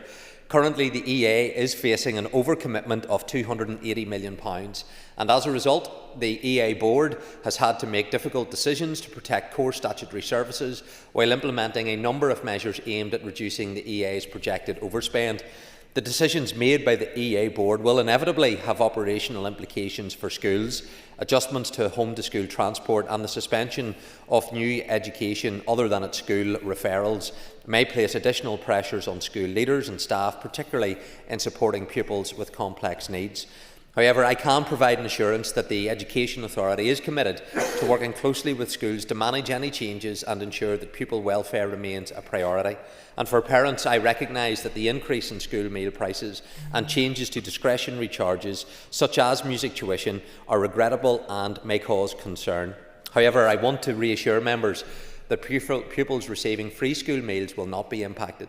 These decisions taken by the Education Authority Board have not been taken lightly and reflect the economic reality of operating within a strictly constrained budget, whilst continuing to meet rising service demands associated with delivering statutory and policy obligations. And since I took up this post in February last year, I have been and remain fully committed to advocating for additional resources for the education sector in Northern Ireland, which is chronically underfunded, and I'll continue to engage with parents, schools and members of this Assembly to ensure that the most vulnerable children are supported and that collectively we all continue to press for a sustainable funding solution for the education sector. Nick Matheson.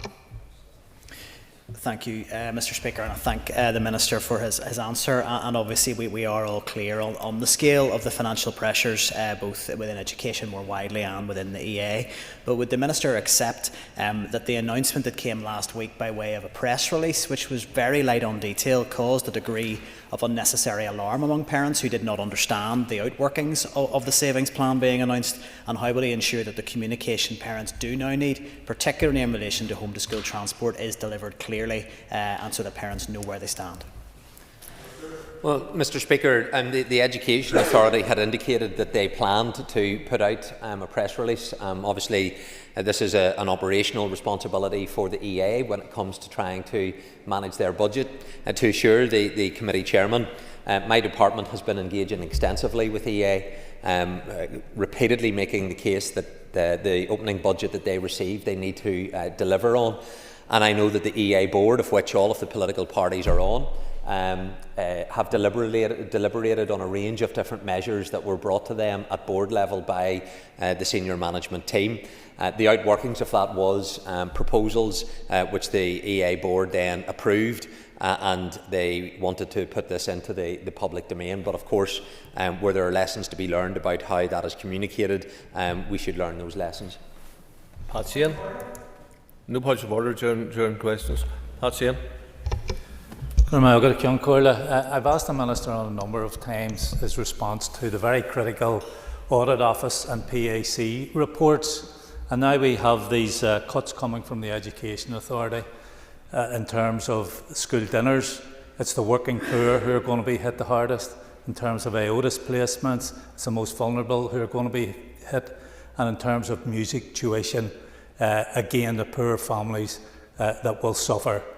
Is it not time that the Minister started thinking of the most vulnerable in our schools and realised that it's his financial mismanagement that is causing the problem here? Well, the member's wrong in respect of his final point. I highlighted in the original response in-year funding in 2023-24, so this was beyond the opening baseline that the Department of Education received, was £480 million. In the last financial year, in-year funding was £614 million. That was additional to the opening budget settlement.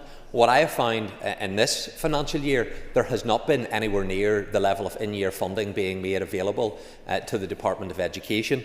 The evidence is there in terms of the underfunding, and I encourage the member, listen to your school principals, listen to your teaching trade unions, and they make it clear there is nowhere left that they can cut.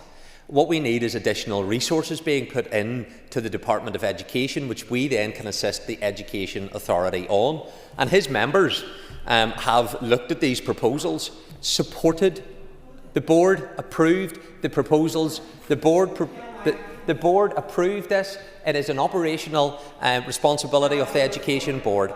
So, well, if the members want to produce a minute where the Sinn Féin representatives on the Education Board opposed the proposals that were brought by the senior management team, then they can do that. And I will stand corrected if Sinn Féin are opposing it at an Education Board level. David Brooks. Thank you, Mr. Speaker. Thank the Minister for his answer so far. He's clearly sensitive to the concerns that some of these decisions will cause families across Northern Ireland, and some people would say that they may be looked at as controversial. On that basis, did the Minister ever consider bringing these decisions to the Executive? Well, the member is right, and you know, whenever we're talking about reductions in public services, which I think do cause harm, they are controversial, they are significant. So yes, I brought a paper to the Executive. I asked the Executive that the Education Board, having brought forward these proposals, that if they had objections to it, that they should raise those objections. Or indeed, one of my proposals within the paper to the Executive was that additional funding would be granted to the Department of Education so that these cuts wouldn't actually then need to take place. I know Sinn Féin didn't support that. So these matters are controversial. And they are significant, and indeed, if the expectation is that the current projected over-commitment of hundreds of millions of pounds need to be implemented, you're talking about a quarter of all teaching staff. Is that what Sinn Féin now are seeking when they talk about fiscal responsibility? They want to actually see these level of cuts upon the Department of Education and in our schools. So I think they need to be honest with the public.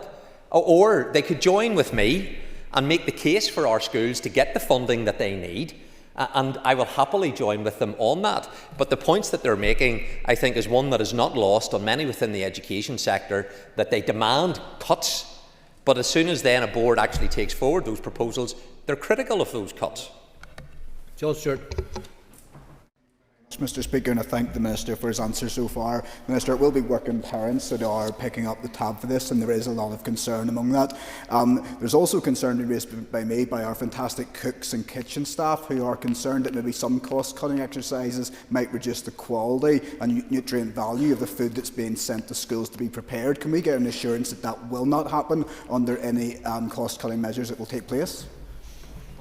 I think the point is well made. Again, the decisions of how the food is sourced and so on is a matter for the EA in terms of its operational responsibilities. There will be appropriate standards when it comes to the quality of food that needs to be presented. But I absolutely readily admit that for some families the increase in the costs of meals by that 50p, and some will have multiple children in a school, will create a level of financial hardship, particularly for those who don't qualify for free school meals, and it's often those who nearly qualify but don't, the working poor, who struggle the most. So I absolutely understand the challenges that is creating, but I again appreciate that for the Education Authority and its board, they are grappling with very significant financial pressures, and these are proposals that they have brought forward. Hunter.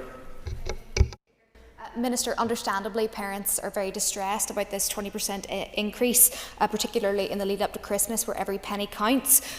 Will you consider revisiting the threshold for free school meals, recognising, just as you had said, Minister, working parents who have multiple children are under significant financial pressure? Mr Speaker, the member makes the point for me that the financial pressures on EA is an overcommitment of £280 million. And here, within this Assembly, a member gets up and says we need to provide greater levels of subsidy. Where from? Where, in terms of financially, do you want to take off other departments and help address the financial pressures in the EA board? And countless members around this Assembly, Mr Baker wants to bring in a holiday hunger private members bill, £20 million. Where's he funding it from? I've every sympathy for him. But where's he funding it from? Has he spoken to John O'Dowd, the Finance Minister, to get the money? So it would be great to have Sinn Féin actually, if they believe what they say, rather than tricking the people out there that they claim to represent, that they're there fighting for their financial needs and their financial pressures. You control the Minister for Finance.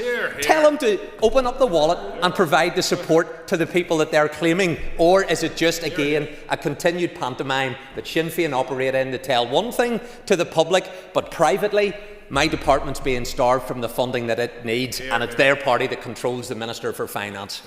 Connie Baker. I'm a private member's bill that you replied to me at the very beginning to tell me that you wouldn't be supporting it, so I know where you stand. The proposals made by the EA Minister was brought to the board for noting, no decision. So why are you standing here trying to mislead this Assembly once again? So whenever it was brought forward to the board, did Sinn Féin representatives on the board vote against it? Did they vote against it? So again, this is the hypocrisy when it comes to Sinn Féin. They have members on a board, as do the Alliance Party, the DUP and the Ulster Unionist Party. And what they're saying here is that a paper was brought forward and just for noting. So they Pontius Pilate-like wash their hands of responsibility and say it's not us, it's the senior management who brought this forward to the board. What's the point in your board members then being on the board? If you're just there to rubber stamp. I don't rubber stamp any decisions in my department. I go through line by line. Where's the expenditure? How do you justify it? And where do we need to find savings? That's why we do find them. So I would appreciate if Sinn Féin actually could get their board members then to apply a little bit more level of scrutiny when it comes to these proposals and make sure that it's not falling on those who can least afford it. Gary Middleton. Thank you, Speaker, these savings proposals from EA will rightly draw concern alongside the stark financial position facing your department, Minister. It's not enough for members in this chamber to simply stand up and point out the problems without ever coming forward with a single solution. Minister, what support have you received from your ministerial colleagues in trying to avoid the budgetary cuts facing your department if you don't receive the finance that you need? Well, can I thank the member for the question, and it's very clear the pressures that education have been on now for a significant number of years. That is something that I have raised repeatedly in my role as Minister for Education. I will continue to champion the needs of our schools and to fight the corner for our children in the face of very difficult circumstances. That's why I tabled a draft executive paper on the 14th of October, setting out the critical position that my department's finances and the actions that my department would need to take in the absence of additional funding in order to significantly reduce the projected overcommitment in 25-26. And in that draft paper, I set out the savings that the EA was proposing, stressing that many would have an adverse impact on our most disadvantaged children and young people and our school communities more widely. I struggle to express my disappointment, therefore, at the failure of my executive colleagues to recognise the crisis that is facing education. The Minister of Finance even questioned why I had brought the paper to the executive, asserting that the executive doesn't run my department. So I can reassure you, Mr. Speaker, that I fully acknowledge my responsibility in running my department. But I also recognise the collective responsibility that we share as ministers to operate within the agreed budget envelope. And given the prospect of an overspend at the Northern Ireland block grant level, it is vital that we collectively work together to seek to minimise our collective overcommitment to the fullest extent possible. And so I trust that all ministers in the executive will take that collective responsibility seriously and help support me, but more importantly, support our schools and our children who need to have the support of this executive, not just me as Education Minister. Andrew McMurray. Thank you, Minister. Minister, would a planned and communicated approach earlier in the financial year have been a more effective way to save money and offset the resulting outworkings, as you've described? Series of reductions before devolution was restored. There were a number of savings. Holiday hunger was one of them that before I was here those reductions were made in order to help reduce the expenditure within the department. And I would love to be able to put more money into education to meet the needs of those people who deserve it. But we're facing a serious financial pressure on this executive collectively, one from the Department of Health, one that will likely crystallise within the Department of Justice now next year in terms of the data breach, a data breach to the tune of well over £100 million. And if that's not met by the Treasury, that has to be met by this executive collectively. So as a result of some of those actions, then the pressure is placed on other departments as well. So I want to see the effective management within the EA when it comes to trying to address these financial pressures. That's why I brought a paper to the executive. That's why I seek the support of my executive colleagues. I wish they would all get in behind trying to do what we can achieve collectively, rather than some of the positioning that's taken place within Sinn Féin's ranks. Their voters deserve better than that. The children that they represent deserve better than that kind of political posturing. They need their ministers to roll their sleeves up with me to do all that we can to try and mitigate the pressures that we face as an executive. There will be longer-term strategic decisions that need to take place in respect of workforce planning, when it comes to even transport policy, and that again will be things that there will not be a lot of an appetite there in the wider public domain, but those things will require legislative change. And those are measures that my department are continuing to scope out in terms of what those medium to long-term plans are. But the short-term pressures are chronic and will have severe implications for our education system. Matthew Mason. Minister, you've just said to listen to school leaders and for us to listen to school leaders. Day in, day out, we're contacted by school leaders who are telling us just how stretched they are. A number of weeks ago, they were sent a letter by the EA to tighten their purse strings. Meanwhile, we're hearing of teachers spending their own money on resources. Then we've heard this statement about these cuts. Meanwhile, we're hearing about all the wastage that's happening within the EA, taxis and taxi journeys, wasted ones being a key example. So how can you stand here and justify that? And will you listen to school leaders? I'm not going to justify any wastage. And if members could see the correspondence that I've shared with the EA in terms of challenge them around what measures they are taking and the responsibility to ensure that they live within their budget, it's there, it's documented. I meet with EA regularly. And so I take my role very seriously. The overcommitment doesn't sit within my core functions of the department. It doesn't sit in any other arm's length body. It sits within the Education Authority, of which we all have political representatives there. This is a shared responsibility. And if you're listening to principals as I do, those principals are saying, we need your support to be able to do more. That's what we need to do. So join me in making every effort possible to try and stave off the hundreds of millions of pounds of cuts that would be made to our education system. And what does that look like if that was to take place? That would have severe implications for the number of teachers that we have in our workforce. I think Sinn Féin would rightly be the first to say, we don't accept that. I would agree with them on that. It'll have implications for expenditure on things like school transport, and Sinn Féin MLAs and others will be the first to write and demand that they need to get their constituents into school, that they would need to get a taxi to their school. I'm saying, is there a more efficient way for transport provision to be made? But I could give you hundreds of correspondence from members in this Assembly who are asking for more money to be spent within the education system, not less. And so the challenge for our executive, the challenge for the Finance Minister is, what are you doing to support me as I seek to support the school principals and our education system? I hope he will rise to that challenge to support. Harry Harvey. Thank you, Mr. Speaker. Minister, if you were to balance the budget this year, what would that mean for the education sector? Thank you. Well, I've outlined some of them in terms of what we would need to do, but without additional investment being brought into the department, because of the EA overcommitment, will not balance its books.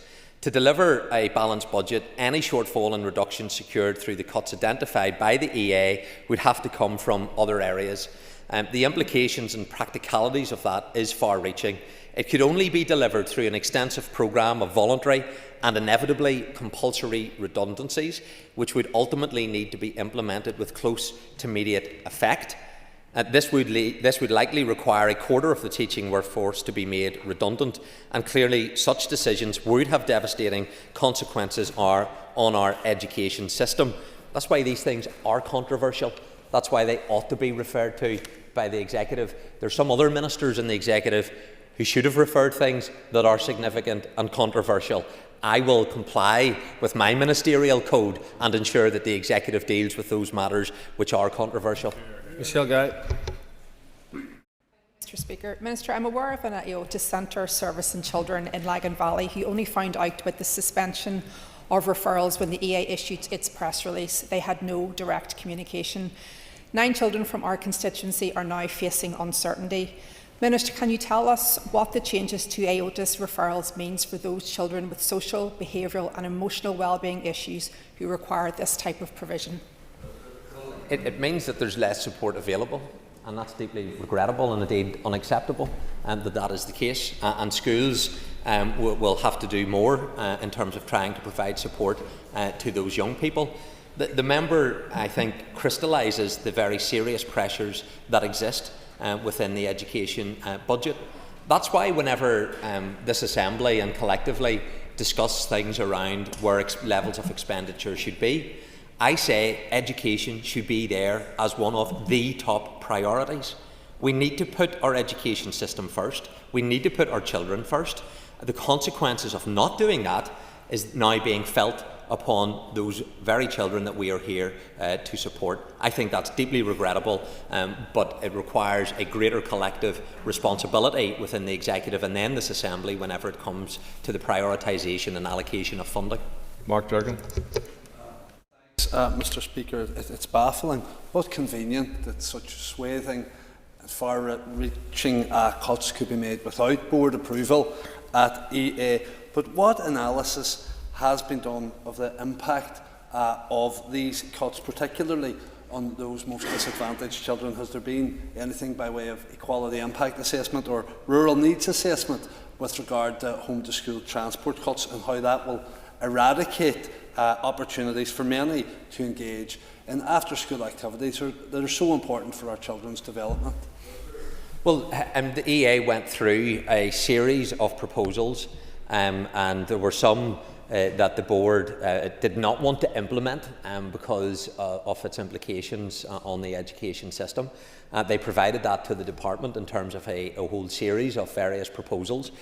These were within the category that the board had approved in order for them to be taken forward. But there were other proposals much more severe. And what I would say to members is that the projected overcommitment being 280 million, these proposed savings are estimated to achieve in the region of 20 to 30 million.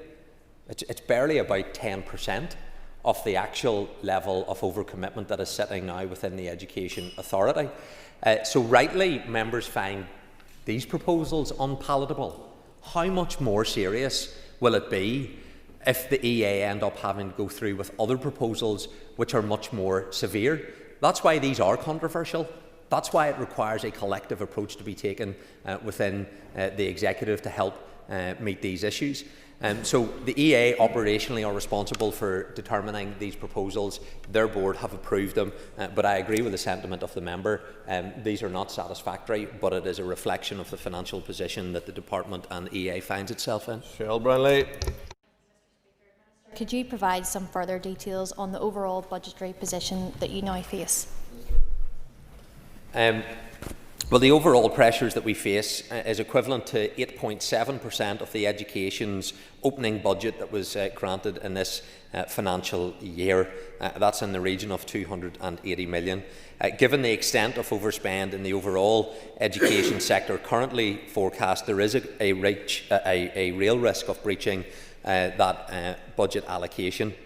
This in turn has a consequence when it comes to the Northern Ireland block grant, and I referred earlier to the Department of Health's position, and without question, had the data breach issue crystallised in this financial year, so too would the Department of Justice had breached its budget settlement, given that the Treasury indicated that they would not be able to access the reserves. That is going to be a pressure facing this executive it would appear, in the next financial year.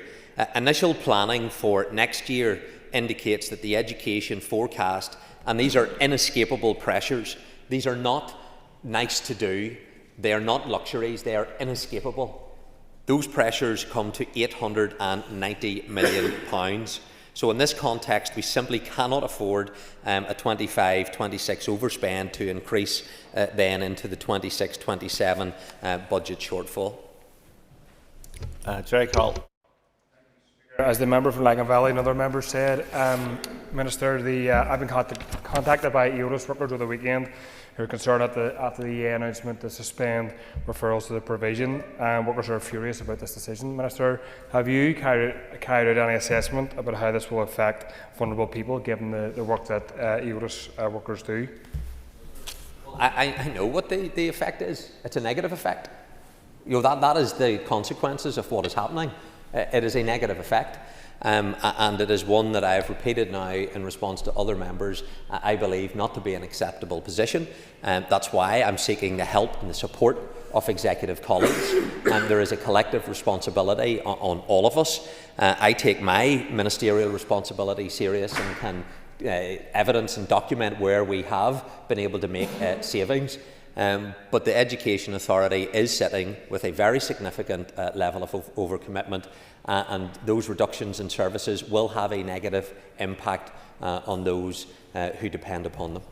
Brian Kingston. Thank you, Mr. Speaker, and I thank the Minister for his answers so far on this difficult situations and the difficult options being considered by the EA, by himself and by the Executive as a whole.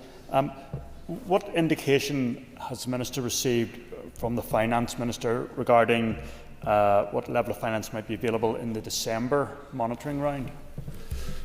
That's an ongoing process in terms of what we're wanting to achieve.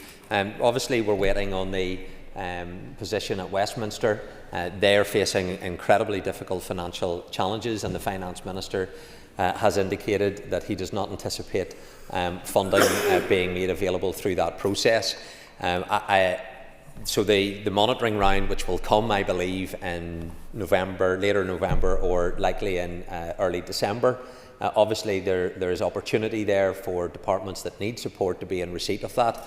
But I don't believe for one moment that, as this executive is looking into hundreds of millions of pounds in terms of the pressures on the block grant, that we are going to be in receipt of that level of funding from the Treasury. Last year there were an exceptional amount of funding that became available that masked the underlying situation faced within education, but indeed other departments, because of that funding that was available, and the pressures are now crystallising. That requires me to take action, which I will do in terms of the medium to long term, and outline some issues that do need to be addressed, but those are going to be challenging, and I suspect there will be very few members in this Assembly who will be supportive of them, but it is a financial reality that is facing this executive, and difficult decisions need to be taken. But my experience has been that many ministers don't want to take those difficult decisions and immediately rule out revenue raising areas. They don't want to do those kind of things. But then we have public services that need to be funding. Those are the pressures that we as an executive are facing. That concludes questions. The Minister for Education, Matthew O'Toole, has tabled an urgent oral question. The Minister of Finance, Clark, please read the question. To ask the Minister of Finance, following the decision to allow the Minister of Health to overspend his budget by £100 million, for an update on his efforts to reduce the Executive's overall departmental overspend. Sir.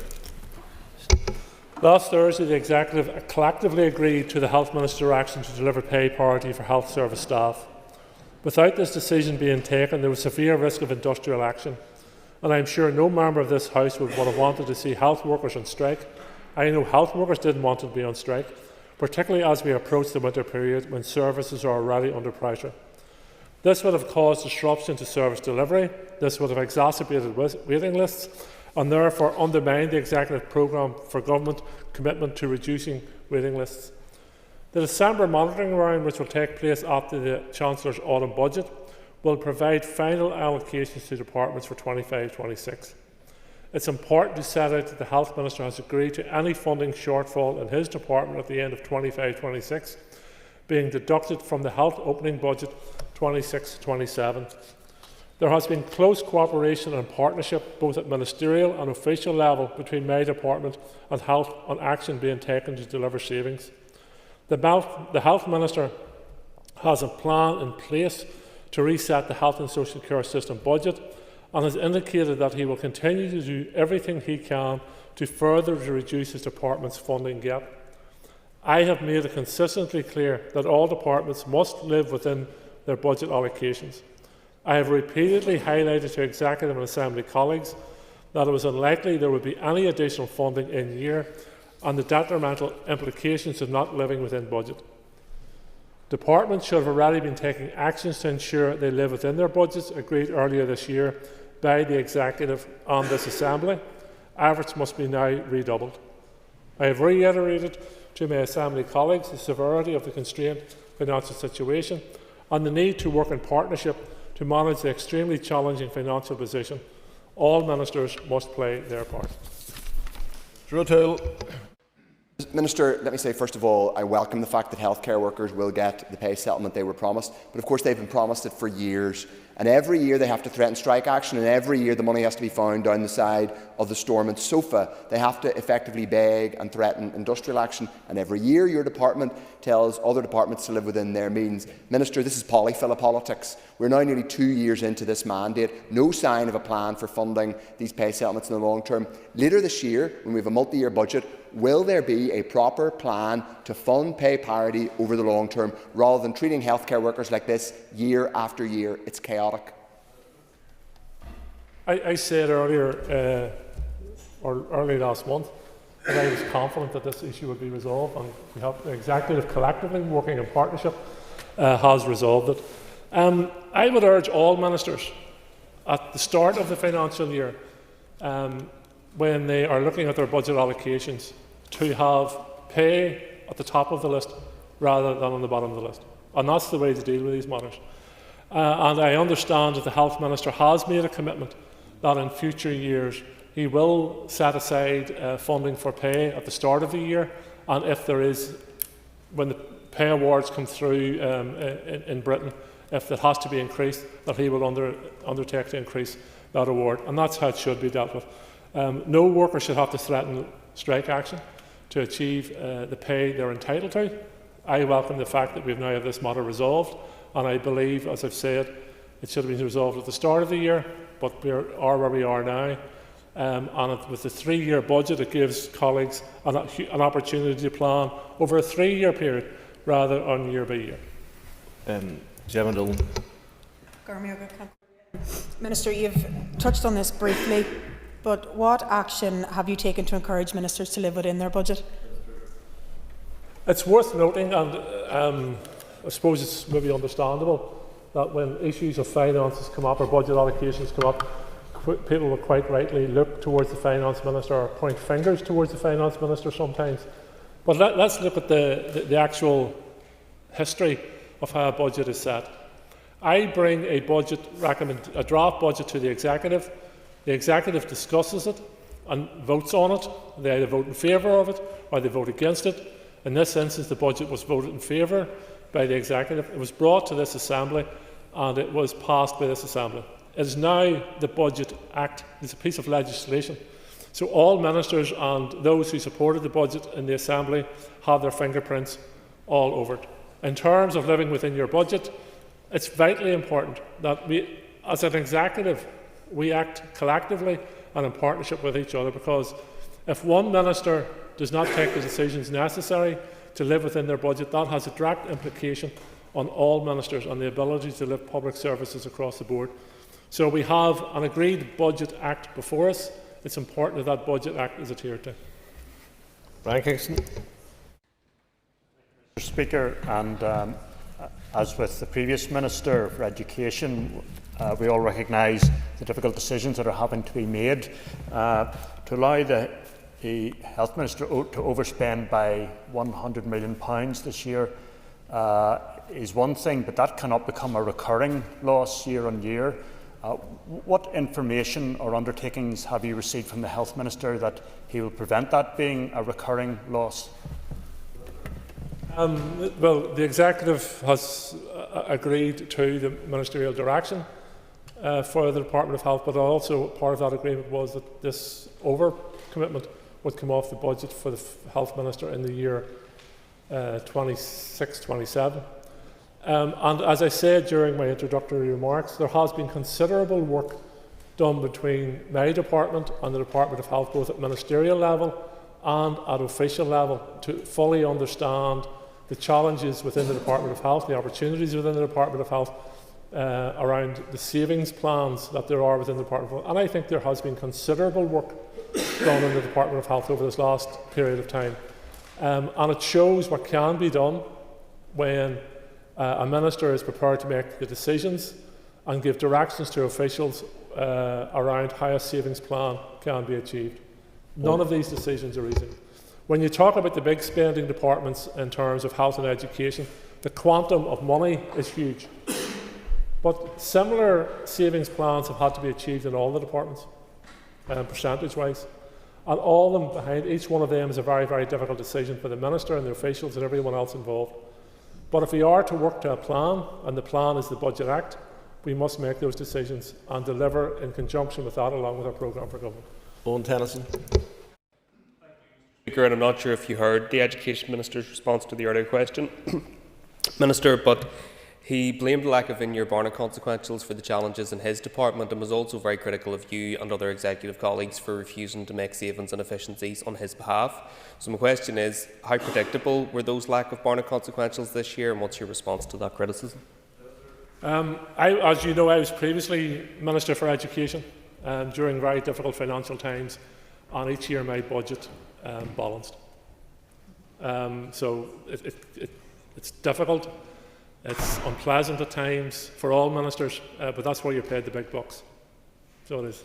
That's where the responsibility comes in. That's why you're paid the big bucks to make those decisions. And in terms of how things move forward, I would say that instead of discussing budgets and what we should do on the 10th of November, people should have been discussing it on the 10th of January, on the 10th of February, on the 10th of March, and on the 10th of April. And decisions should have been made in around then, and statements should have been issued from boards at that stage. I have been very, very clear with ministerial colleagues from the outset that I did not expect any significant borne consequences this year. And it's not because I'm some sort of financial wizard. Anybody watching or listening to events in London or listening to the Chancellor or those who debate and discuss the Chancellor's views would be known very, very clear. There is not going to be major borne consequences this year. Dr. Aiken. For your answer so far, Minister. Minister, first of all, thank you very much indeed for agreeing with the Health Minister to be able to look at this and to be able to move these funds across. But as you're aware, within the health budget, this is about 1.2%.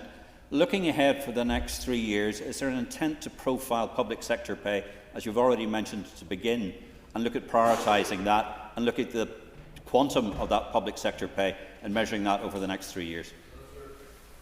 Yes, I think collectively and individually ministers are going to have to do this. As I said earlier, to a response to one of our colleagues here, that it's better if ministers identify pay awards early in the calendar year, financial calendar year, rather than later in the year. And then if there needs to be a top-up as a part of a broader award, then you have to do that. But yes, I think there's an opportunity now for ministers to be looking at a 3-year pay award programme moving forward. That gives them certainty, it gives workers certainty as well in terms of planning. Down for South. Speaker, and like others, I'm glad to see this award for pay within the health service.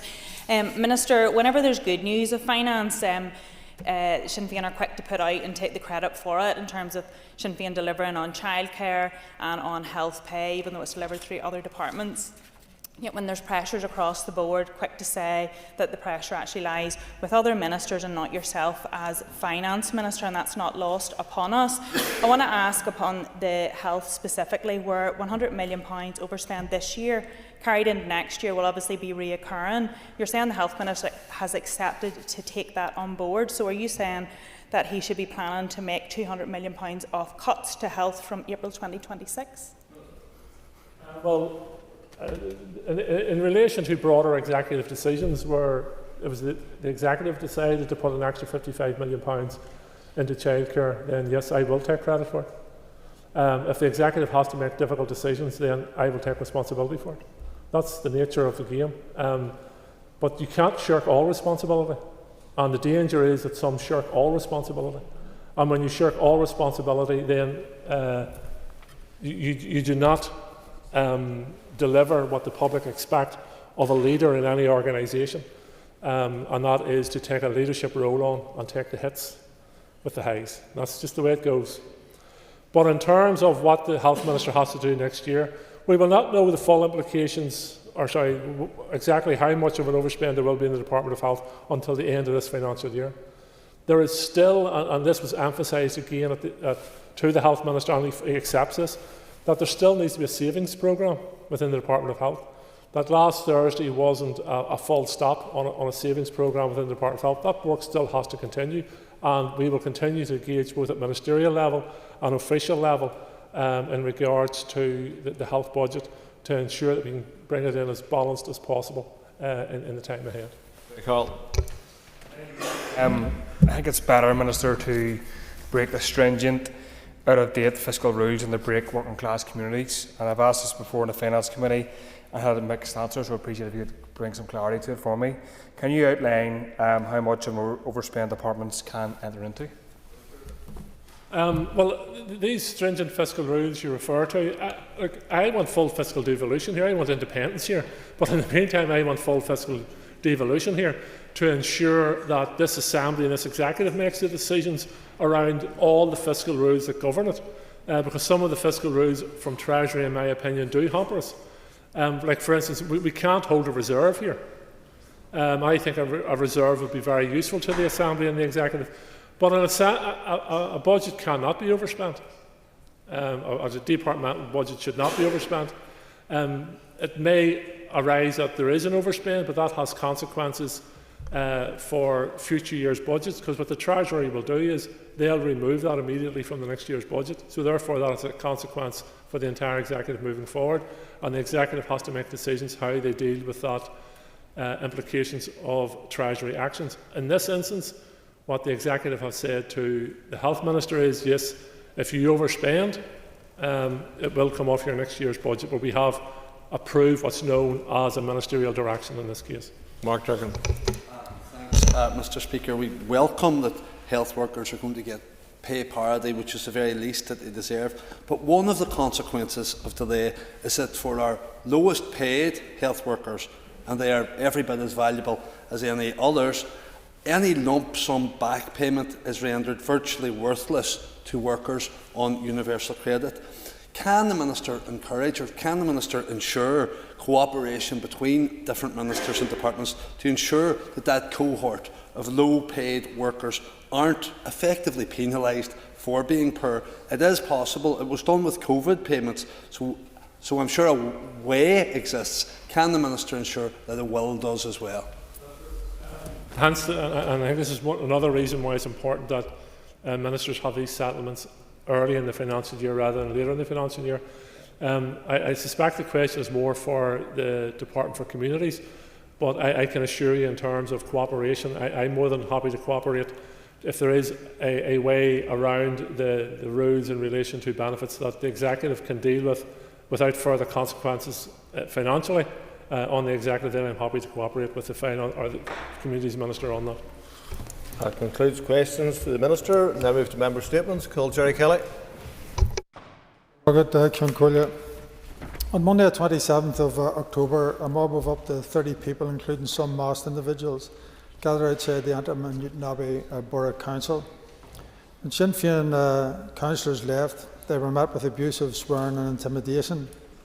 One female councillor, who was isolated and surrounded, was effectively prevented from moving forward and had to call for assistance. Sectarian insults were shouted, and the councillors were verbally abused for not wearing poppies, and they were called rats again and again, walking down behind them. This was not a peaceful protest. It was a loyalist coordinated attempt to intimidate those who were elected to represent their constituents. Many Sinn Féin elected representatives have faced threats before, as have elected representatives from other parties. These loyalist and right-wing elements bring nothing but hate and disruption, but they will not stop us from working on behalf of the people who elect us. What made the situation more concerning was the lack of response from the PSNI, who actually were present at this time. No meaningful action was taken to stop the escalation of abuse or to protect those being targeted. 2 meetings took place with the local PSNI district commander after the event, where the lack of preparation and necessary action was strongly challenged. Public representatives and members of the community must be able to rely on the police to act to prevent threats and intimidation.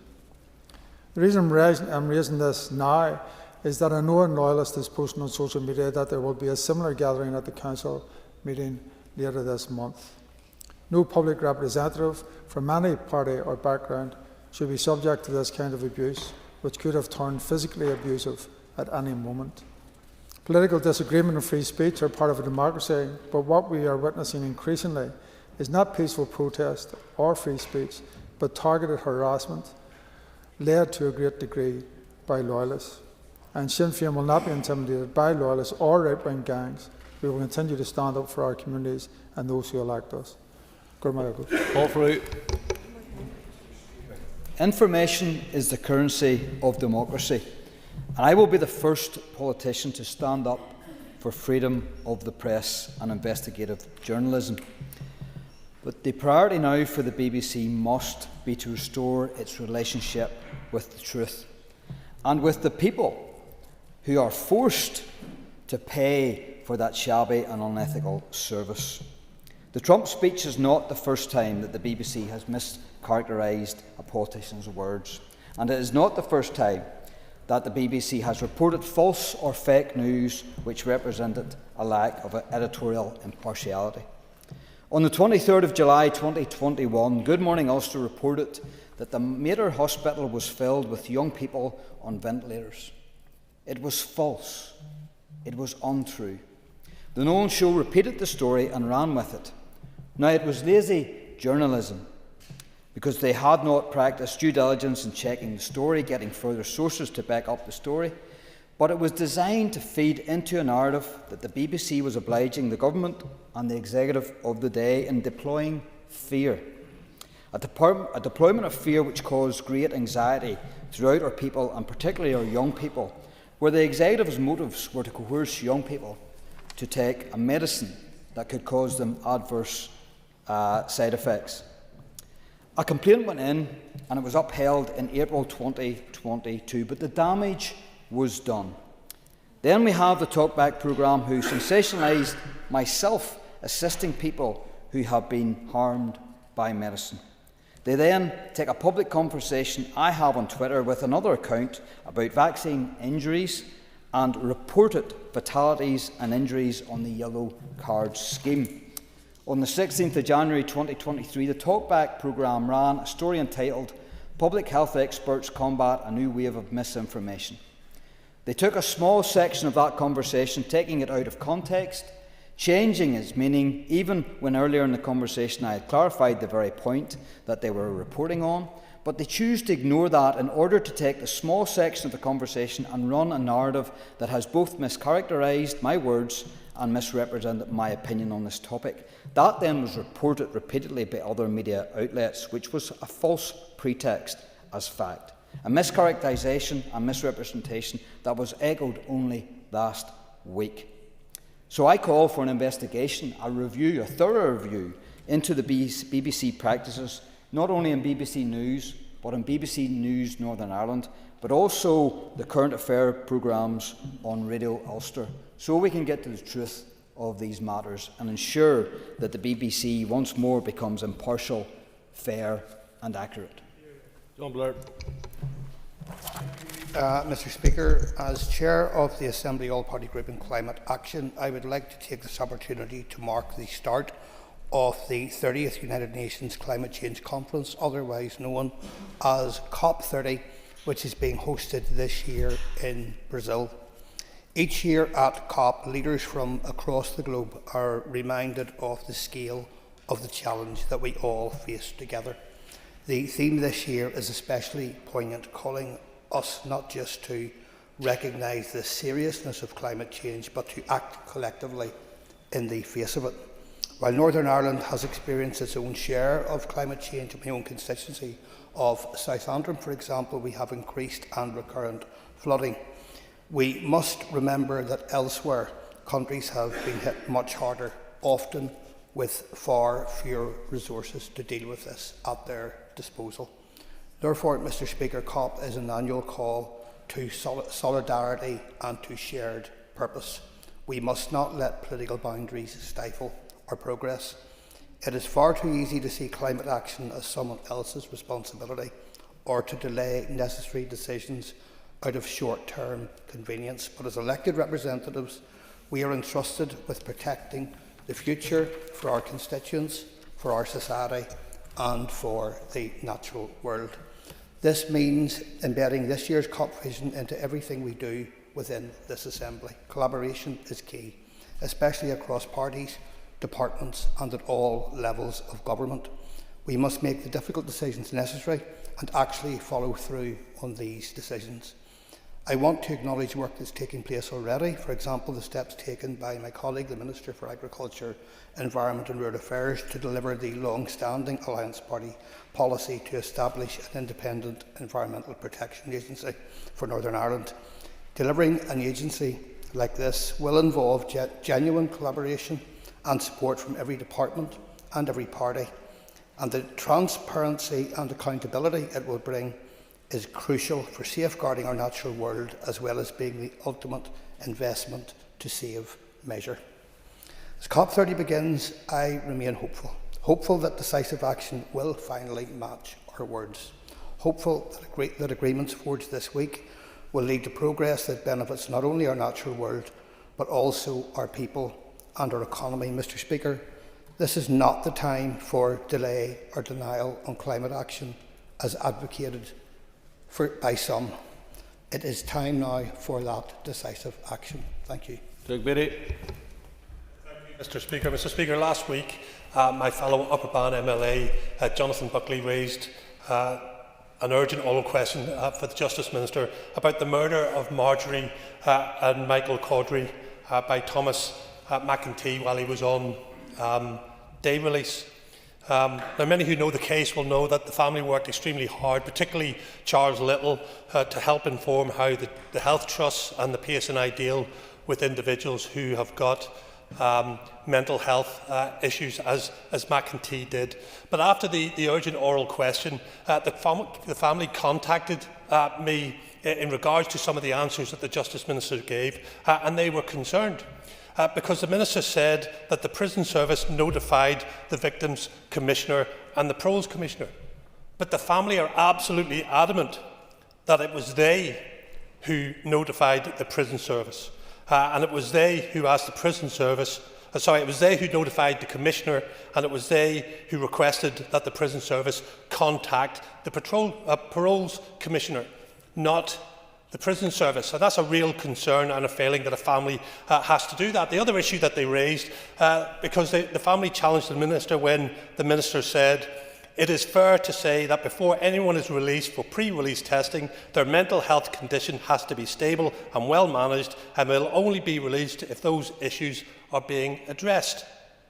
Yet at the sentencing of McEntee, Dr. Kennedy and Justice Colton, who were looking after the case, agreed the future violence risk for life-threatening harm, in my view, is thus a significant one, which will require indefinite management and supervision. They went on to say he has already demonstrated concerningly that even when quite mentally unwell, he has an ability to present himself as mentally well, even to the experienced mental health staff. Was this ignored? If it was, it is damning that it was ignored and McEntee was let out, and sometimes let out while he was on his own. But it's also worth noting that the Minister said McEntee's tariff had expired. That was not the case. His tariff was not due to expire until June 2027. So the Minister, possibly inadvertently, misled the House. Now, I know today she clarified that very point. However, she did say that he was close to expiring his tariff. But that wasn't true either, because he still had 30 months to go in regards to his tariff. There has been some serious structural failings in the pre-release testing, which allowed McEntee to be out on day release after murdering Marjorie and Michael Caudry. The family rightly want answers. I think the family rightly deserve answers, and the Minister needs to give answers.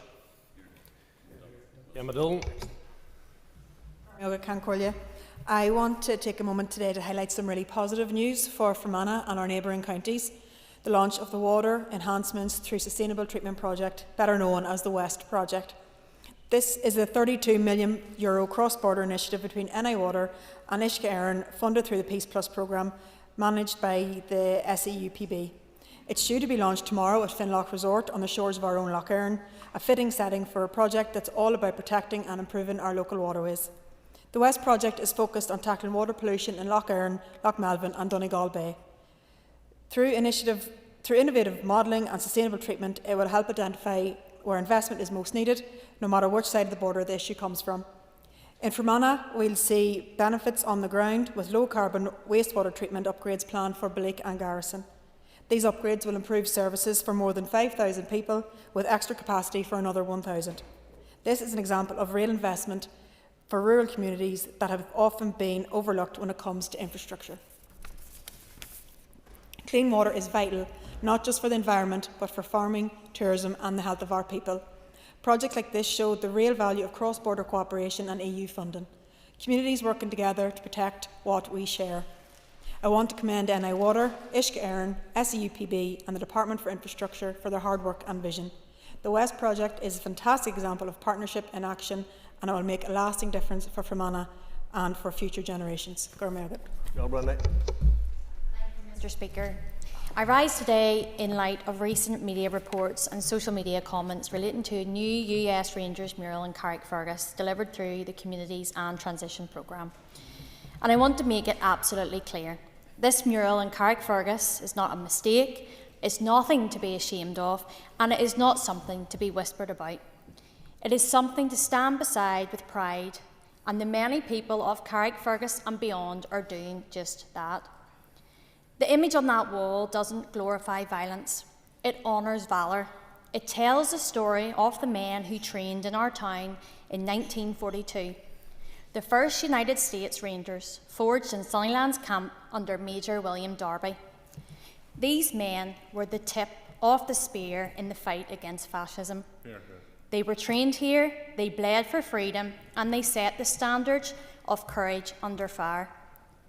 Carrickfergus played a part in that global story, and whilst others turned their backs or declared themselves neutral, our town stood up, opened its doors, and helped build an elite force that led the way across Europe. That's our history, our connection to one of the most respected military units in the world. And now some people have criticised the mural. They say it looks too military, too aggressive, and a bizarre statement that it resembles a paramilitary image. And frankly, that's a lazy and offensive comparison. It shows a misunderstanding of both history and art. It's a symbol of sacrifice, discipline, and strength. And if people can't tell the difference between those who fought for freedom and those who fought against it, then maybe that's exactly why this mural is needed. The artist Dan Kitchener captured something powerful, the harsh reality of war, the machinery and the rubble, but also the light breaking through the clouds. And that represents hope. It's honest and raw because history wasn't polite, and neither were the men who fought to defend it. This mural stands in an area that for years has been scarred by graffiti and intimidation. Now, instead of darkness and division, we have a wall that tells a story of courage and the victory of good over evil. Carrickfergus has always been a proud town, from our castle to the wars of the last century. We have never shied away from defending what is right, and the mural continues that tradition. It's a declaration that and a reminder of who we are, where we came from, and the values we stand for. So yes, it's bold, it's defiant, it's unapologetic, and that's exactly what it should be, because the men who trained here didn't apologise for standing up to tyranny, and neither should we apologise for remembering them. Donny Baker. For a long time now, we have had no confidence in the Education Minister. Arrogance, incompetence and financial mismanagement have been the hallmark of Paul Gibbons' time in office. He blames everyone but himself. Just last week, the Education Authority via social media informed parents and EOTAS staff that school dinners would increase by 20%, referrals to EOTAS would stop, and children would be locked out of music programmes. Due to the mismanagement and ideology of this minister, in my constituency, the Lagan Valley Education Project will be forced to close their doors. An organisation that has helped young people for decades, young people who are on their last chance and being educated outside of school. Coupled with the uncertainty families now face around school transport, hiking prices for music programmes, we needed a minister for all children. We have a minister who wants to build a regressive education system that will harm our young people, removing coursework and AS levels, setting up a one-off high-stakes exam. A minister who took a trip to Florida to promote his agenda while children with special educational needs had no school places. A minister who ignored the Education Committee's proposals that would have cut uniform costs and ensured girls could wear trousers if they so wanted to. The minister has spent money on a number of vanity projects. He has spent $250,000 on a pilot scheme for mobile phone pouches. How many school meals would that cover? There are a litany of failures from this minister. However, the past 2 weeks are the straw that broke the camel's back. He championed the IDF, went to Israel and visited a school in illegally occupied territory, using departmental resources to promote this whitewashing of genocide. The same time schools here are being told they cannot spend their budgets. He has lost the confidence of teachers, unions, pupils and parents. He attempts to overwhelm our school leaders with consultations and surveys. If he continues down this path of destruction, it will take years to rectify.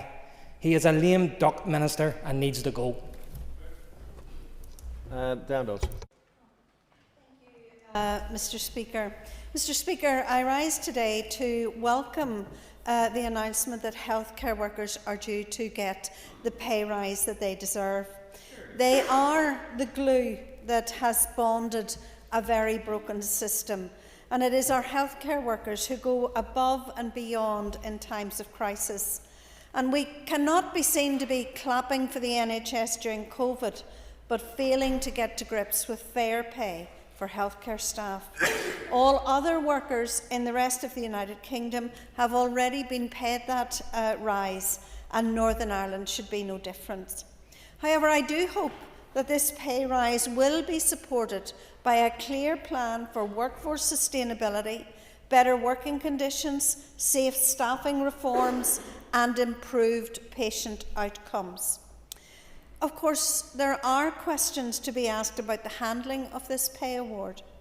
The Health Minister has a budget of £8.6 billion, and yet he indicates that that is difficult to meet pay awards. And I sit week in and week out monitoring those issues within the Health Committee, and I understand the pressures that are on the budget. But I do think that with 53% of the block grant, these issues could be resolved. I note that the Minister in his statement on the issue has promised to prioritise pay in next year's budget. And of course this does beg the question as to why he didn't prioritise pay in this year's budget. Public sector's pay rises, they're a bit like winter pressures in the health service. They're well known and they come around every year. We are also left with the questions about the impact on next year's budget if there is an overspend this year. And while it is right that healthcare workers are paid appropriately, it is also right that the Minister explains how he is going to handle this really important issue. Cuts to manage an overspend next year would not be acceptable. Our National Health Service is nothing without the people who get up every morning, go to work, at times in a chaotic system, and care for us at the most vulnerable times in our lives. They deserve fair pay.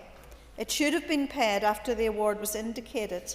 And while there are issues on timing and budgeting, it is right that our healthcare workers are paid properly and valued for the huge contribution that they make. Thank you, Mr. Speaker. Thank you very much indeed, Mr. Speaker. First of all, I want to make a declaration of interest as a parent governor at Ballyclare High School.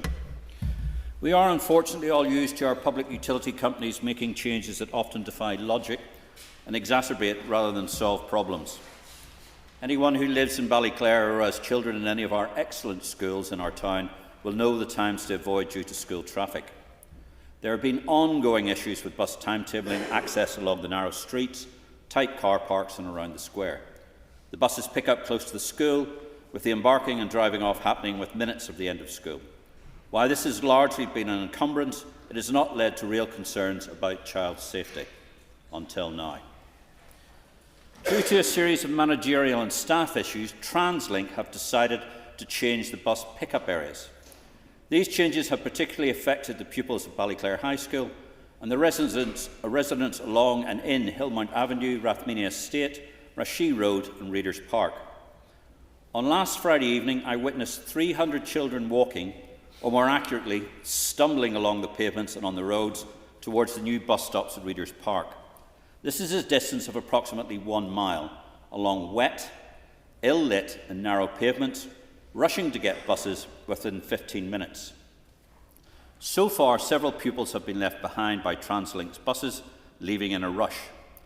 This is even before midwinter sets in, along pavements and side roads that are notorious for being seldom, if ever, gritted. And TransLink's response to the entreaties of the school's senior leadership has been indifference. I have called previously for TransLink to contact me and public representatives to discuss this matter. They have not deigned to do so. Mr. Speaker, regrettably, it's only a matter of time before an incident occurs. It seems inexplicable that a public service provider such as TransLink ignores the concerns from those on the ground. The question has to be, why? I and the staff, parents and pupils and residents of the affected areas in Ballyclare would be delighted if a senior member of TransLink management would care to explain the rationale of this ridiculous decision. Or better still, they listened to common sense and reverted to an arrangement that both works and is safe. Thank you, Mr. Speaker.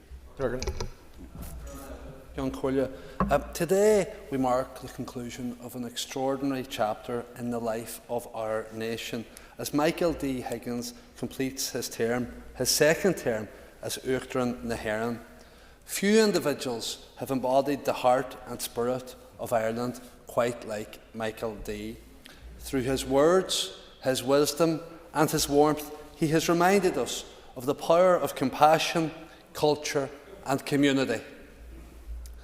His presidency has been one of deep connection to the people of Ireland, to our shared history and to the generations yet to come. President Higgins has spoken for those whose voices often go unheard: the artists, the workers, the dreamers, the dispossessed. In every corner of this island, his message has been consistent: that equality and dignity must not be ideals that we aspire to, but realities that we live by. He leaves behind not only a record of service, but a legacy of hope. A belief that politics, when infused with humanity, can still be a noble calling. And though his tenure as president comes to an end, his influence on Irish life and thought will endure for many years to come. On behalf of all who cherish the values of inclusion, justice and kindness, I thank him, Gura Míle Maith Uachtaráin, for your leadership, your poetry, your profound love of Ireland. Goniri and Bohirliat, may the road rise to meet you, and may your next chapter be as inspiring as the one you've just written. Mr. Speaker, yesterday's resignations at the very top of the BBC are the very public implosion of a myth. The BBC claims to be the gold standard of journalism, yet the public have known for years that was nonsense. Now even the BBC's own leaked internal report shows they even agree. Why did the Director General and Head of News resign? Because the corporation they led had been caught red-handed, editing a documentary about Donald Trump in a way that manipulated the truth. This was not an isolated mistake. It's symptomatic of a culture that abandoned journalistic integrity for ideology. A culture of serious and systemic bias. Not my words, but the words of those who worked within it. Systematic bias in coverage of Donald Trump. Systematic bias in coverage of the Middle East. Systematic bias on transgender ideology, where standing up for biological truth was silenced, misrepresented or mocked. Had that report examined Northern Ireland, it would have found specific issues such as pan-nationalist bias, endless propaganda aimed at eroding the union, and the demonisation of unionists. We see trigger warnings before the 12th of July coverage, but wall-to-wall uncritical coverage of the GAA, an organisation which glorifies those who pulled actual triggers. We've seen in July blanket, dishonest coverage of the comments of the Gold Springs of Cumber Orange Lodge when they dared to challenge the GAA and then months later still haven't received a proper apology. I say to BBC Northern Ireland today on that issue, stop stalling, do the decent thing and apologise to that lodge. When the national broadcaster becomes a platform for one side of the debate, it ceases to be a public service. It becomes a propaganda machine paid for by the public. We've had the Savile cover-ups, we've had the Bashir deception, we've seen a live broadcast from Glastonbury of death threats from a so-called artist whose comments were entirely predictable. Decades of bias punctured by the odd apology. It's time, Mr. Speaker, that time was called on the licence fee. It's time to defund the BBC and scrap the licence fee. Guy Middleton, a couple of minutes, Mr. Middleton. Thank you. Mr. Speaker, I rise this afternoon to speak about the recent court decision in relation to the Foyle MP. In 2024, Colm Eastwood took part in an unnotified pro-Palestine, anti-Israel procession. This was a clear breach of the law and he was subsequently charged. We now see that the charges against him have been dropped after he accepted a formal reprimand. The charges against him were dropped quicker than the unionists who signed up to the SDLP's New Ireland Commission, and that's saying something. When the rulebook seems to change depending on who's involved, people are right to ask questions. That decision tells us the standards are incredibly low for some people, but high for the rest of us. I was in this chamber several years ago to highlight what I seen as an imbalanced approach towards people on the water side who were charged with taking part in a illegal procession. They were protesting against the increase in antisocial behaviour, sexual attacks and sectarianism in St Colm's Park. They walked on the footpath, but they were charged and they were fined. This latest decision is another example of the alleged two-tier justice system many in the unionist community have been warned about for years. It makes people lose faith in the system, especially when so-called leaders like Colm Eastwood can so blatantly act as if the law doesn't apply to him. But I ask, where is the strong leadership from Colm Eastwood when problems have existed within our communities? He has time to travel to Beirut at the taxpayer's expense, time to take part in an illegal procession, but has no time to show leadership when we desperately need it within our own constituency. Think about the outrage when a banner showing a PSNI officer was brazenly burned in public, an appalling attack on men and women who keep us safe. Silence from Colm Eastwood. And where was his voice when the flag at St Colm's Cathedral was burned at a bonfire? Again, silence from Colm Eastwood. And today, a banner stolen from the Fountain Estate commemorating people who lost their lives during the war. Time is up. Stolen and not a comment from the Colm Eastwood MP. Shame on him. Thank you.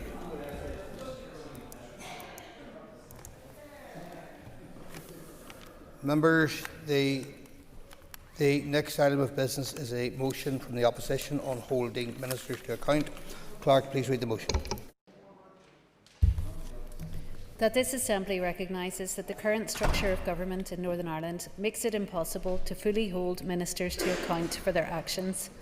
Expresses concern that under existing structures it is not guaranteed that ministers will be removed from office, even when found to have breached the ministerial code or broken the law. Agrees that a programme of institutional reform is required to overcome these challenges, and calls on the First Minister and Deputy First Minister to bring forward proposals for executive and assembly reform which upholds the stability of the institutions while also ensuring that ministers are effectively held to account for their actions. Thank you. And I call Matthew O'Toole to move the motion on behalf of the opposition. So moved. Thank you. The Business Committee has agreed to allow up to 1 hour 30 minutes for this debate. The proposer of the motion will have 10 minutes to propose and 10 minutes to wind. 2 amendments have been selected and are published on the Marshal's list, so the Business Committee has agreed that 30 minutes will be added to the total time for the debate. Mr O'Toole, please open the debate on the motion. Speaker, today, earlier on today, we saw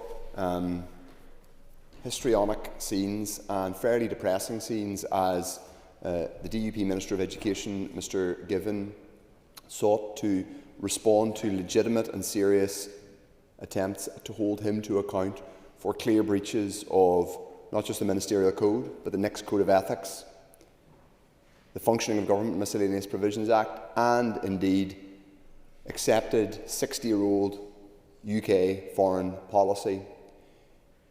In responding to the detailed points put to him by ourselves and indeed others in the Chamber, he responded with deflection, with arrogance and with contempt. Now, perhaps we should have expected that. It was fairly well telegraphed that that would be his and his party's response. But it is clear, and it highlighted very starkly to the people watching, that there is in this society and in these political institutions a crisis of accountability, Mr. Deputy Speaker. There is a crisis in trust in our politics. That crisis has been systemic and threatens, frankly, the long-term future, the medium-term future even, of these institutions. I don't think anybody should be in any doubt about that. Since we entered opposition nearly 2 years ago, we have been clear about the need to reform these institutions. We have made it one of the core themes of our opposition. The very first thing I did as Leader of the Opposition was to ask both the First and Deputy First Minister to pledge not to resign their offices for the duration of this term. Our first Opposition Day was devoted to the theme of reform, the need to progress meaningful change to the way these institutions work, to number one, make them less likely to collapse, to number two, improve trust among the public in terms of accountability and good governance, and number three, to improve policy delivery overall, so that we can be more proud of these political institutions, so the public can have not just more trust, Mr. Deputy Speaker, but trust in the first place, because as we know, trust is painfully low. And one of the issues that causes people not to trust our political institutions is the feeling that even when there is a clear and frankly overwhelming argument for censuring and holding to account an individual minister, that they are effectively immune from that because of the provisions that exist to protect ministers, even when there's found to be a breach of the ministerial code. And I should say up front that I accept that there has been no such finding as yet against Minister Given, but even when there have been in the past, such as with other DUP ministers last year, findings of breaches of the ministerial code, the cross-community voting provisions prevent any meaningful censure. Now, to be clear, I am not talking about removing any and all forms of cross-community voting provision. I don't think we are ready for that yet, although I do think it needs to be reformed. But what I am saying and what we are proposing today is that we need to remove the permanent barrier to any minister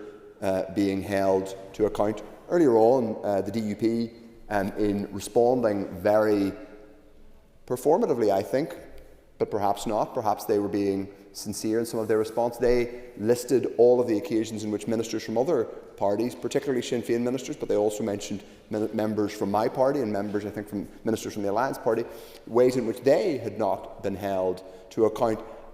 I assume from those remarks and from those contributions that they will support the opposition motion today, because the upshot of our motion is that we would make it easier to hold ministers to account when they are found to have breached the ministerial code or indeed breached the law. Now, Mr. Deputy Speaker, we are open-minded about precisely how reform looks. There are a whole range of potential measures that we have proposed and other parties have proposed in relation to reform for the purposes of reducing the likelihood of institutional collapse. When it comes to improving ministerial accountability, we have also set down particular things that we think should happen. I think there should be a legal duty on ministers and their departments to work collaboratively and across departmental silos. But I also think we should look to removing some of the permanent barriers that exist to ministers being held to account, because I do think that a lot of people watching today's proceedings, and let me say again that the people who have been outraged by the conduct of Minister Given are not simply people from what are called nationalist backgrounds, or indeed people who are necessarily critical of the State of Israel in every particular circumstance. These are people who clearly see that he misused his office. And today we proved again that we do not have enough power to hold ministers like Mr. Given and others who break rules to account. So, what should we do? Our motion calls for a fundamental step change in terms of reform. We want the support from the Assembly today to do that. And I should state up front that we will not be supporting any amendments to the motion today. We don't believe that any of the amendments are made in good faith, and I can come on to explain why I don't think they are made in good faith. I think, Mr. Deputy Speaker, if we don't get on and reform these institutions before the end of this mandate and prove to the public that we can meaningfully change the way we do business, that we will completely jeopardise trust on a permanent basis in our ability to govern here, because the public really is, frankly, beyond has had their patience tested beyond its natural limit by the antics of parties in this institution. They are deeply distrustful of our politics and deeply distrustful of the parties in it. I think it's incumbent on all of us to get serious about reform, but since February last year, we haven't yet got serious about reform. In the very first opposition day we had, way back in March last year, a motion was successfully, I believe an amendment was successfully put to one of our motions prioritising reform, calling for it to be pushed to the Assembly and Executive Review Committee, which is a committee which is examining these issues or related issues, specifically in relation to institutional stability right now. I should say that the only reason that is happening is because I and my party put down a proposal that has to be supported by colleagues from the Alliance Party who have also put down their own proposals and moved forward their own proposals in that committee. They were not supported at first by either Sinn Féin or the DUP. Indeed, it was only whenever Sinn Féin changed their position that we were able to begin in earnest an actual inquiry into that. Whenever we did a call for evidence on reform, Sinn Féin didn't even respond to the call for evidence, nor, of course, did the DUP. So there's no evidence whatsoever that Sinn Féin is serious about institutional reform, none whatsoever thus far. I hope, other than them slightly moving their position rhetorically, we have yet to see any meaningful, practical commitment to it. In the past, the DUP were... I'll happily give way. As the member knows, because he is on the AERC, there's a process taking place whereby the committee is taking evidence on potential reform of the Assembly. I mean, would it not be better that we wait until we gather all the evidence and then go out to a public consultation, that we nail our colours to the mast rather than beforehand? We're all for a discussion on reform of the Assembly, absolutely, and being absolutely no doubt about that.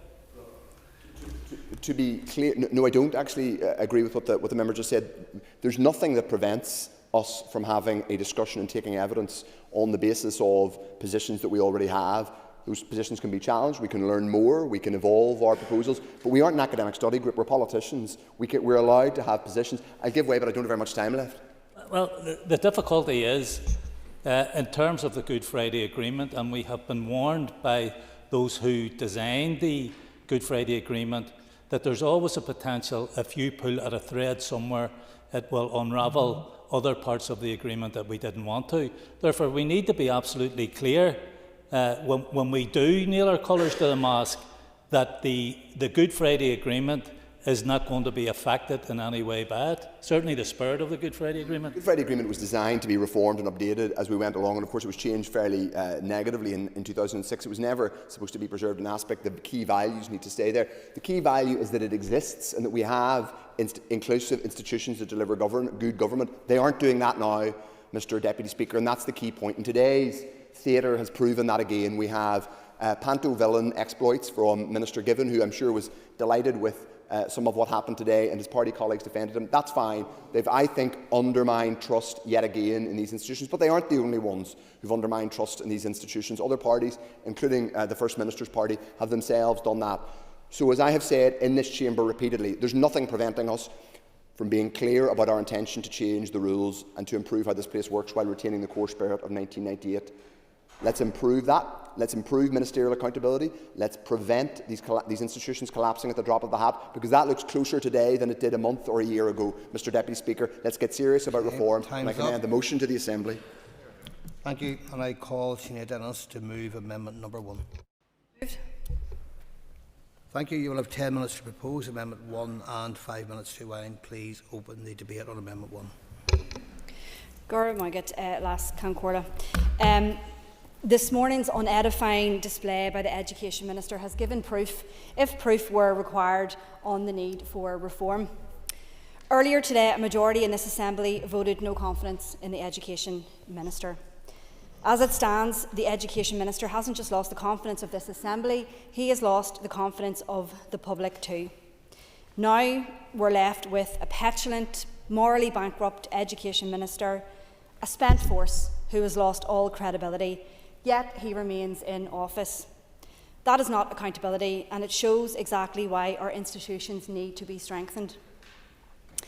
The Education Minister's trip raises serious questions about his moral and professional judgment. It was tone deaf, politically reckless, and it showed a complete disregard for the feelings of many people across our community, not least of all those who work in the Minister's department, our teaching staff and their unions. That kind of behaviour undermines confidence not only in one minister, but in these institutions themselves. 27 years on from the Good Friday Agreement, and we have come a long way. But the world of 2025 is not the world of 1998. Times have changed, and our institutions must adapt with them. Sinn Féin is ready for that conversation. We want reform, but it must be serious reform that delivers accountability and strengthens power sharing. But if I'm honest, Deputy Speaker, too many others are treating the issue of Assembly reform as an opportunity for a headline, for the chance to outdo a political rival or to claim some quick political kudos. Rushing into reforming these institutions without the proper consideration and scrutiny and thought would be reckless. Reform must be done right, and we do it right by gathering and examining the evidence. We do it through engagement. We do it with respect for the principles of the Good Friday Agreement, because those principles aren't obstacles, they are the foundations of everything we do and everything we have achieved.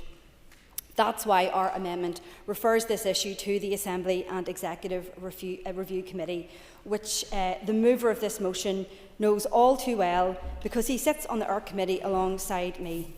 That is the proper forum to take this forward.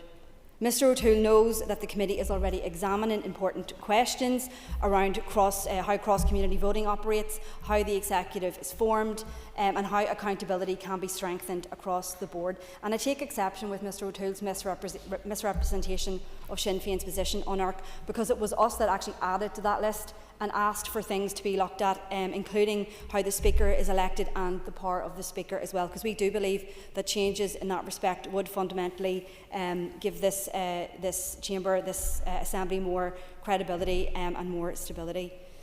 The IRC Committee is where the serious work is being done, not in the headlines of newspapers or on social media, but in the detail of the work that our committee is already undertaking. I do want to acknowledge that my committee colleague Michelle Guy has proposed that we enhance civic engagement in the process, and I do think that civic engagement is good. It did help shape the Good Friday Agreement, and it must play a part in shaping the next part of its evolution. It should also be said that reform here can't happen in isolation. Any legislative change will ultimately require Westminster's involvement, and that must be approached in the spirit of cooperation. So let me say clearly again, Sinn Féin is up for reform, but we're up for doing it properly.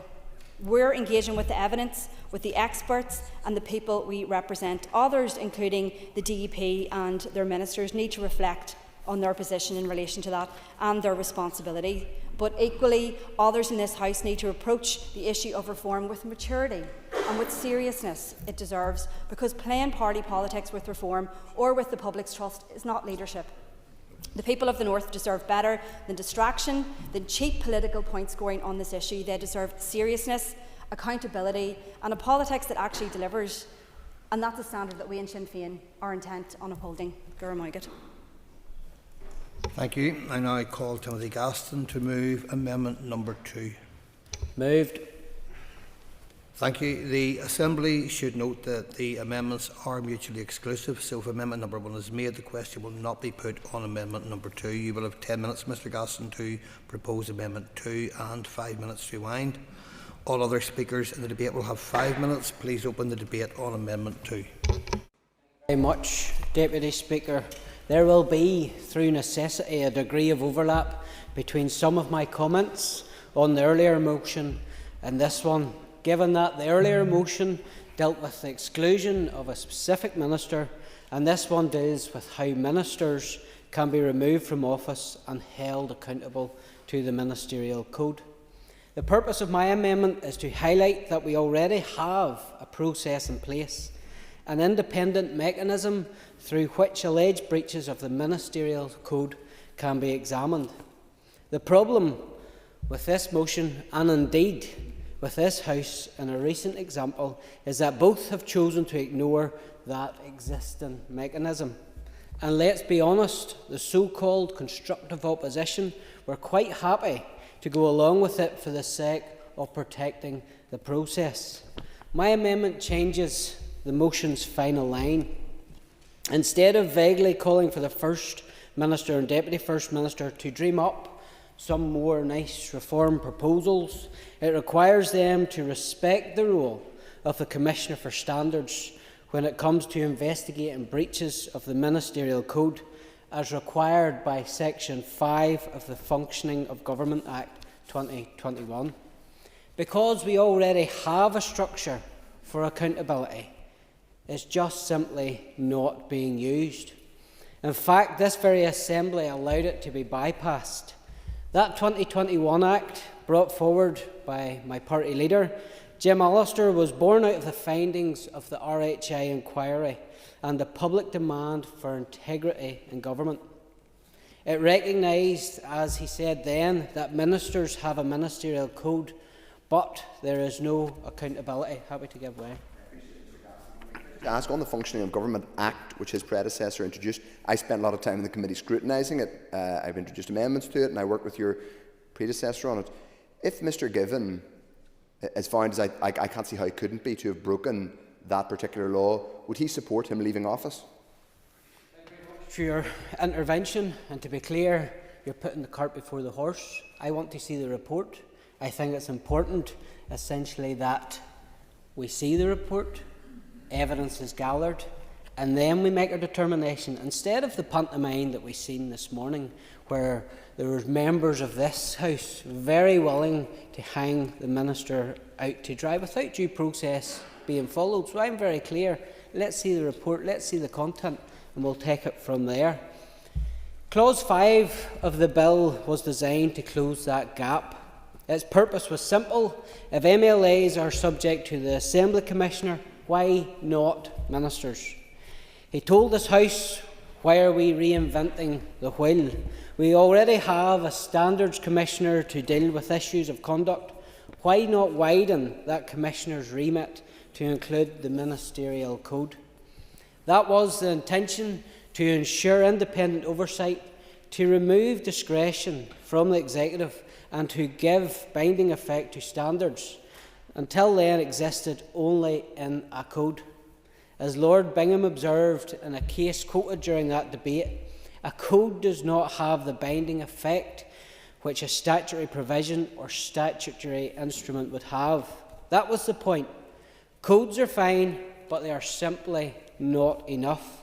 And yet, when the McMonigle scandal broke, when the First Minister and other Sinn Féin members of this House were accused of serious misuse of public money, that statutory route was ignored. Instead of referring that matter to the Commissioner, as the law permits, the investigation was handed to an insider, the Assembly's Head of Legal Services.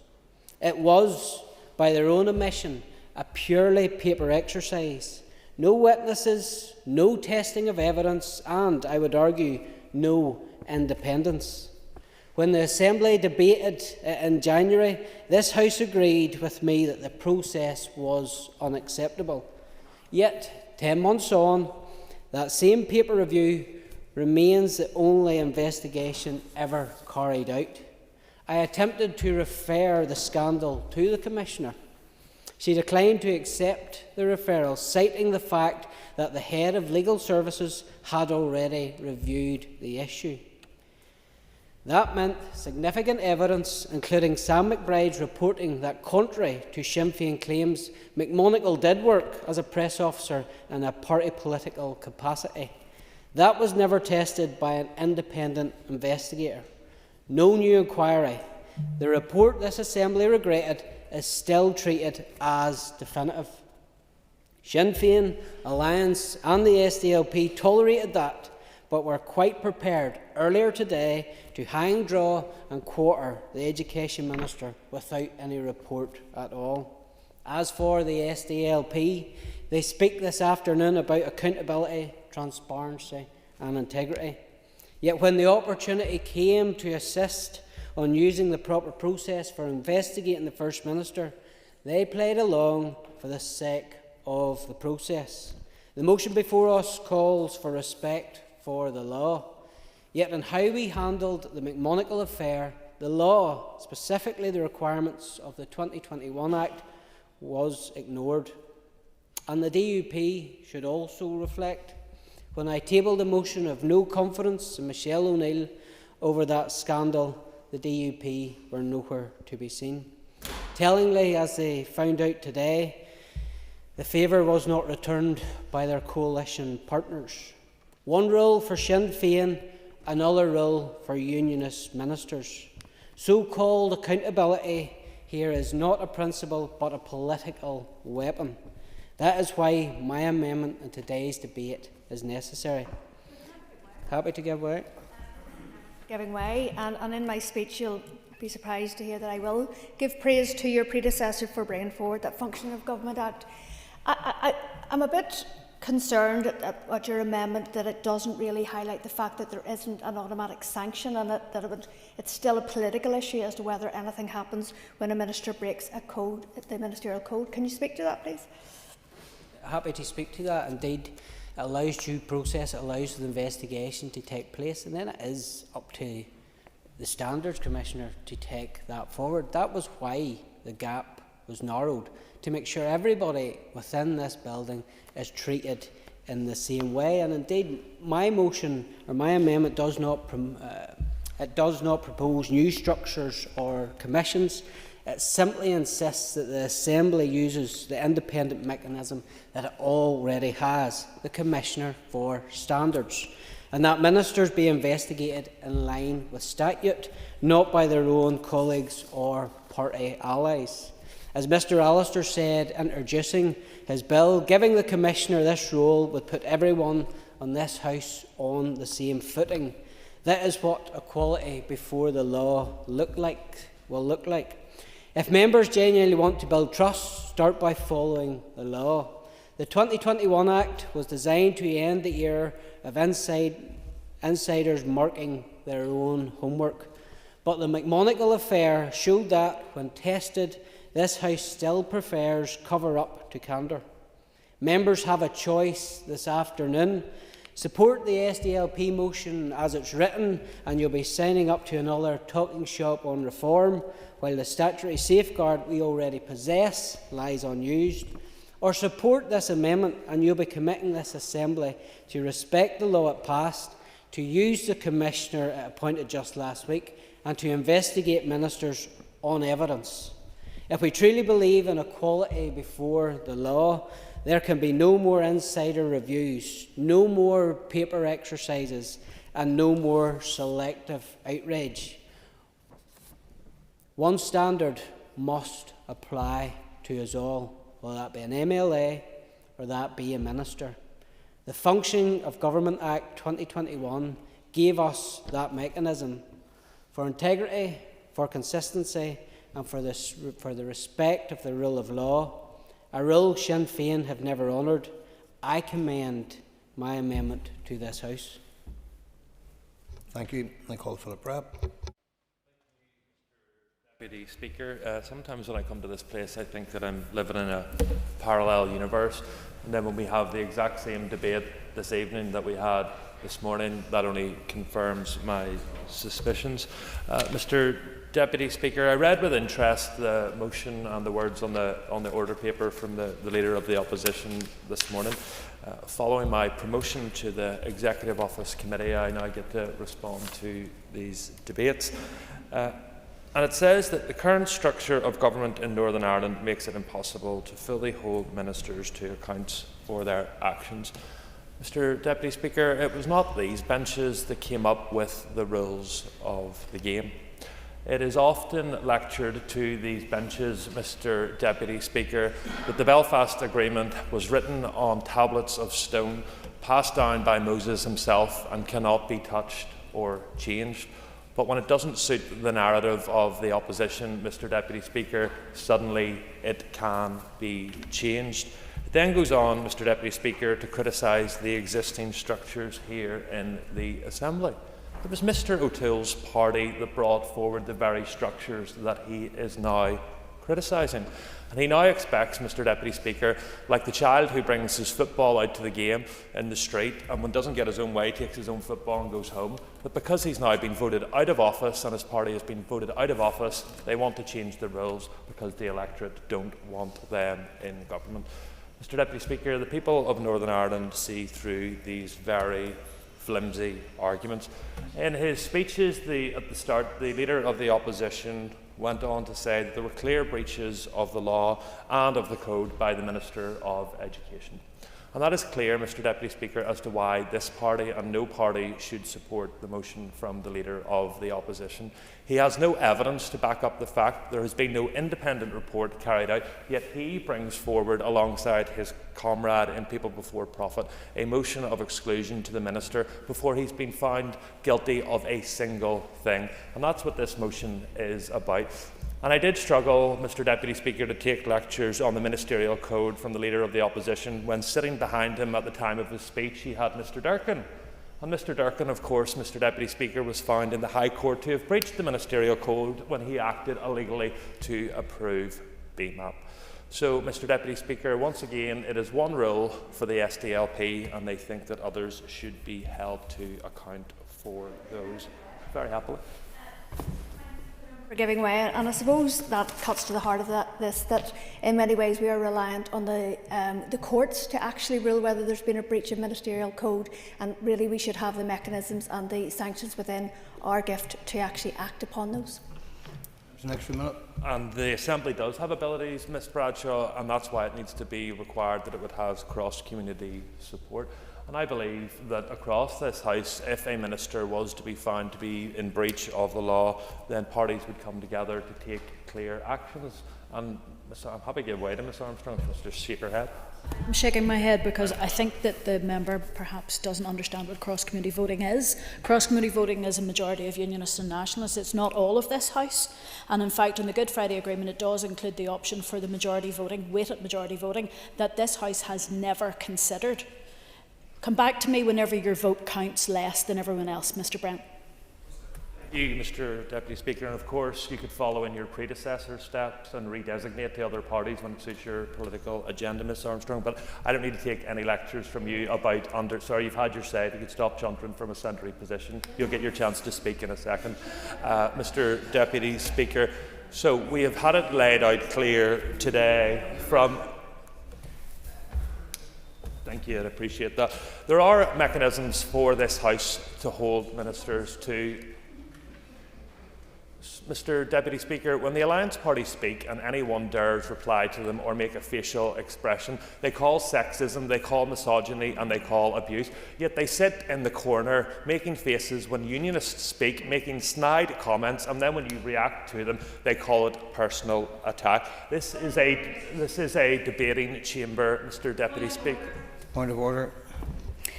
Thank you very much, Mr Speaker. As you know, I'm Chair of the Committee of Procedures and I'm well over standing orders. Under it, could I ask you to rule whether or not it's appropriate for a member from his benches to be dictating how another member should act in this House whenever it's clearly laid out in standing orders? Thank you, Ms Armstrong. Your query has been noted and will be looked at by the Speaker's Office. Mr Brett. There is no breach of standing orders, Mr Deputy Speaker, so the Chair of the Procedures Committee may wish to do some homework before trying to lecture me in this chamber. Mr Deputy Speaker, this motion is a pointless exercise. The Assembly and Executive Review Committee are taking already forward important work in this regard.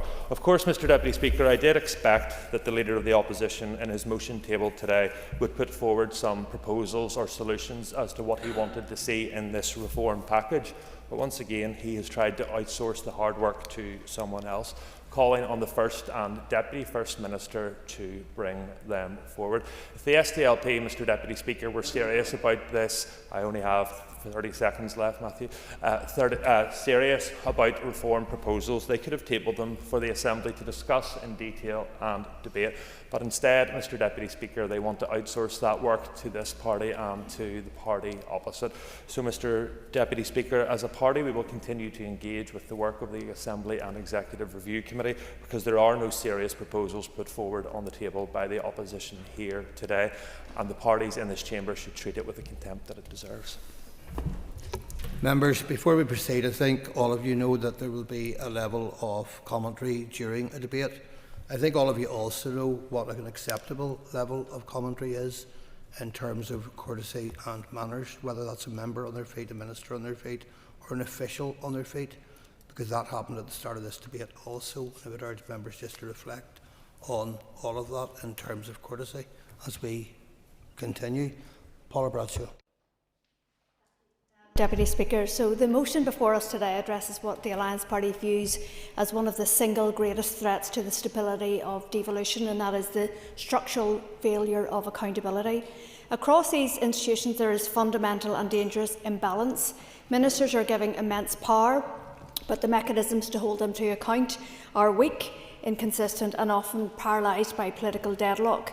This is not theoretical concern. We have seen repeatedly how this systemic weakness erodes public trust and damages the integrity of government here. So we have seen crises such as RHI and Red Sky, and they have shown spectacular mismanagement and colossal failure of duty, yet there is no political nor institutional means to ensure the minister involved is promptly removed or sanctioned. We have witnessed ministers acting unilaterally, taking critical policy decisions without collective executive agreement.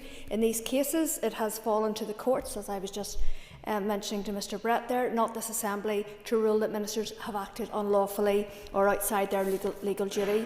This failure means that ministerial code is treated more like a set of optional guidelines rather than mandatory standards. And crucially, this is why the Northern Ireland Function of Government Act 2021, which was introduced by Mr Gaston's predecessor, is so important. Its core purpose was sound. It aimed to strengthen the legal duties around collective responsibility and prevent ministers from acting as solitary agents. The Act was intended to codify the expectation that ministers work together, ensuring that decisions are not taken unilaterally but are legally and explicitly bound by the collective will of the executive. And just picking up on Mr Brett's point there towards the end of his speech in criticising the wording or the call in the motion, I understand why you put this at the feet of the First and Deputy First Minister, because they are the co-chairs of the executive government here. Go ahead, please. I appreciate the chair of the Executive Committee giving way. I know she's obviously, her and her party have been engaged in this for a long time. Is she as disappointed as I am that neither the First nor the Deputy First Minister or even junior ministers could be bothered to come along today to this debate to engage in it? Yes, well, I would certainly agree, because I do think that this is something that they need to take full ownership of in terms of addressing the deficit here. Mr Deputy Speaker, we must be clear, a piece of legislation that dictates that the executive should function is only half the battle. This Assembly has failed to create and implement the internal institutional enforcement mechanisms that are required to make the Act meaningful. For the Alliance Party, achieving real accountability requires two key changes to these institutions. We need clear, independent and transparent process for dealing with breaches of the ministerial code, one that removes the power of sanction from the partisan politics of the executive. It must apply to everyone, regardless of party or position. Furthermore, when a minister acts outside their authority or contrary to the law, breaching the very collective principles the 2021 Act reinforced, it must be the ultimate authority of this Assembly, representing the people, that delivers the consequence. And we should also note, Mr Deputy Speaker, the ongoing importance of ensuring that ministers do not act in a way that glorifies terrorism nor paramilitarism, nor shows favour to those who participated in it, that their task is to heal wounds, not repeat them. And accountability cannot depend on political convenience or legal rulings after the damage is done. It must be built into the system. Our goal in this Assembly is to forge institutions that are stable, because they are fair, transparent and bound by consequence, not because they are frozen by inertia. In closing, two more points. So we won't be supporting the Sinn Féin amendment, and I'm going to allow my colleague Michelle Guy, who sits on the AARC committee, to speak to that. But in terms of the TUV amendment, first of all, I think I've spoken to one of the reasons with Mr Gaston there around the actual ability of the Standards Commissioner to put forward the sanction, but secondly, it also removes the provision for reform, which is a key part of the Alliance Party's aspirations for this place. So, Mr Deputy Speaker, reforming our internal systems is the only way to honour the promise of partnership agreement. Let us move forward to a system that doesn't shield ministers but builds one that unequivocally earns public trust. Thank you. John Stewart. Speaker, wasn't expecting to be called. I will speak briefly on this motion. I do think from the outset, as others have said, there's quite limited substance in the motion. It's not to take away from the intent. I'm sure it was well-meaning, but there's not a great deal in there. And as I have said, Mr Deputy Speaker, at the Executive Review Committee, and it's good to see so many of the members of that committee here today, the work that is carried out there is where that work should be carried out. There has been a distinct lack of stability in this place over many years since the Assembly was founded. There is a distinct lack of scrutiny and, sadly, a distinct lack of public confidence, and we see that time and time again. And that's not necessarily the fault of the institutions, and more often the parties involved in bringing it down. I do take the point that the member for North Belfast made previously around those who lauded the Good Friday Agreement, and it was written in tablets of stone. And I suppose now, as the Ulster Unionist Party, we take great pride in our role of creating that document and the peace that it brought and the stability that it brought in the back of that. But I think, like most of the authors, and having spoken to them, there was an expectation, Mr Deputy Speaker, that and those rules would evolve over time, and we're over 25 years on, and I think even the authors then accepted the fact that we would see change. For me, that change has to come through the Executive Review Committee, and there's a great deal of work going on, and the proposer of the motion is on that committee with us, and as has already been said, we're looking at a great deal of work around executive formation, on cross-community voting, the nomination of the Speaker. That is the committee that has been tasked with this work. I think my concern, if it was just kicked to the Deputy First Minister and the First Minister, who are not here today, they are of two parties. I think any successful reforms of these institutions... Sorry? Yep. I thank the member very much for giving way, and having sat on AERC in a previous mandate, I agree that AERC are certainly the place to review this. However, if we look at the Ministerial Code of Conduct, the name of it actually is the Northern Ireland Executive Ministerial Code of Conduct, and that's why the First Minister and Deputy First Minister, as set out in the Northern Ireland Act, are responsible for that. That's a fair point. The motion, though, I think goes further than that. It's talking about assembly reform and executive reform generally, and I think that's why the committee is well placed to do it. The second point, and I made this point that the committee itself and others, I think, would agree that any changes to the institutions here need to have cross-party input and cross-party agreement. We have seen what has happened in the past on the three occasions that we have seen fundamental changes to the Good Friday Agreement, whether that be at St Andrews, at Stormont House, or a New Decade, New Approach. Not everyone was involved, and they were often at times of crisis, and what we see at times of crisis are changes made to pacify and suit those who have created the crisis, and not to create the best forms of institutions. Yep, absolutely. There, would you then signal a support for the Citizens' Assembly style of civic engagement that would allow people to come together now in a representative way to kind of bottom out some of those issues? In my opinion, and I thank the member's point, and we again discussed this, and I have no problem with the public feeding into any process, and that was an integral part of the Good Friday Agreement. But I see us as the Citizens' Assembly. We are all nominated and elected by the people, and we have all got a mandate to be here and to contribute, and we are contributing those points into the committee. But just back to my point, Mr Deputy Speaker, the previous changes that we have seen have sadly been at times of crisis, and what we see in the back of that are bad decisions taken to pacify and placate those who have created crisis. That is not a good way to do it. So I am taking some confidence from the fact that the Assembly Review Committee is working collegiately. We are taking good series of evidence. There is a collegiate spirit within that committee, and I genuinely believe that proposals for reforms... Yes, Mr. Goodall.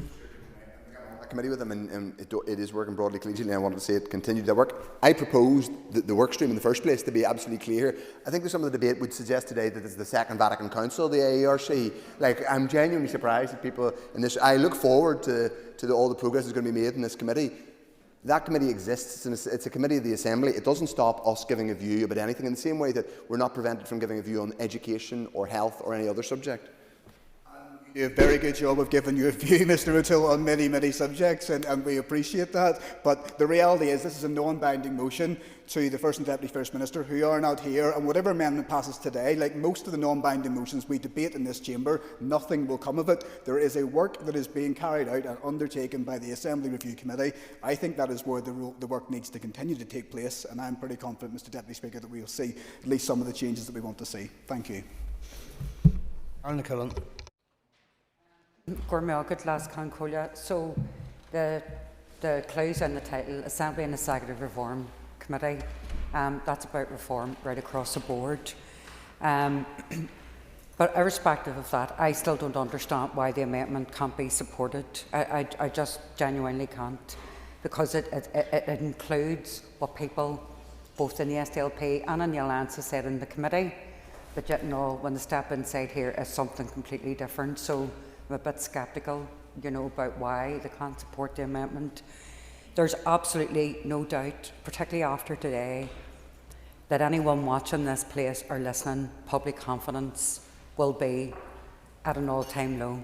In fact, I was speaking to a group of people from right across the community last week, a good relations event, talking about acts of remembrance, talking about the need to move on, actually talking about citizens' assemblies, which are quite good because people use it as an opportunity to tell you what to think. They don't miss you and hit the wall, and I think it's a very honest and productive. But the toxicity in this place isn't down to executive ministers, it's down to people who speak from these benches as well as some of the ministers.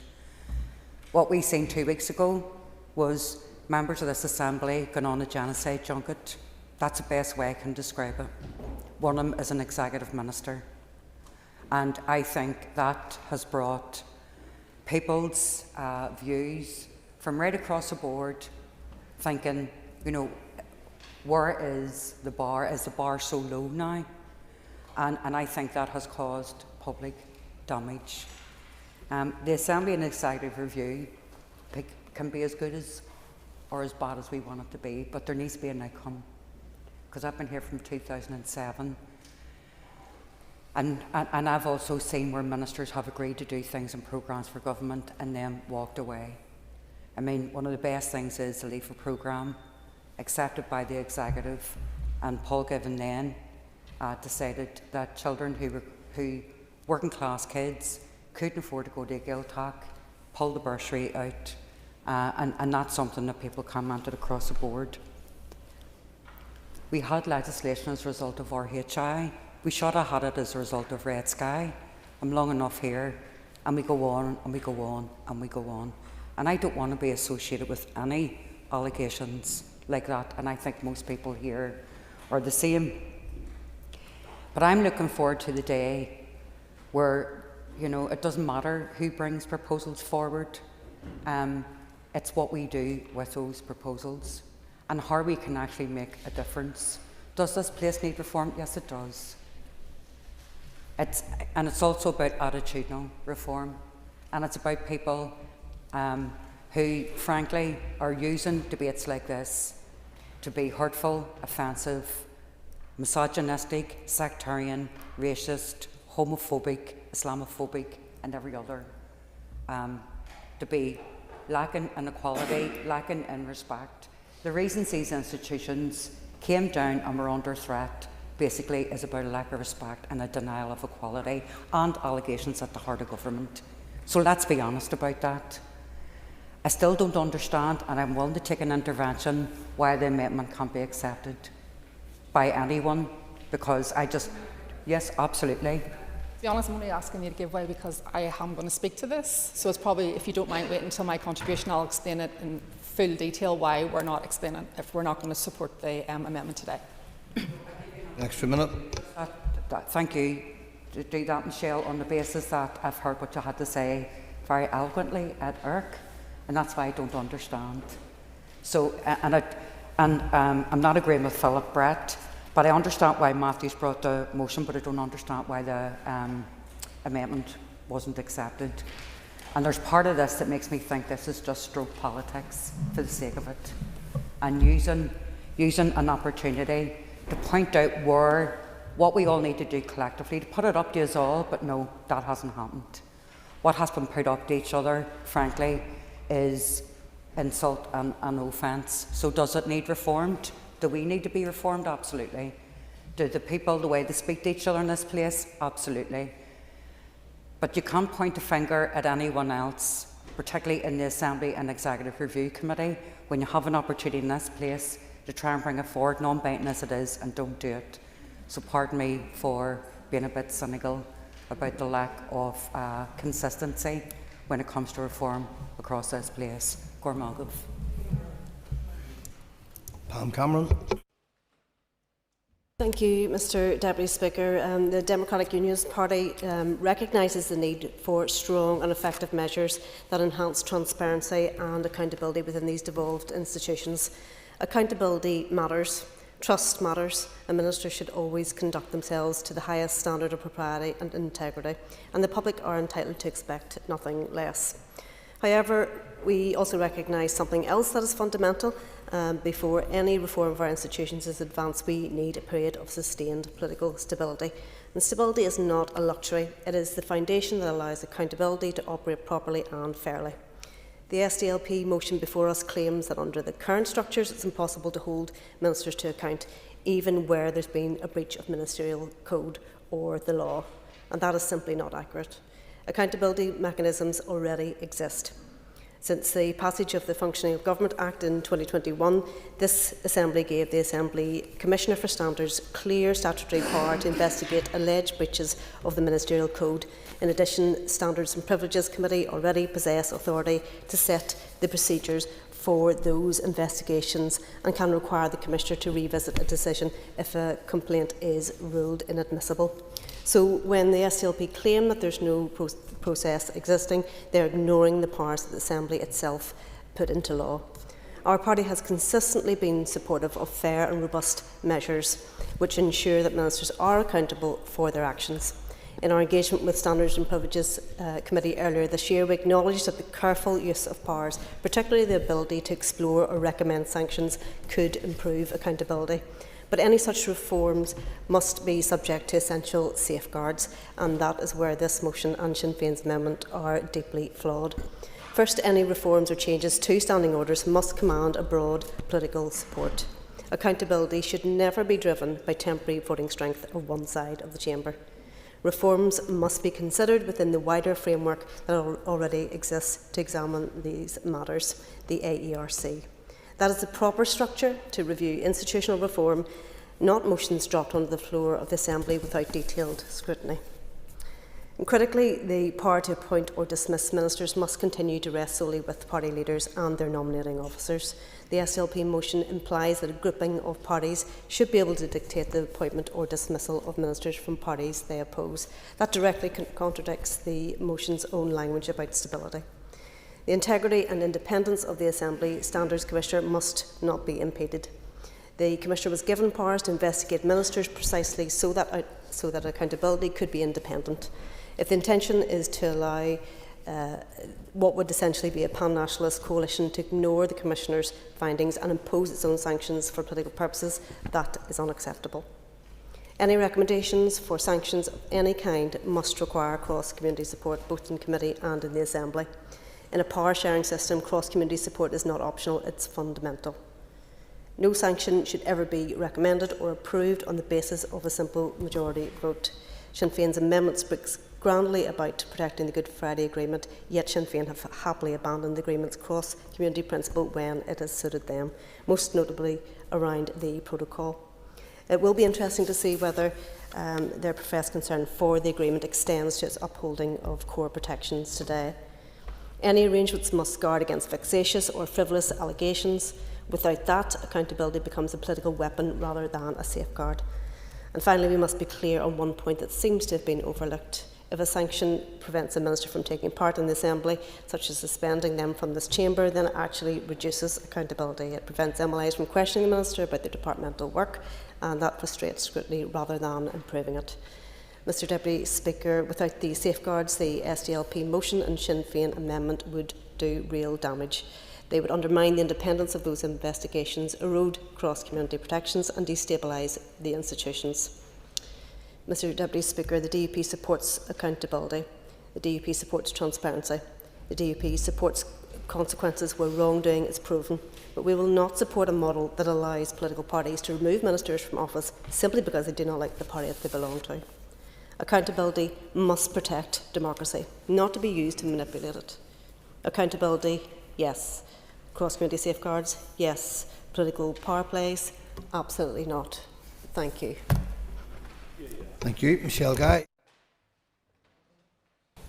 Thank you, Mr Deputy Speaker. I thank the members for bringing forward the motion, which we support. As the motion of no confidence evidenced today, the accountability mechanisms of this place are ineffective and allow ministers to avoid democratic accountability. The current political balance of the Assembly means mechanisms intended to act as minority safeguards now create an inequality that disenfranchises those of us who do not designate as unionist or nationalist. I sit on the Assembly and Executive Review Committee, so will speak to the Sinn Féin amendment. The ARC Committee has heard some brilliant evidence on the need for reform of the Executive Assembly structures and how those reforms could be brought about. But I don't think that's enough conversation is what happens if we continue to choose not to reform this place. Because make no mistake, it has been a conscious choice so far not to reform the institutions to date. I'm encouraged to hear the Sinn Féin statements today that they're up for reform. The DUP have also stated a commitment to engage seriously in the work of the ARC, but I think it's worth noting that they have voted against every proposal on reform so far within that committee. It is obvious that refusing to act undermines further the trust in this place and its ability to operate. Evidence on public opinion shows us that there is appetite for reform. This is not surprising, and yet we are not meeting that desire for change. I don't pretend that reform will be easy. It will take courage. However, continuing to do nothing can't be the answer. Some have tried to suggest that focus on executive and assembly reform is a distraction from the day-to-day work of this place, but of course that is not true. My vision for reform is to ensure that the day-to-day work of this place is more effective than it is today. The key reason why we're not supporting the Sinn Féin amendment is firstly that it does remove a crucial line from the overall motion that says agrees a programme of institutional reform is required to overcome these challenges. I'm not sure based on what you're saying if that was not intended, but that's pretty critical in terms of the conversation that we're having today. It raises a concern for us, and I think I can't stand by an amendment that actually removes the actual crucial words that we're going to support institutional reform. Yeah, 100%. Well, I take the point you're making about the line having been omitted, but I mean, I think you should take the amendment and the motion in the round that there's an implicit recognition there of the need for reform. And have to say, like my colleague, I'm surprised that the Alliance Party aren't supporting our amendment. Extra minute. Thank you. I mean, there's implicit and there's explicit, so that is an explicit line showing support for overcoming these challenges through institutional reform. And I'm sure you can understand as a party who have really pushed the idea of reform, that's something that we can't support. And I think that's fair that I have taken that stance and our party has taken that stance in the context of our actual drive and passion for reform. So I've said already that I sit on the ARC committee and I know the work that's ongoing there, and we will continue to do what we can through that committee, and I hope that we can come to a point where there is a shared vision in the committee on what can be achieved. I hope we commit to a citizens' assembly. I'm really glad to hear Sinead's signal and openness to engage on this so we can drive forward and work through the committee. But that work in no way stops the call for the First and Deputy First Minister to bring forward proposals for executive and assembly reform. We all know that reform will only take place if Sinn Féin and the DUP agree to it. So it makes perfect sense for the First and Deputy First Minister to put forward proposals that they would support. this could be considered as part of the work of the ARC review. In fact, it would add to the work of the committee and give it real momentum. It also offers us a real opportunity to show people that we can come together to deliver in their interests. Continued institutional instability stifles this place. It holds us back and causes people to lose faith in our institutions and in us as elected representatives. And listening to everybody today, I am really looking forward to the momentum that is going to come forward within the ARC committee. We're going to be delivering some serious stuff by the sounds of it. And I tell you what, I'm definitely up for it. Thank you. Jerry Carroll. Speaker, as others have said, I think today really shows the absurdity and the lack of accountability that we have in this House when it comes to holding ministers to account. We had a democratic vote encompassing several parties. A majority of MLAs, 47, voted for a motion of no confidence in a minister, 33 against. Still, for this week at least, the Education Minister still remains in place. This shows you how really accountability mechanisms don't really exist in this building, and ministers can effectively do what they want. I'm also therefore bamboozled, Mr Deputy Speaker, at the amendment in the name of Mr Gaston. Effectively, he wants to limit the already limited, or I would argue non-existent, accountability mechanisms that are already in place to hold ministers to account. I will give a away, yeah. The mechanisms are in place. The problem is that this Assembly chooses not to use them. And that's the whole crux of my amendment. The 2021 Act brought in legislation to ensure that this Assembly can use and the Commissioner can use powers to hold people to account. But this Assembly has decided in their wisdom in the past not to use them. Thank you. And my next line was the Commissioner for Standards has an important role, but I'll remind the member, I know he wasn't here at the time, neither was I, but in 2011 his party leader called for a motion of no confidence in Conor Murphy at the time, so I don't know which one it is. And obviously, if your logic of the argument is being followed, this will actually embolden ministers and prevent MLAs from bringing forward motions of no confidence, which is understandable if you're a party that's on the executive, but I don't understand it from a party and a member that's not on the executive.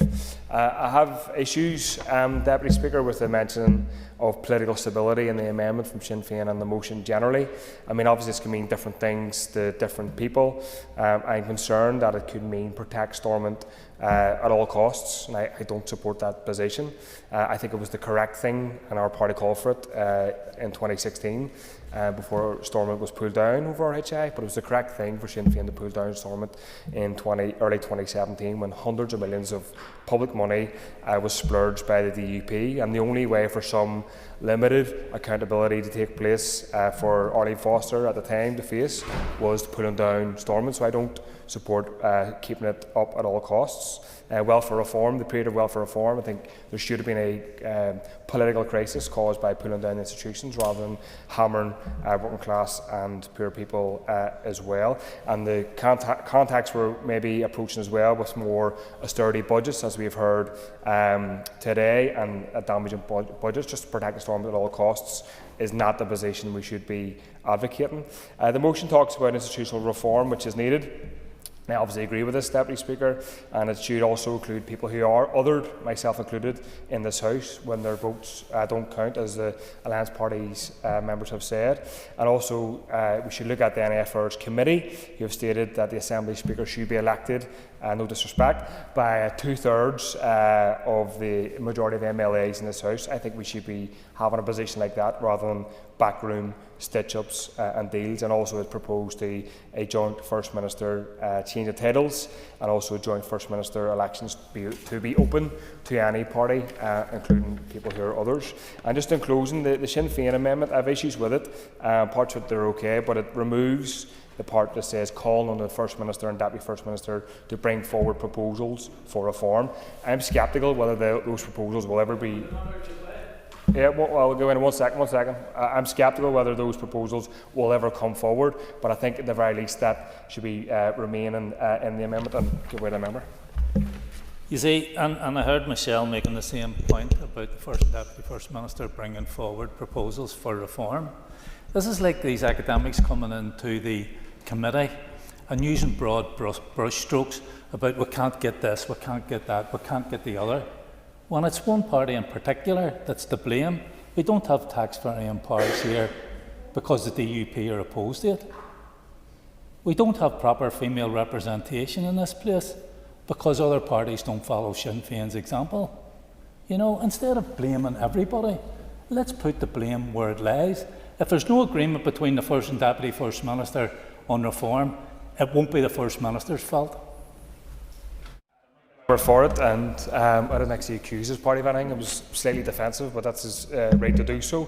But it should be clear, if there was proposals made about reform in this place, then shout about them, say about them. And he made some points that I would generally agree with. But again, he should therefore vote for the motion as is, which is not ideal, but better than an amendment which removes responsibility on the First Minister or Deputy First Minister to bring forward proposals to reform this place, which is on them. They have, they'll be ensure that it's done quickly, they'll ensure that it's not kicked down the can to an important committee, but I would argue that people are trying to put work there so that the First Minister and Deputy First Minister responsibility for them to act is absolved. So yeah, I'm sceptical whether that would happen at all, Deputy Speaker, but I think at least we should be not voting for the amendment for that reason. Thank you. Thank you. And that concludes the list of speakers. We're going to call Timothy Gaston to whine on Amendment 2, and you have up to 5 minutes. Thank you very much, Deputy Speaker. And I will be as prompt and as quick as I can, picking up Mr O'Toole's opening remarks. He talks about reform. You know, going back to the points I made in my motion, where, you know, there's this obsession with reinventing the wheel, but you can't and shouldn't have to, because the structures already exist. But the problem is that you decide not to use them. And the Functioning of Government Act 2021 already gives us that power, but parties opposite refuse to use it. You can't call for strengthened accountability while ignoring the mechanisms currently in place, and that is the Commissioner for Standards. Next up we had Sinead Ennis, talked about the Education Minister has lost confidence of the community. We hear Sinn Féin's up for reform. Sinead seems to speak of this from the oracle of all, know all, but I'm quite sure that speaking on behalf of unionism is something Sinn Féin doesn't do. So I wouldn't be getting too carried away with some of Sinead's comments regarding the community and how it's lost confidence. And Mr Given, his only crime was going to Israel and visiting a school. But Sinn Féin, the Alliance and the SDLP and Jerry Carroll, what their problem is that he actually went to Israel. So even if the minister didn't go to visit a school, we would still be having this pantomime that we had today, because it's anti-Israeli as what is shown here. Happy to give way to Mr Carroll. I think the member has forgiven me. I actually said both in my comments that he should have went to Israel, and that should be enough for him to go. But also, I stated today that he blurred the lines between the ministerial code. So he broke the ministerial code and blurred the lines of actions that he should have been taking as a minister representing everybody. So I actually said both today. The member will have the member will have an extra minute. Before he uses that extra minute, can I appeal to the member and all others to not re-rehearse arguments that were had earlier today in a separate debate, but to stick to the principles and the references of this motion, and I will insist on that. I think it's shameful that Jerry and his contribution has battened down and doubled down that he believes that Paul Given shouldn't have went to Israel. I believe he should have. If I was able to go, I get an invite, I would have happily went to Israel, because it's only because of the members. And this motion, Mr Gaston, can we go back to it, please? Yes, absolutely. It's only because unionist members of this House went out to Israel to bring back some of the stories. My goodness, we've seen the BBC. Mr Gaston, I'm not looking for a factual report on an overseas trip. I have made clear a request to stick to the terms of this motion. Thank you. Speaker, and I will go back then to the motion in front of us here today. So Sinn Féin is once again lecturing us on what they do and their holding moral standards. I brought forward a motion to this House on the 28th of January, which was unanimously agreed by this House. And in that motion, there was an onus on the First Minister to come and correct the record for comments she had made on the 7th of October, which was directly relating to the McMonagle scandal. First Minister hasn't done that, so I believe that gives zero credibility for Sinn Féin to come to this chamber to lecture anybody on reform of how they handled the McMonagle paedophile scandal and the fallout from that. Mr Brett was the next speaker up, and he talked about Mr O'Toole bringing forward and criticising the very structures that his party created, and indeed referred to them they were carved into tablets of stone. Paula Bradshaw was up next, and she talked about the greatest threat to these structures and that the powers are weak. I agree with some of the Alliance points regarding reform, and indeed picking up the point you raised specifically about ministers should not glorify terrorism. And indeed, if that was the case, we wouldn't have too many ministers in the Sinn Féin benches, and that would be something I would very much welcome, and that they'd be bound by consequences. But the problem is, at the minute, now, Pat, you wouldn't come in an intervention. You didn't have the guts earlier on in the debate earlier on to come in and challenge me. You didn't have the guts to bring me in. Happy to get away. Come on, Mr Sheehan, let's hear you.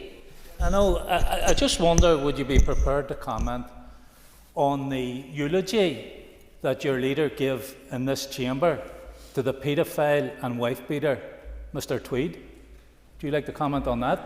Here at the time, but taking lectures from a Cash and Carry bomber is something that I'll not be doing when I'm standing in this chamber. You have a brass neck on your brazen. The hypocrisy Members, back to the just breathes out of you. So it does, Mr Sheehan. Next up, we had John Stewart. He talked about the minimal substance in the bill. And the one I want to finish on, and indeed, is when Carl McCullen, the Principal Deputy Speaker of this House, referred to the genocide junket. That's certainly not what that trip was about. It was a fact-finding mission to expose the hypocrisy of the Sinn Féin Hamas cosy relationship that yous have. My goodness, you don't want the propaganda that yous love to bring it out and wheel it out, courtesy of the motion BBC, about holding ministers, but you don't like being called out about it. My goodness, Sinn Féin should hang their heads in shame. The bed partners that you Time's up, keep Mr. and the Gaston. Thank you. It's just a pity we couldn't return to the motion. But time is up, and I now call on Pat Sheehan to wind on Amendment 1. You also have 5 minutes. And first of all, I mean, there may be people watching this, sad though they may be, who don't really understand the remit of the Executive and Assembly Review Committee. And what we will do in terms of the proposed reform of the institutions is we will take evidence from experts, from academics, from constitutional experts, and so on, and they will lay out what they think is a possibility in terms of reform. We will question them, ask them how does it affect the Good Friday Agreement, and so on, because we don't want to do anything, any aspect of reform that might damage the Good Friday Agreement, either the spirit or the letter of that agreement. And when we have completed our hearing of evidence, we will then lay out the options, and we will have a much bigger public consultation. And the need for reform in these institutions is clear, especially what has happened over the last couple of weeks and the outworkings of that here today. A majority voted no confidence in the Education Minister, yet he remains in post. And that outcome underlines the need for serious work to be done on how we ensure accountability within these institutions. 27 years on from the Good Friday Agreement, we must acknowledge just how far we've come and how much things have changed, as I pointed out to Mr Gaston. The context we now operate in is fundamentally different from that of 1998, and with that in mind, we must look seriously and maturely at the question of reform. And Sinn Féin is up for that discussion. We're open to exploring how our institutions can be strengthened and how accountability can be improved. But we are equally clear that any reform must defend, not dilute, the principles and protections of the Good Friday Agreement.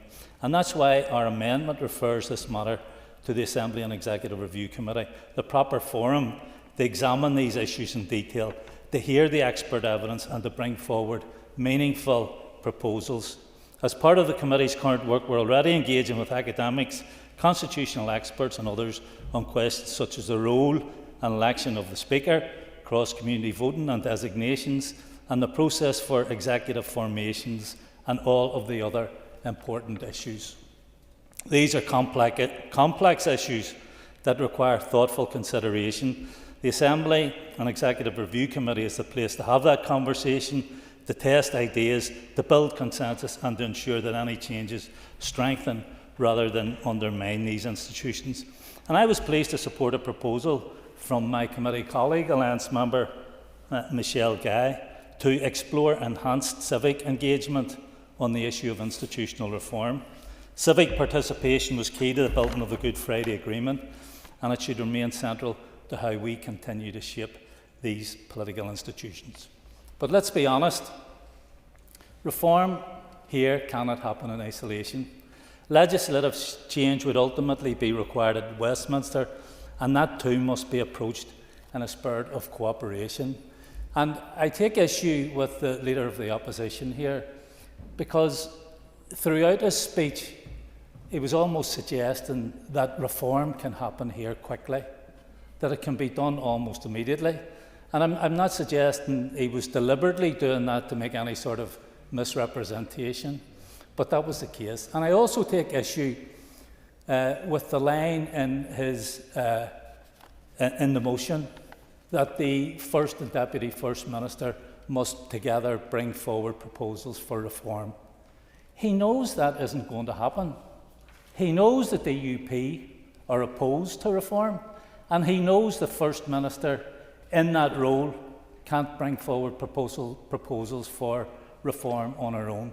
So forgive me for thinking that was just a cynical line in a motion. Yeah? So does he agree with me then? So if the position is that First Deputy First Minister can't agree or aren't going to agree, they've never said that, that's never been articulated officially, does he think the First Minister should articulate clearly her party's position, ideally in the AERC itself, to explain where she does want that reform to go, because she is, after all, the First Minister, i.e. the head of government? Next minute. Well, Michelle O'Neill, as our leader here in the Assembly, appointed myself, Carol and Sinead to go onto the AERC committee. We constantly report back to her as our leader, as our party leader here, and then she will at some time delegate us to bring forward proposals at the Assembly and Executive Review Committee, and she will support those proposals as leader of Sinn Féin, not as First Minister, because she can't, and you know that. And that's why you were being cynical, because you know you're asking for something that can't be given. You're like everybody else who uses the broad brushstrokes instead of laying the blame where it belongs. And that's, if people are serious about reform of these institutions, then they need to move away from mealy-mouthed words and start being honest and have a bit of integrity. So our message is clear. Sinn Féin is up for discussion. We're engaging with the detail, and we'll continue to do so through the proper forum, the ARC Committee. Others, particularly the DUP, need to explain where they stand, because setting your face against reform is not a plan for the future, and it's not good enough for the people who we come here to represent. Thank you, Mr Sheehan. I'm now going to call Sinead McLaughlin to conclude and wind up the debate on the motion, and you have 10 minutes. Thank you, Mr Speaker. I want to close this debate by stating something really plainly. The refusal to reform these institutions is the clearest possible admission that this place will never work. And every member in here knows it. For years we have tiptoed around the truth, pretending that our problems are cultural, or political, or temporary. They're not. Our problem is structural. Our problem is systematic. Our problem is that the current makeup of our institutions, which were forged by the two greatest parties, with the two largest parties, that was a fraudulent slip, during the St Andrews Agreement, have been bent, have been twisted, actually beyond recognition. This might be news to you, Phil Brett, based on your comments. The changes that happened during the St Andrews Agreement were affront to the Good Friday Agreement. Yes, the Good Friday Agreement is a precious achievement, but it also is a living document. It's not a museum piece.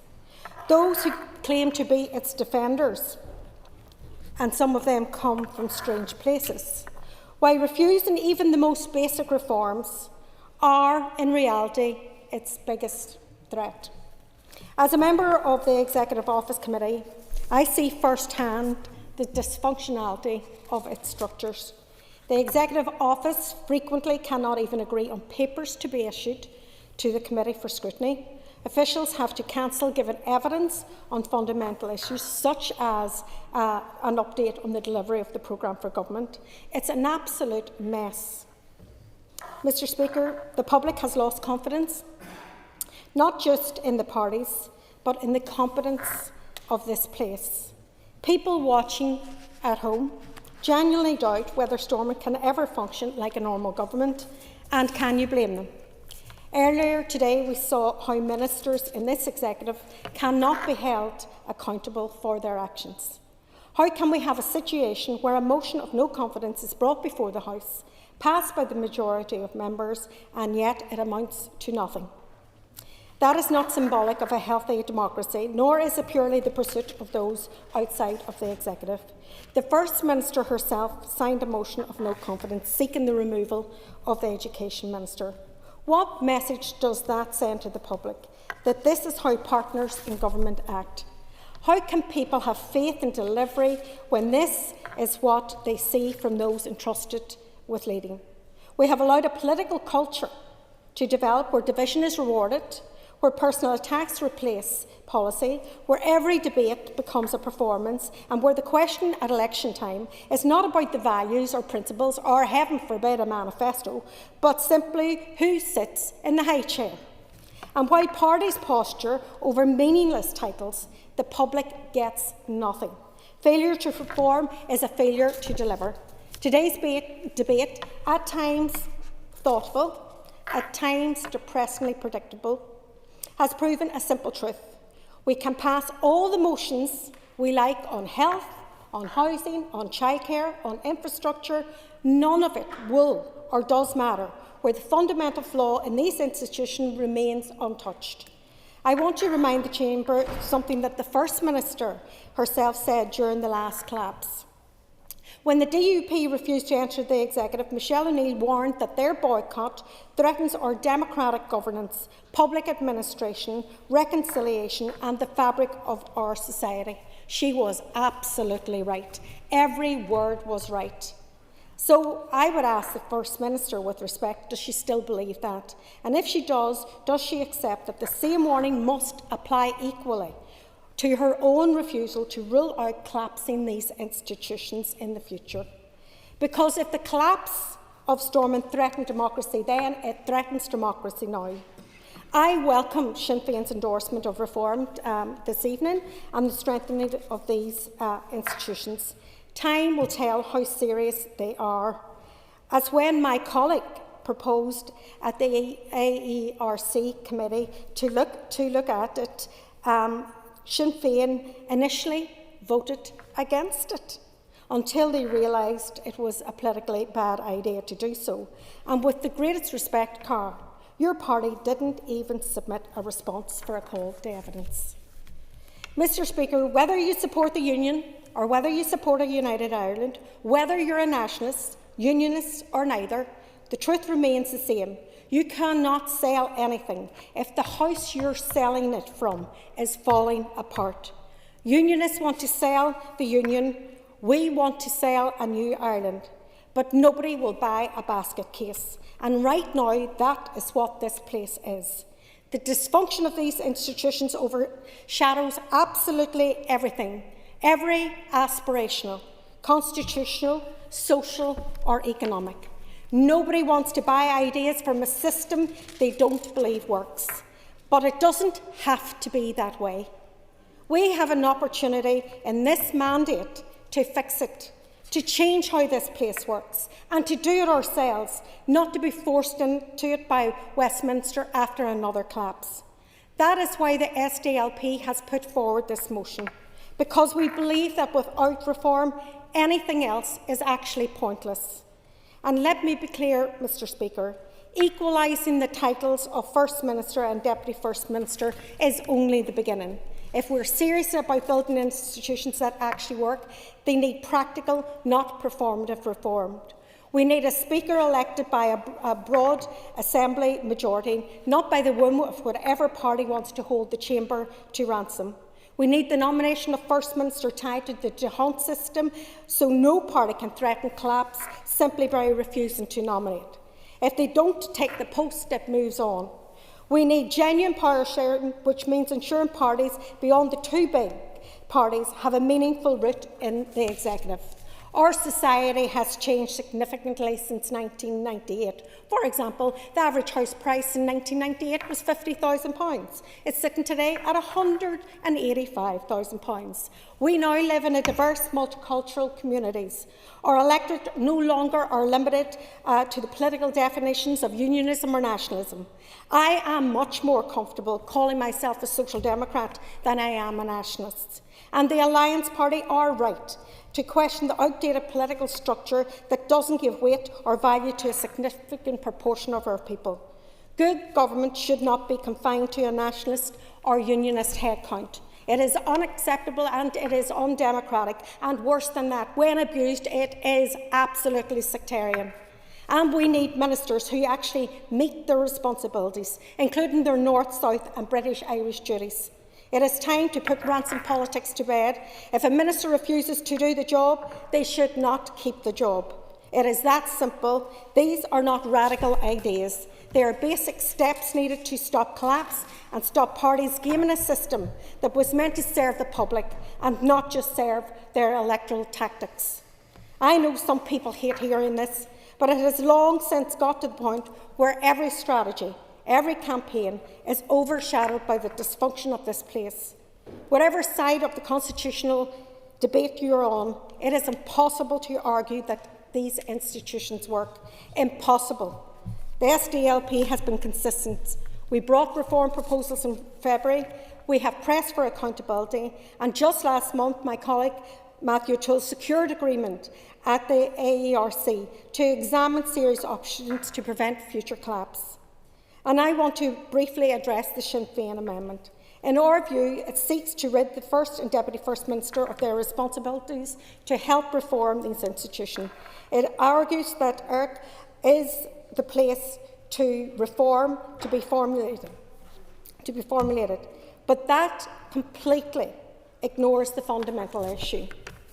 If this Assembly is to collapse, the Assembly and Executive Reform Committee no longer exists.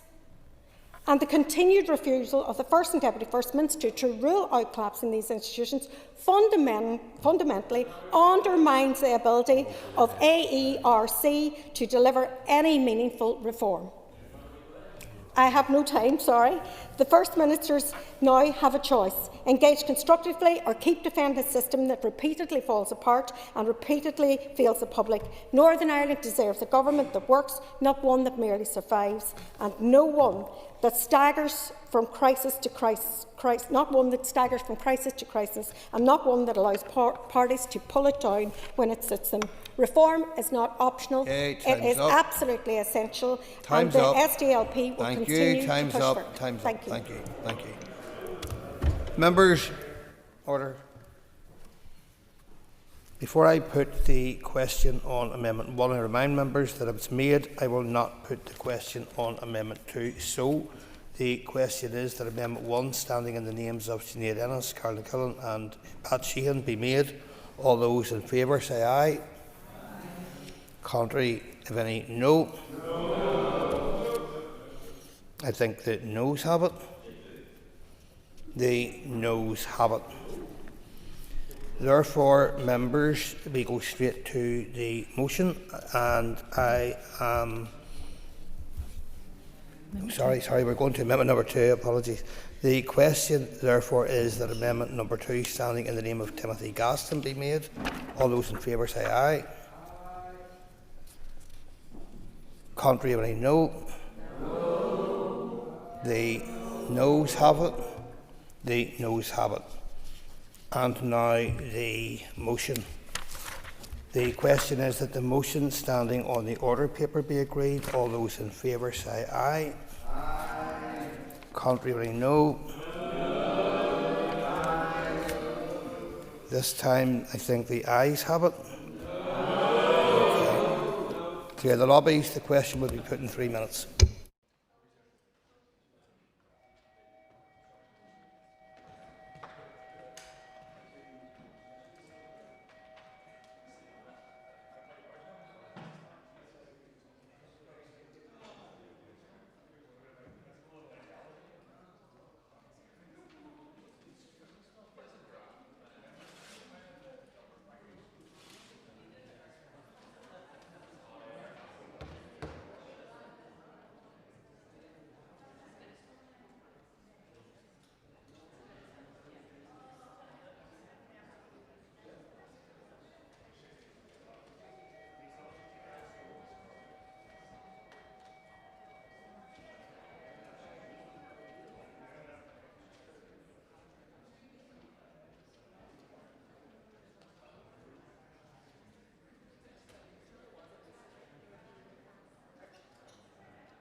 Members,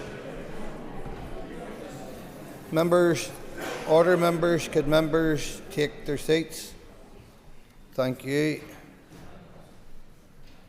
Members, the question is that the motion standing on the order paper be agreed. All those in favour say aye. Aye. Contrary, if any no. Do we have tellers?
Members, order members.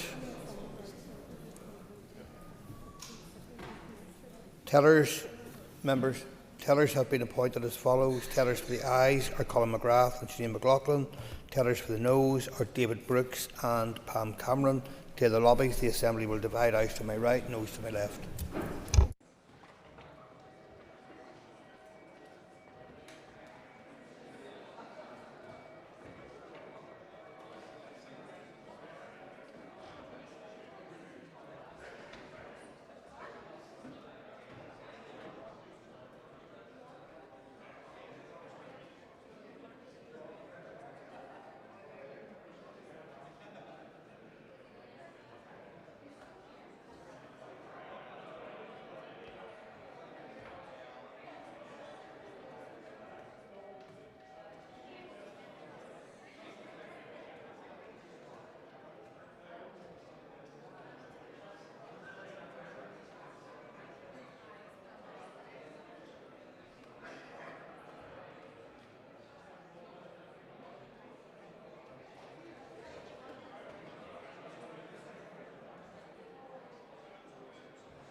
Yours.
Order, members. Order, members. Thank you. Clerk, please read the result. 72 members voted, 42 members voted aye, 30 members voted no. The motion is carried. Members, the motion is carried. Please take your ease before we move to the next item on the order paper. Thank you.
Ladies and gentlemen, the next item of business is a motion from the opposition on establishing an independent environmental protection agency. Clerk, could you please read the motion? That this Assembly notes the findings of the independent review of environmental governance in Northern Ireland, which identified that environmental pressures, including the crisis in Lough Neagh, reflect serious weaknesses in governance and accountability, agrees with the review's findings that the absence of a new model of environmental governance is undermining public trust, compliance and the delivery of environmental outcomes, and calls on the Executive to bring forward and pass legislation to establish an environmental protection agency, properly resourced and operationally independent, before the end of this mandate. Thank you. And I call on Daniel McCrossan to move the motion on behalf of the opposition. Daniel? Moved. Thank you. The Business Committee has agreed to allow up to 1 hour 30 minutes for this debate. The proposer of the motion will have 10 minutes to propose and 10 minutes to wind. All other speakers will have 5 minutes. Daniel, please open the debate on the motion. Over to you. Thank you, Deputy Speaker. The motion before the Assembly is both clear and necessary. After more than 10 years of warnings, reviews, reports and unfulfilled commitments, we are asking this House to agree that Northern Ireland must now progress legislation to establish a properly resourced and operationally independent environmental protection agency, and to do so before the end of this mandate. This proposal is not new and it is clearly not controversial. It is the natural next step in a discussion that has been ongoing for many years, but which has rarely been matched by decisive action. For too long, our political system has acknowledged the problem and even identified the solutions, yet has struggled to follow through. Northern Ireland is currently operating with an environmental governance system that is no longer fit for purpose. It does not adequately protect water quality. It struggles to ensure compliance with environmental standards. It lacks the level of oversight and enforcement that the public expect from a modern regulatory framework. Ultimately, it fails to give people confidence that serious environmental issues are being handled with the urgency and with the authority required. The independent review of environmental governance, which the Minister commissioned earlier this year, set out the scale of these challenges with absolute clarity. It identified persistent weaknesses in how environmental responsibilities are structured, managed, overseen and indeed enforced. It also made an unavoidable connection between these weaknesses and the environmental pressures now confronting us, including the crisis at Lough Neagh. The review confirmed that earlier evaluations had also found that the present arrangements are not designed to meet either current environmental needs or more demanding challenges that lie ahead. This is not an isolated observation. It sits along a long sequence of similar findings stretching back to the original review that was held in 2011. Assembly committees have raised the issue repeatedly. The New Decade New Approach Agreement explicitly committed all parties to the creation of an independent environmental protection agency. Scientists, councils, community groups and environmental organisations have warned for years that without structural reform, the system would continue to fall short. Yet progress has moved at a pace which does not reflect the seriousness of this situation. Mr Deputy Speaker, the consequences of this inaction are now seen right across Northern Ireland. The images of Lough Neagh last summer, and indeed in recent years before that, under dense toxic algae bloom, were not only alarming but deeply symbolic of a system that has been allowed to drift for too long. Only a modest proportion of our rivers achieve good ecological status, and untreated or partially treated wastewater continues to enter waterways at levels that is simply not acceptable. Combined with chronic under-resourcing of enforcement and a complex, fragmented governance structure, it is clear how we have arrived at this point. These issues are not abstract or distant. Poor environmental management has direct consequences for public health, particularly for drinking water safety and for those who live, work and spend time near these affected areas. It has a direct effect on the rural economy, including on tourism, angling, agriculture, small businesses and hospitality. It carries real reputational risks for our agri-food industry, which relies on high environmental standards for market access and indeed for consumer trust. It threatens the future of our natural heritage, the rivers, lakes and landscapes which form a central part of our identity. Perhaps the most coercive consequence has been the damage to public trust. When communities see Lough Neagh in crisis, they ask who was responsible for preventing it. When rivers decline, they ask who is enforcing the rules. When pollution incidents occur, they ask who will be held to account for this. Too often there is no clear answer, in that gap confidence erodes further. Farmers feel targeted and misunderstood. Communities feel their concerns are going unanswered. Environmental groups feel their warnings are left without meaningful responses. Many feel powerless as they watch long-term decline take place in real time. The question now before us is therefore not whether a problem exists, but what the Executive intends to do to resolve it. That is why establishing an independent environmental agency is so vital. The view across independent reviews is consistent. Northern Ireland requires a regulator which is structurally independent from political departments, which can take decisions based on scientific evidence, which can enforce compliance robustly and fairly, and which has the resources and statutory powers to carry out its functions effectively. All parties in the Executive have already accepted this principle. In the new decade, new approach, every party committed to the creation of an independent environmental protection agency. This was not externally imposed, but agreed collectively. There were no opt-outs or no qualifications.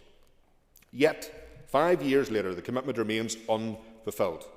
We do not have the legislation or the agency, and the problems it was meant to address have continued to worsen. The Minister has stated that he intends to bring forward a bill. That is indeed welcome, but we must be realistic about the time remaining in this mandate. This mandate has only roughly less than 18 months left. The work must begin immediately, or it will not be completed. Further delay would result in yet another missed opportunity, and the consequences for the environment would be significant. We have frequently heard references in this chamber to the debates during the 2022 Climate Change Bill, so I'll address that briefly. During that process, the Alliance Party tabled an amendment to create an independent Office of Climate Change and Environmental Protection. Although very well intentioned, it wasn't fit for purpose. It did not define powers. It did not set out functions. It did not set out governance or enforcement.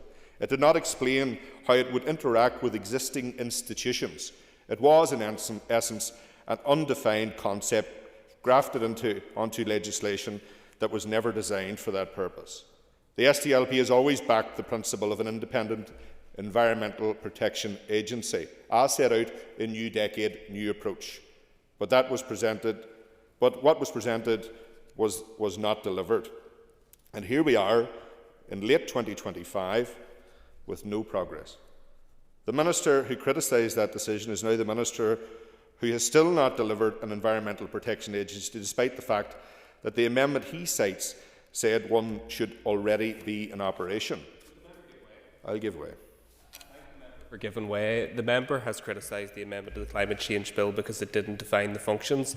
Does that not underline the need for the review which the Minister commissioned upon taking office, which is recently reported, which sets out what the functions ought to be to inform the next steps towards setting up the agency? I thank Mr Tennyson for that intervention. Our point is really that the suggestion or the what was proposed had no teeth in effect, and I think that was the main point of concern. And equally, in this place, we see countless reviews proposed with little delivery as a result.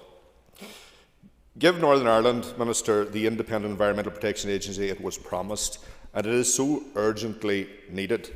Since I expect reference may be made today, as it has on so many occasions in this chamber recently, to the debates of the Climate Change Bill, as Mr Tennyson has made reference to, it is vitally important that we do all we can within our power to bring about this important agency. The suggestions by the Alliance Party attempted to place an undefined concept within the legislation that was not designed for that purpose. And as I've said, we're here now in 2025, and the Minister has not delivered on what he promised. Public trust must be rebuilt. Communities must feel that their concerns are being taken seriously. Farmers really do need assurance that enforcement is proportionate and based on evidence. Environmental organisations must know that expert warnings will not be dismissed, and the Assembly must have confidence that environmental decisions will be made impartially and transparently. An independent environmental protection agency will provide immediate answers to every will not provide immediate answers to every challenge, but it will put in place the essential foundation for serious environmental governance. It creates institutional clarity. It strengthens enforcement. It ensures decisions are not influenced by undue political pressure, and it provides the accountability and structure necessary for effective long-term improvement. It will allow the Department to focus on policy and strategy while the regulator concentrates on compliance and enforcement. It will provide the Assembly with confidence that environmental matters are being handled with independence and competence. It will place Northern Ireland on a modern footing comparable with the arrangements that have existed in other parts of Britain and Ireland. There is now no credible reason to resist this change. Independent review supports it. Experts recommend it, all executive parties have previously endorsed it, and the public expect it. The alternative is further deterioration, growing public frustration, and a continuation of the uncertainty that has characterised environmental oversight for far too long. Close, please. I put the motion to the House. Thank you, Daniel. I call on Aoife Finnegan. Aoife. Sinn Féin will be supporting the motion and the amendment before us today. We have consistently and publicly called for the creation of an independent environmental protection agency, a commitment that has been at the heart of our approach for many years. Because the simple truth is this: without strong independent environmental governance, there can be no real accountability, and without accountability there can be no public confidence. The crisis in Lough Neagh has laid bare the consequences of years of weak enforcement, fragmented responsibility and political delay. But this isn't just about one loch or one river. It's about how we protect all of our shared environment, the air we breathe, the land we depend on, and the biodiversity that sustains us. Pollution does not recognise borders, Cancorlia. It spreads, it accumulates, and it damages livelihoods and communities alike. That is why Sinn Féin believes the North urgently needs an environmental protection model that is truly independent, properly resourced and empowered, not only to respond when harm is done, but to prevent it in the first place. We need a body that can hold polluters to account, whether that's large commercial operations or smaller ones, in a way that is fair, proportionate and consistent. Our party has been engaging with local communities, farmers and businesses across the North, people who care deeply about the environment and who want to do the right thing. They are not looking for punishment, they are looking for clarity, support and fairness. And they deserve a system that sets clear standards and ensures a level playing field for everyone. For too long, responsibility for environmental oversight has been passed from pillar to post between departments, councils and agencies. That lack of joined-up action has left enforcement gaps wide enough for serious damages to occur, and the independent EPA can bring the coherence and coordination that this has been missing for too long. It is also vital that this work is anchored on an all-island cooperation. Environmental challenges do not stop at the border, nor should air solutions. Shared catchments, shared coastlines and shared air quality demands shared strategies. We have an opportunity to build an agency that strengthens environmental protection in the north while aligning with best practice and partnerships across this island. At its core, this is about protecting the natural heritage that belongs to us all, but doing so in a way that is practical, fair and sustainable. Regulation must be strong enough to protect our environment, but flexible enough to support those livelihoods that depend on it. This motion and its establishment of the Independent Environmental Protection Agency should not be seen as a political trophy or a talking point. It is about responsibility, transparency and trust, ensuring that we leave behind the environment that is cleaner, safer and more resilient for the generations that come after us. Thank you very much, Anifa. And just for clarity, there is no amendment on this motion. Deputy Speaker, I have no doubt that the SDLP motion before us today is well-intentioned, but it ignores a fundamental reality. The Department finds itself incapable of properly funding the environmental structures it already has. However, we are being asked to fund yet another expensive quango. We already have the Northern Ireland Environment Agency and the Office for Environmental Protection, bodies which exist to safeguard our natural environment, enforce regulations and to hold departments to account. Their collective failure to do so rests at the feet of the Minister, and it's his responsibility. We're not short on oversight, but we are short of results. There's a tendency in this chamber to tag Lough Neagh into every motion on the environment. I think we need some honesty around this issue. Creating another agency will not clean up Lough Neagh. It will not improve water quality. But what it will do is create another costly layer of bureaucracy, another structure with its own staff, offices, reports and headlines, but very little delivery on the ground. We don't need more committees, more commissions and more quangos. What we need are results. We need a system that actually works. Rather than token gestures or bureaucratic reshuffles, if the Minister truly wants to lead on the environment, he should start by fixing the system he already controls. This means ensuring the NIEA is properly resourced and empowered to act. It means cutting through departmental silos so that agriculture, infrastructure and environment policy work with each other rather than against each other. And importantly, it means holding senior officials and ministers to account for delivery and for their failures. The SDLP in this motion speak of governance and accountability, yet they are actually proposing that we remove accountability from this chamber, from ministers, from elected representatives and hand it to a non-elected quango. No, I won't. That is not environmental leadership, it's environmental abdication. The creation of another quango is a means by which the Minister avoids responsibility and accountability. And it all is really because it just becomes someone else's fault. And really what we do see repeatedly is that this becomes a safe space for an alliance minister. We've already heard the Minister complain that he's vilified for taking difficult decisions, and now he wants to create an agency to take those decisions for him. And it's a convenient shield, a way to say, it's not my fault, the agency decided. So if we're allowing the Minister to hide behind a quango, what message does that send? That when the going gets tough, we delegate. That ministers can wash their hands of environmental enforcement and blame the quango instead. Accountability should remain with elected representatives and not handed to a non-accountable board of appointees. We're meant to be living in a democracy. The independent review of environmental governance in Northern Ireland mentions accountability 34 times, but its recommendations only dilute it. I can't think of a single occasion when adding another layer of bureaucracy actually solved a problem. We must also be wary of what happens when these so-called independent bodies are created. They grow legs and arms. The Equality Commission's handling of the Ashers case should be a salutary warning.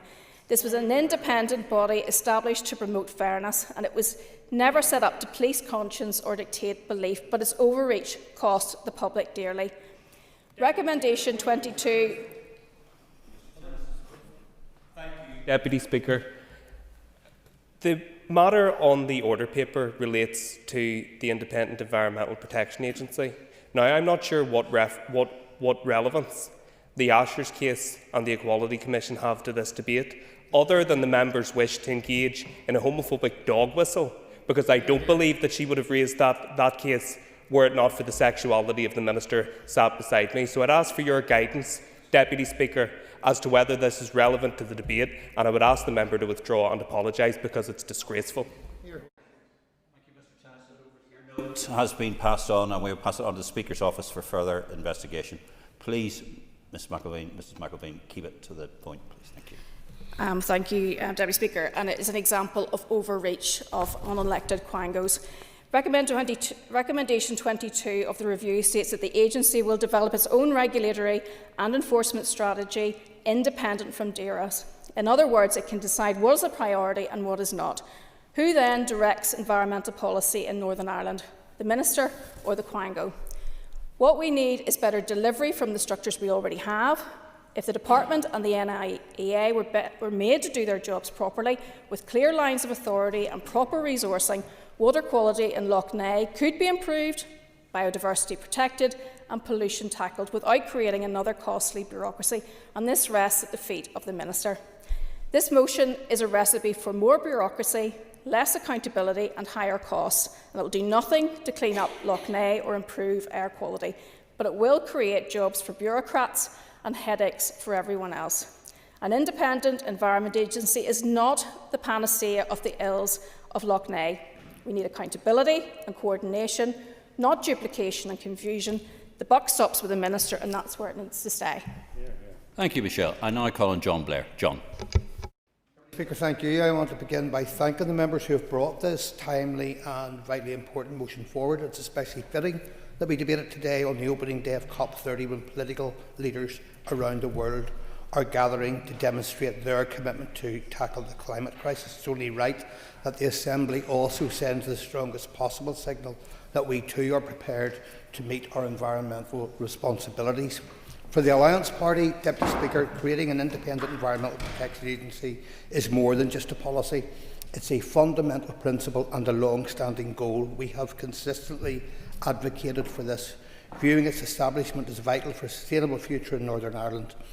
Our Alliance Minister for Agriculture, Environment and Rural Affairs is actively working to deliver on this commitment. Just last week, he gave a detailed update in this chamber, reaffirming his strong commitment to establish an independent, effective and well-funded IEPA. The need for such an agency is pressing, and the evidence is now irrefutable. The recent independent review of environmental governance provided a thorough and scientific assessment of this, highlighting not only the depth of environmental pressures facing Northern Ireland, but also the critical gaps in governance, accountability and enforcement that have undermined real progress. The report's conclusion was clear: an independent environmental protection agency is needed to strengthen environmental governance in Northern Ireland. Deputy Speaker, the distressing situation at Lough Neagh, and I make no apology, despite the protestation of the DUP for mentioning Lough Neagh, the tragic loss of biodiversity, the state of our rivers, illegal dumping at sites like Maboy, and the ever-worsening impacts of climate change are testament to the costs, environmental costs, social costs and financial costs of inaction. We cannot continue to accept fragmented environmental governance, divided among multiple agencies with blurred lines of responsibility and accountability. The fragmentation breeds inconsistency and efficiency, and most harmful of all, allows vital deadlines and targets to slip past unfulfilled. However, the Alliance Party recognises that creating a genuinely independent environmental protection agency will be challenging and is not a quick solution to our problems. Difficult choices will be necessary and funding will need to be secured, but this should be viewed not as a drawback, but as an investment in our future. We as an Assembly cannot keep repeating our despair about Lough Neagh or our declining environment while time and time again failing to deliver the interventions that are desperately required. Deputy Speaker, to achieve lasting and effective solutions, we must embrace cross-departmental collaboration. Environmental challenges do not respect departmental boundaries or sectoral silos. They demand an all-of-government approach underpinned by strong political will and shared responsibility. The Environmental Protection Agency must be operationally independent, must also be supported by and work with every part of government. Only through this approach can we bring about the transformation that is needed. I want to highlight that this is not only about obligations, it is about opportunities for positive, lasting change. An independent agency will not only act as a vital watchdog and deterrent to polluters, but also as a catalyst for restoration, for investment and for fostering public trust in our institutions. It can drive improvements in cross-border cooperation, helping to protect what is a single biogeographical unit spanning the island of Ireland. Relationships with the Irish EPA, the Northern Ireland Climate Commissioner when appointed, and the Office of Environmental Protection will be essential to our shared success. We must also learn from the shortcomings of the past. Deputy Speaker, the absence of functioning government for nearly 2 years has meant missed deadlines for urgently needed environmental strategies, such as the previously delayed Environmental Improvement Plan. This cannot happen again. We must now commit to resourcing this new agency, not just in terms of funding, but with legal powers that equip it to act decisively, independently and effectively. Despite what the DUP said earlier, all of the reshuffle and all of the restructuring of the current structures will not make any of them independent of government, and the DUP know that. Deputy Speaker, we need to deliver an EPA that protects the environment, ensures accountability and regains public trust. In simple terms, the public is expecting more from us in this chamber, and quite frankly, our natural environment deserves better. In Alliance, we're happy to support the motion, and we hope the Minister receives the political support to deliver an IEPA that the public will expect him to receive. Thank you. I call on Robbie Butler. Robbie. Thank you, Mr Deputy Speaker. And the Ulster Unionist Party supports the motion. Because the findings of the independent review of environmental governance were a long time coming, and if you've read it, you will see that they make for some difficult reading. The environmental decline of Lough Neagh is not an isolated failure, however, but it is the clearest example of the blurred responsibilities, the weak enforcement and the lack of accountability. And whilst we welcome the motion's objectives, it is fair to say that it was drafted before the Minister's recent announcement, and the timing does matter, however. Some of the actions that are called for are now acknowledged by DAERA and the Minister, and work, I believe, has begun. But that makes this debate no less important, because this Assembly must now ensure that what was previously promised is actually delivered, and delivered well. The Department has accepted the review's 32 recommendations, but there remains uncertainty, certainly from my perspective, about the pace, the sequencing and the direction. Stakeholders across environmental organisations, farming, business and local government are all waiting for clarity. They want to know not just what will change, but how it will affect them, because we do need to step in time. Reform imposed without proper engagement will not deliver long-term improvement. The proposal to publish a roadmap of environmental governance is a positive but overdue step. For too long, the system has been opaque, everyone responsible, yet no one accountable. But a map alone will not solve that problem. So once the picture is clear, the focus must be on removing duplication, not adding to it. Creating a new environmental protection agency must not mean replicating existing functions or adding another layer of management, because independence cannot come at the cost of efficiency.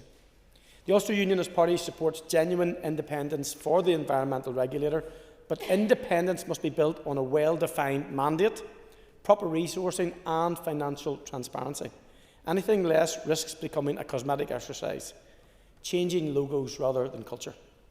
And independence achieved through structure alone will fail unless it is matched by operational clarity and accountability. I would say that oversight by this Assembly is essential. The proposal for an Environmental Audit Committee deserves serious consideration. Independence must not mean isolation, because a new regulator, being free from interference, must still be answerable to the elected representatives of the people that it serves. That is how public confidence will be rebuilt, through transparency, not through detachment. We also acknowledge the Department's stated intention to strengthen compliance and broaden the use of civil sanctions, and that, whilst complex, should be welcome. Too often environmental offences have been met with token penalties and do little to deter repetition. Enforcement must be visible, fair and proportionate.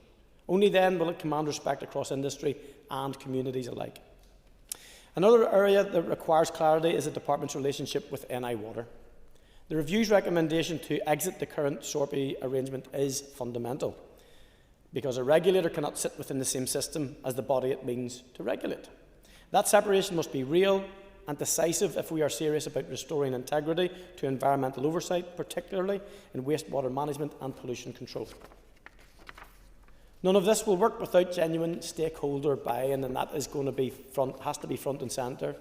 Farmers, environmental groups, councils, businesses must all be part of designing the systems that will regulate them. An advisory committee representing civic society is a sound proposal, but it must have influence and not just symbolism. Education, support and partnership will achieve much, much more than enforcement alone.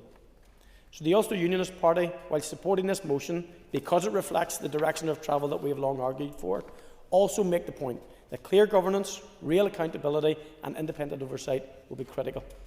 But we add a note of caution. Reform must simplify, not complicate. It must clarify and not confuse, and it must deliver outcomes, not bureaucracy. Northern Ireland cannot afford another round of restructuring that multiplies agencies, blurs lines and drains resources. We need a regulator that is lean, trusted and effective, one that works with others rather than sitting above them. So, Mr Deputy Speaker, we will support this motion as a statement of intent, but also as a reminder that the true measure of progress will not be the number of operations created or organisations created, but the quality of the environment that they protect. Thank you. Thank you, Robbie. I call on Declan Kearney. Declan. We are living through one of the worst ecological and diversity declines in Europe. So our party supports the urgent establishment of the Environmental Protection Agency. This is an unfulfilled commitment from New Decade, New Approach in 2020. And that delay is not good enough. So we need to be seized with an urgency to deal with our environmental and biodiversity crisis. So we welcome the motion from the SDLP, and I also welcome the engagement thus far from the Minister in relation to these issues. The most shocking example of this particular dilemma that we face, this existential crisis that we face, is the ecological catastrophe in Lough Neagh. And I regret the dismissive approach which the previous speaker from the SDLP took in relation to the centrality of the loch. It flies in the face? Yes. You said someone from the SDLP dismissed the centrality of the loch. Was that a misspeak? I don't know if you were talking about another party. If I did say SDLP, that is a misspeak. And my remarks were directed towards the intervention from the DUP speaker. So thank you, Deputy Speaker, and thank you, Matthew. So, yes, absolutely. Those dismissive remarks, I think, detract from the centrality of the loch to this very important conversation. And it flies in the face of the views of local stakeholders who want to see the establishment of an independent environmental agency, those who live and work around the loch shore. Just transition principles, Lough Neagh, and the need to lift this issue above politics must be our shared and our collective focus. The environment and how we challenge the issue of the environment in this Assembly should be above partisan party politics. This is a national emergency that requires a north-south intergovernmental response. It demands concerted and joint political action from this Assembly, the Executive and the Irish Government. The pollution in Lough Neagh has deep and complex repercussions for the Lough Shore community. It now jeopardises the commercial fishing industry and the entire biodiversity of the loch itself. It endangers our sustainable access to safe drinking water. And these factors are also damaging the tourism and other economic opportunities and the rich historical heritage which is associated with Loch Ness. The total collapse of the eel fishing in the 2025 season illustrates how this environmental crisis is devastating livelihoods and economic activity along the Loch shore. Research from the Office of Environmental Protection reports that the North has lost approximately 50% of its diversity during the last 50 years. Many of our fresh waterways, rivers and lakes are failing to meet healthy ecological standards. A recent report from Friends of the Earth reveals that between 2020 and 2024 there were 4,202 water pollution incidents reported by NIEA. Incredibly, from that total, only 63 fines were imposed on the polluters. Such an inadequate and ineffective response will never deter the polluters. Pollution will continue unchecked in the absence of an appropriate agency, equipped with the capacity and the remit to properly sanction those responsible for polluting our land, our waterways and our air. The commitment made 5 years ago to establish an environmental protection agency that is independent and properly resourced must be delivered without further delay. Aliascion Corlia inaction will lead to greater devastation of our environment and natural habitat. Time is running out. We need to act now. I call on Tom Buchanan. Tom. Thank you, Mr. Deputy Speaker. I'm just not as enthusiastic as some others around the chamber about how a new body like this will actually deliver for what we are looking for. And I notice that the proposers of the motion claim to be the opposition to hold ministers, departments, the executive to account to deliver more effective, efficient and accountable governance. Yet what they've brought before the House today as a solution to our current environmental challenges are proposals for increased bureaucracy in the form of an environmental protection agency with powers to set its own enforcement policy. Now, that creates concern. It should create concern for everyone around this House, because what role then will the Minister have with responsibility for the environment? What role will he have in directing the policy, and what scrutiny will the DAERA Committee have of such policy? And the answer is actually none. There will be none. The committee will have no scrutiny powers over the policy that is being set by this particular agency. And does the people around this House tonight believe that that is good, effective, accountable governance? I don't believe it is. How many environmental agencies do we really need to protect our environment? Let's examine what we already have. With the Northern Ireland Environment Agency, we have the Shared Environment Services, we have the Office of Environmental Protection, we have Waterways Ireland, we have the Public Health Agency. We have all of these agencies already in place. And looking at the list of environmental agencies, what then is the justification for another agency accountable only to themselves? What will their role and function be outside of what is already in place? How much will they cost, and where will that funding be found?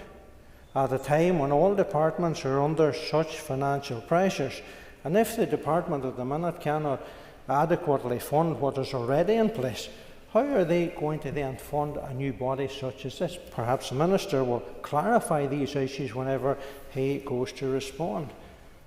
Does the proposers of their motion and the other parties around this House today really expect that this House should accept that another independent agency and another layer of bureaucracy should be added to the Department of Agriculture, Environment and Rural Affairs without any scrutiny and without any indication of how it would be funded or how they would interact with the existing environmental bodies?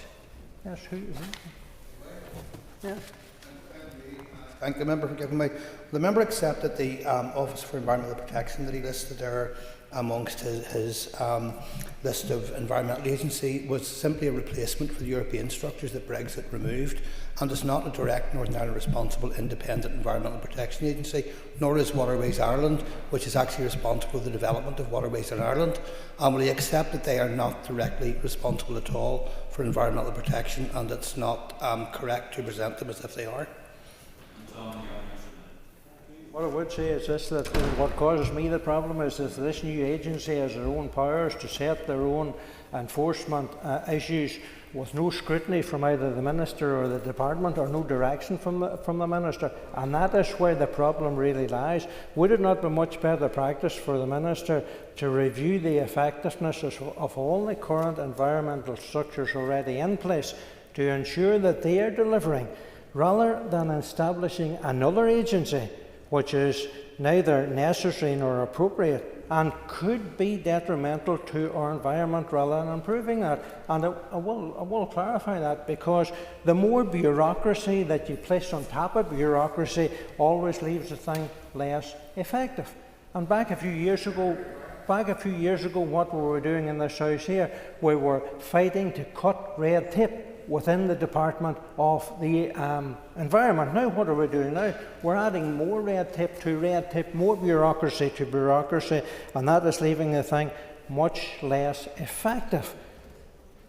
And we all want to see improvements to our environment. We all want to see the pollution issues dealt with,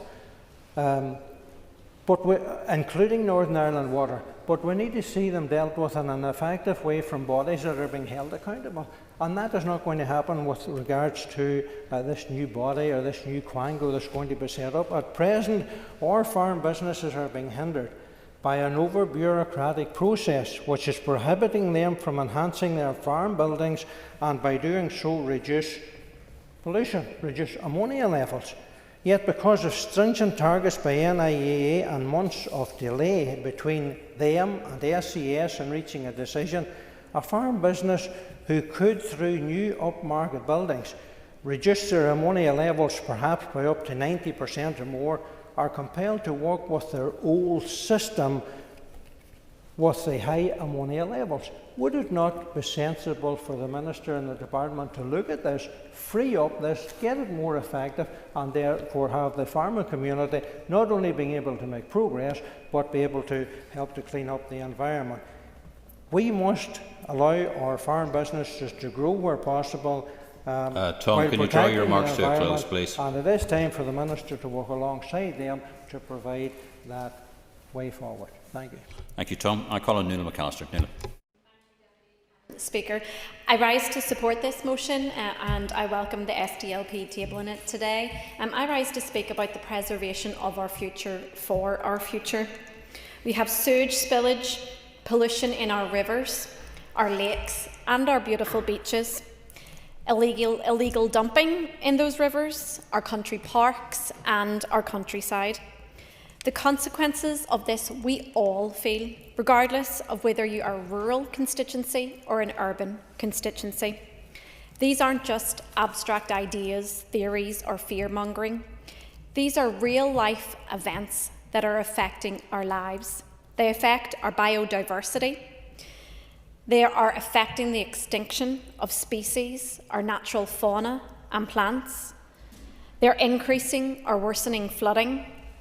Air pollution is affecting our air quality, and we all know that those people who live in the communities already affected by poverty are the ones who are most worst affected by that air pollution.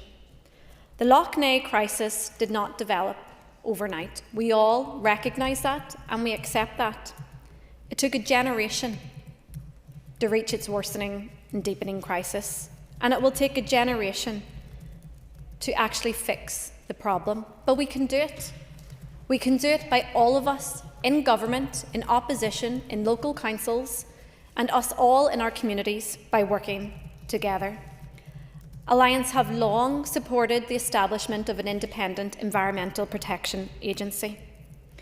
We have always supported the establishment of a body that will have that protection and independence from not just one government department, but for all government departments in the future. How many of us in this chamber today have contacted our local councils or the NIEA about illegal dumping, whether it's tyres, whether it's rubbish, and whether it's thousands upon thousands of illegal dumping within our urban cities or rural environment? But how many of us have been told that they have bigger fish to fry, that they can't actually deal with those smaller issues? How frustrating is it for all of us as elected reps to be told that? Because we simply do not have enough when it comes to actually protecting our environment. That's not because of alliance and our wishes, and indeed it's not because of one single party in this chamber, but a collective failure over the years to actually recognise that the environmental protections that we have need to be strengthened. We attempted to do that in the previous climate change bill, and I recognise and welcome the comments from the proposer of this motion in clarifying the SDLP's position. I think it's really important that we put that behind us and actually move forward and working together when it comes to actually getting this independent agency up and running. But we know that that may not happen because of the position that we find ourselves in when it comes to power sharing. And that's why I do turn and call on the DUP to support today's motion. I hear what the DUP say about the governance issues. I hear what they say about bureaucracy. But we don't buy it. We don't believe it. You say this won't fix Lough Neagh. So let's look at other issues that will potentially fix Lough Neagh. Nutrient Action Plan, voted against it. An increase to cross-compliance penalties for repeated polluters, voted against it. Climate targets, voted against it. Your record stands for itself. There is no need to hide behind absolute nonsense when it comes to protecting our environment in the future, for the future. Thank you. Thank you very much indeed, Nuala. And I call on the Minister. And Minister, you have up to 15 minutes. Minister. Thank you, Mr Deputy Speaker. I welcome the opportunity to speak on the opposition motion concerning the establishment of an independent environmental protection agency for Northern Ireland. I'd like to thank the Leader of Opposition for bringing this crucial debate here today. From the outset, Mr Deputy Speaker, I want to make it clear that I have long held the view that Northern Ireland needs an independent EPA. This belief is rooted in the clear and growing evidence that our current environmental governance arrangements are not fit for purpose and are failing everyone. For too long, our environment and nature have suffered from a lack of robust protections. The consequences are visible for us all to see, Mr Deputy Speaker, and increasingly severe, from the crisis in Lough Neagh to waste crime, as exemplified by one of Europe's largest illegal dumps at Maboy. The independent review of environmental governance, led by Dr Vivian Gravey and supported by Diane Ruddock and John McAllister, has provided a comprehensive and evidence-based roadmap for reform.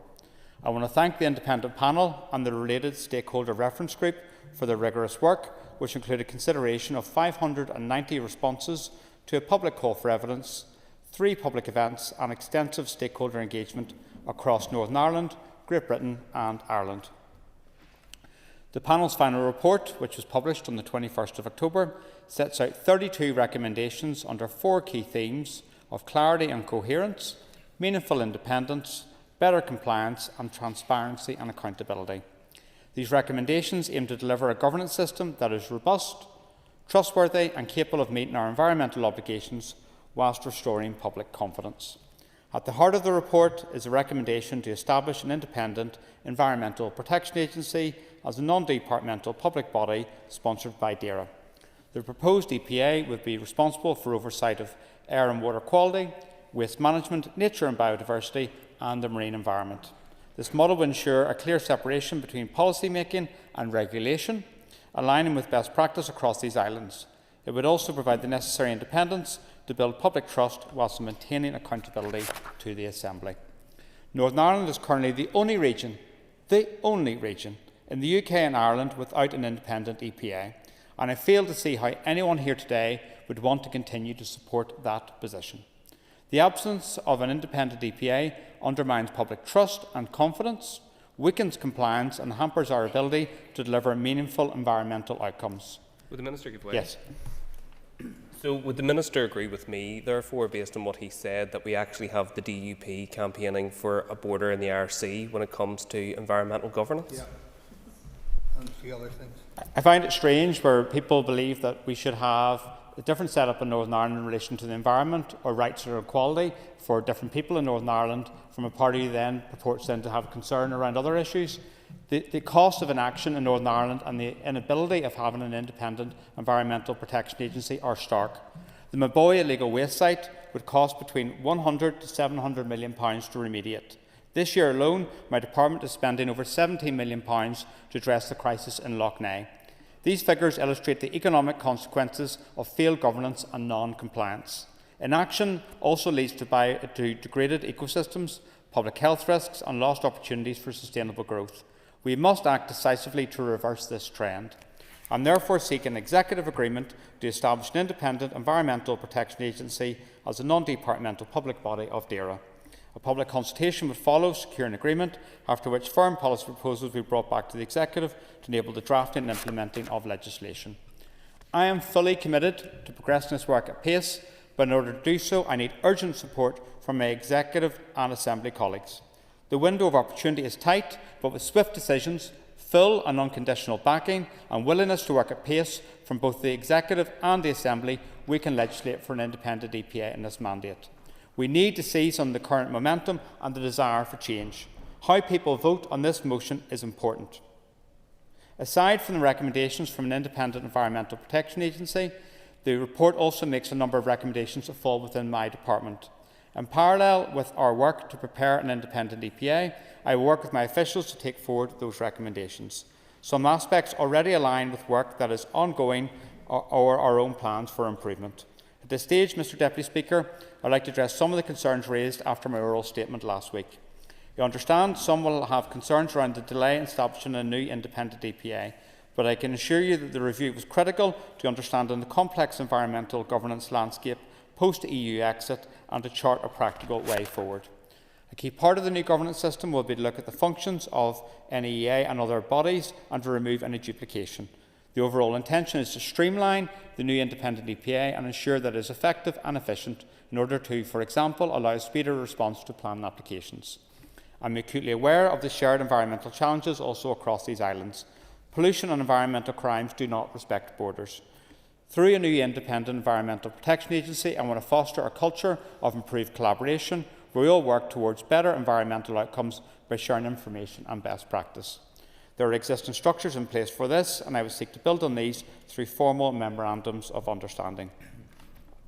On the funding issue, my officials will consider detailed costs to establish a new independent environmental protection agency and bring formal proposals back on this in due course if I get the green light to proceed with an independent environmental protection agency in principle. But this issue should not be seen as a barrier at this early stage. What we need to agree is that the status quo is no longer sustainable.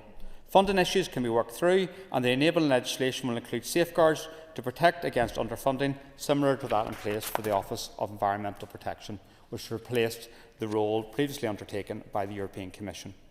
We should have nothing to fear from an independent environmental protection agency.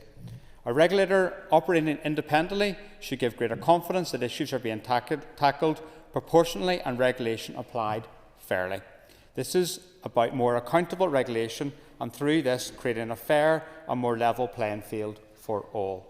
The independent EPA will operate under a clear legislative framework with oversight by an independent board and scrutiny mechanisms established by the Assembly. It will have a clear mission with measurable environmental outcomes. I have been clear in the past, Mr Deputy Speaker, that enforcement should be the last stage in the process to ensure compliance when all other options have failed. Education will play a crucial role in how we shape our governance structures going forward, and prevention is key to all of this. If we can advise and guide as much as possible, then this brings about the change needed, then we won't need to enforce. However, when pollution does happen, despite best efforts to educate and inform, and regardless of where the pollution comes from, then we need to move swiftly to enforcement, and we need to ensure sufficient deterrence and resourcing in place for this. I recognise that some members have expressed scepticism about the creation of another public body. Let me be clear, this is not about bureaucracy. It is about delivering effective, accountable and independent environmental protection. There are many non-departmental public bodies throughout Northern Ireland that provide a vital role, and this one should be no different. Mr Deputy Speaker, as I've stated last week through my oral statement, this is a pivotal moment for Northern Ireland. I urge members to put their support on the record, not just in principle, but in practice today in the voting lobbies, so that we can move forward together in setting up an independent environmental protection agency.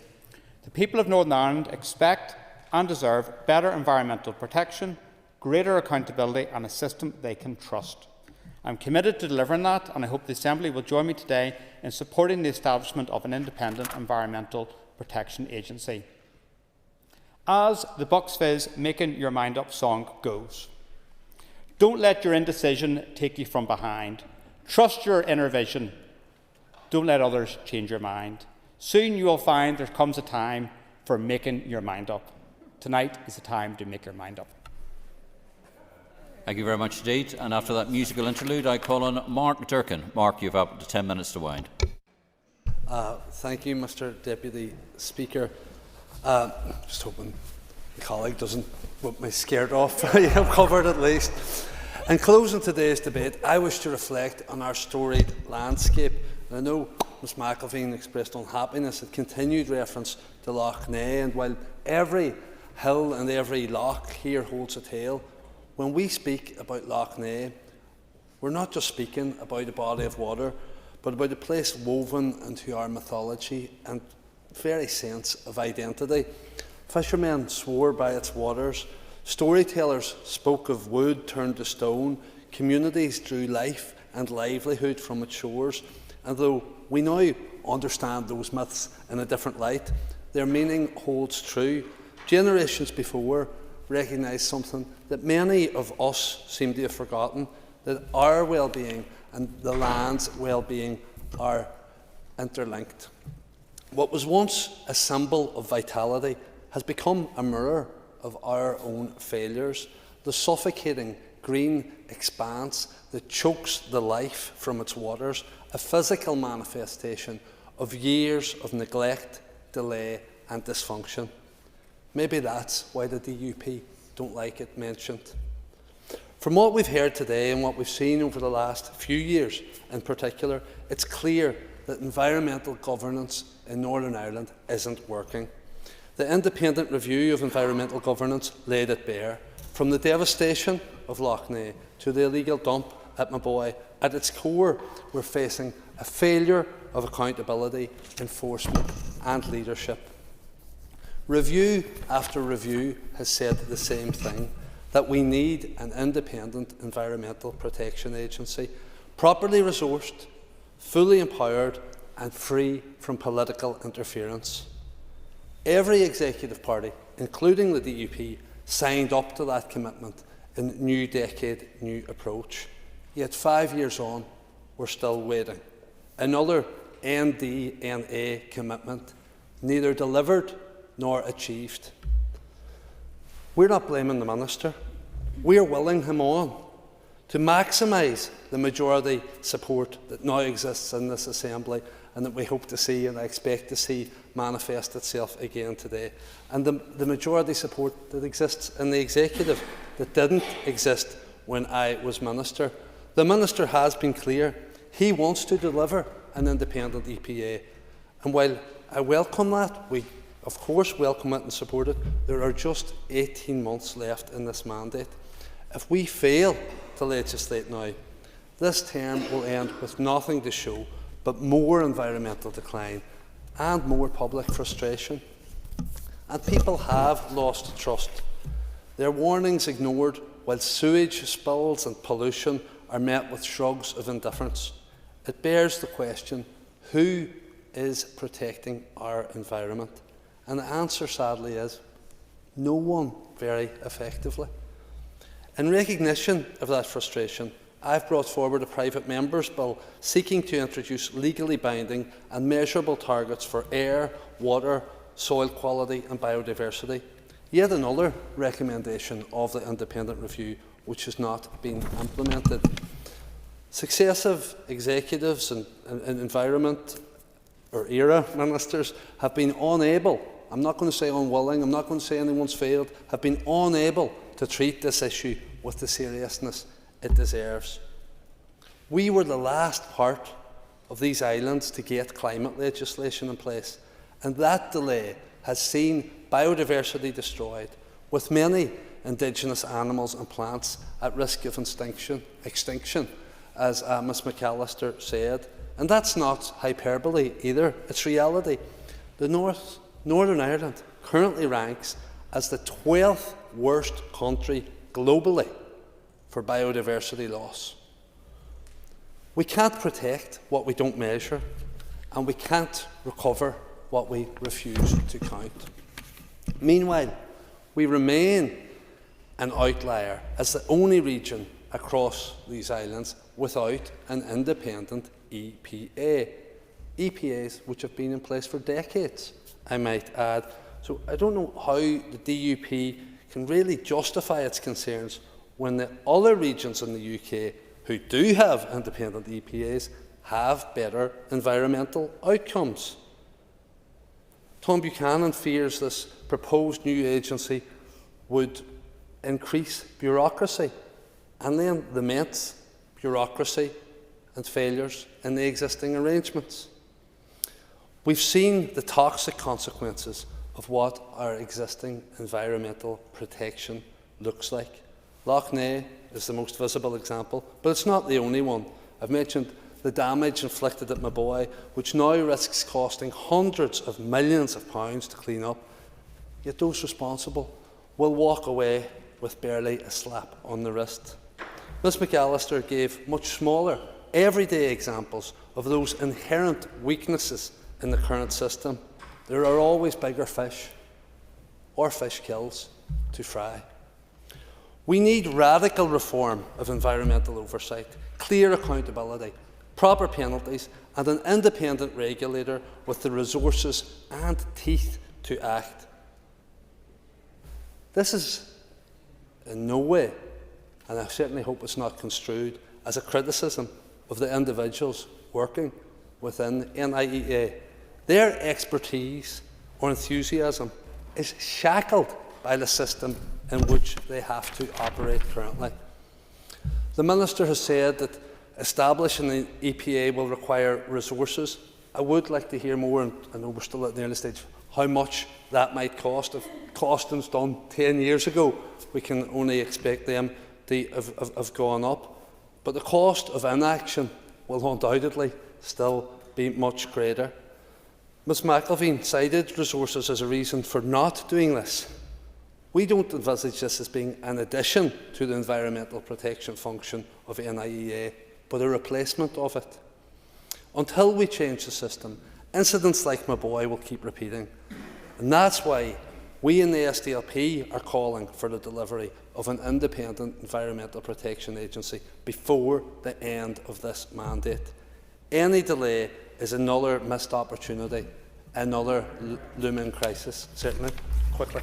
Would the member acknowledge as well that in terms of these institutions and the case for reform, the environment is another example of that, where the ability to block things in the executive and not being able to progress something, where the will of this assembly has been stated, is an issue that is actually then damaging our environment, and that's why we want to reform these institutions?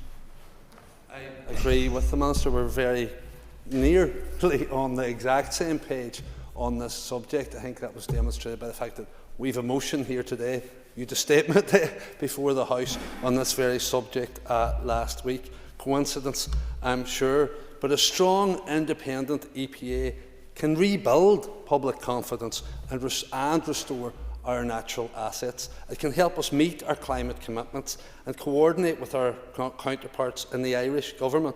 It's ludicrous that the protections which exist in the South simply stop at a line on the map, and Ms Finnegan had made that point.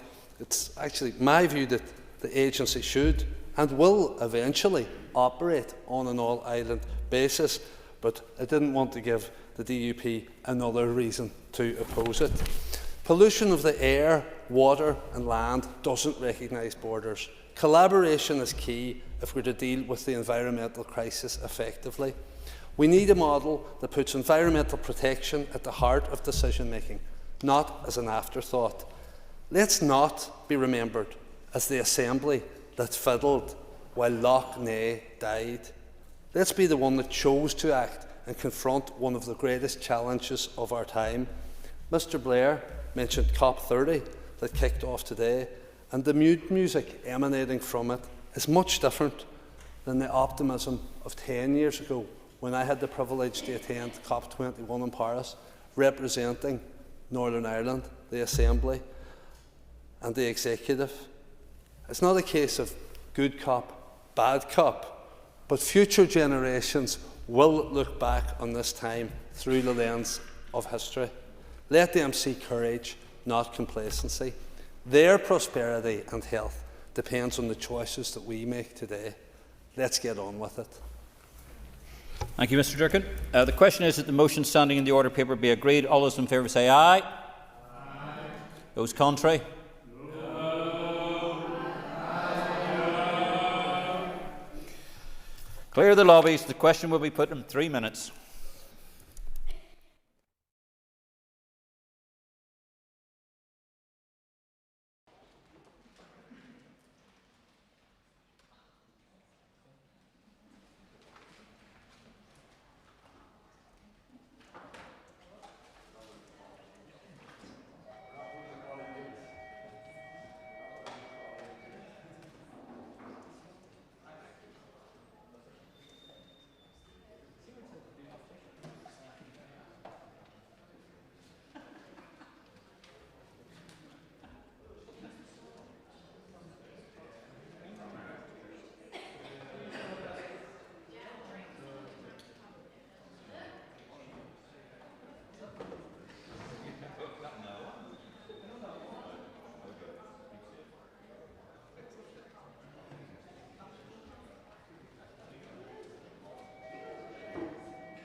Order. Order. The question is that the motion standing in the order paper be agreed. All those in favour say aye. Aye. Those contrary? No. Do we have tellers?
Order. Tellers have been appointed as follows. Tellers for the ayes are Mark Durkin and Sinead McLaughlin. Tellers for the noes are Tom Buchanan and Harry Harvey. Clear the lobbies. The Assembly will divide ayes to my right, noes to my left.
Secure the doors.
Order! Can members resume their seats, please?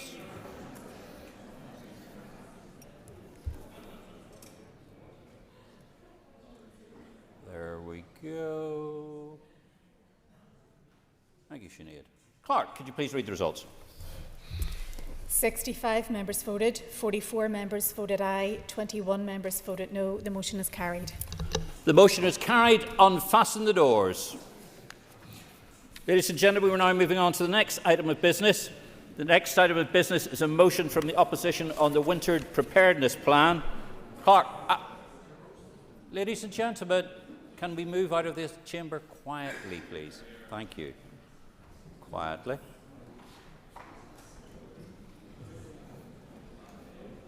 Bit of decorum.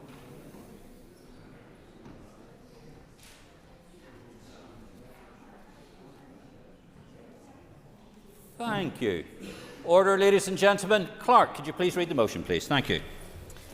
That this Assembly expresses concern at the handling of the Winter Preparedness Plan 2025-26, noting that poor coordination and communication has caused confusion and uncertainty across the health and social care sector, acknowledges the vital contribution of healthcare workers who will face immense pressure in delivering frontline services throughout the winter months, regrets that a pay settlement has not yet been agreed despite commitments made by the Executive, and calls on the Executive to urgently conclude a fair and sustainable pay agreement with healthcare staff to ensure stability, morale and the safe delivery of patient care this winter. Thank you. I call on Colin McGrath to move the motion. Colin. Moved. Thank you. The Business Committee has agreed to allow up to 1 hour for this debate.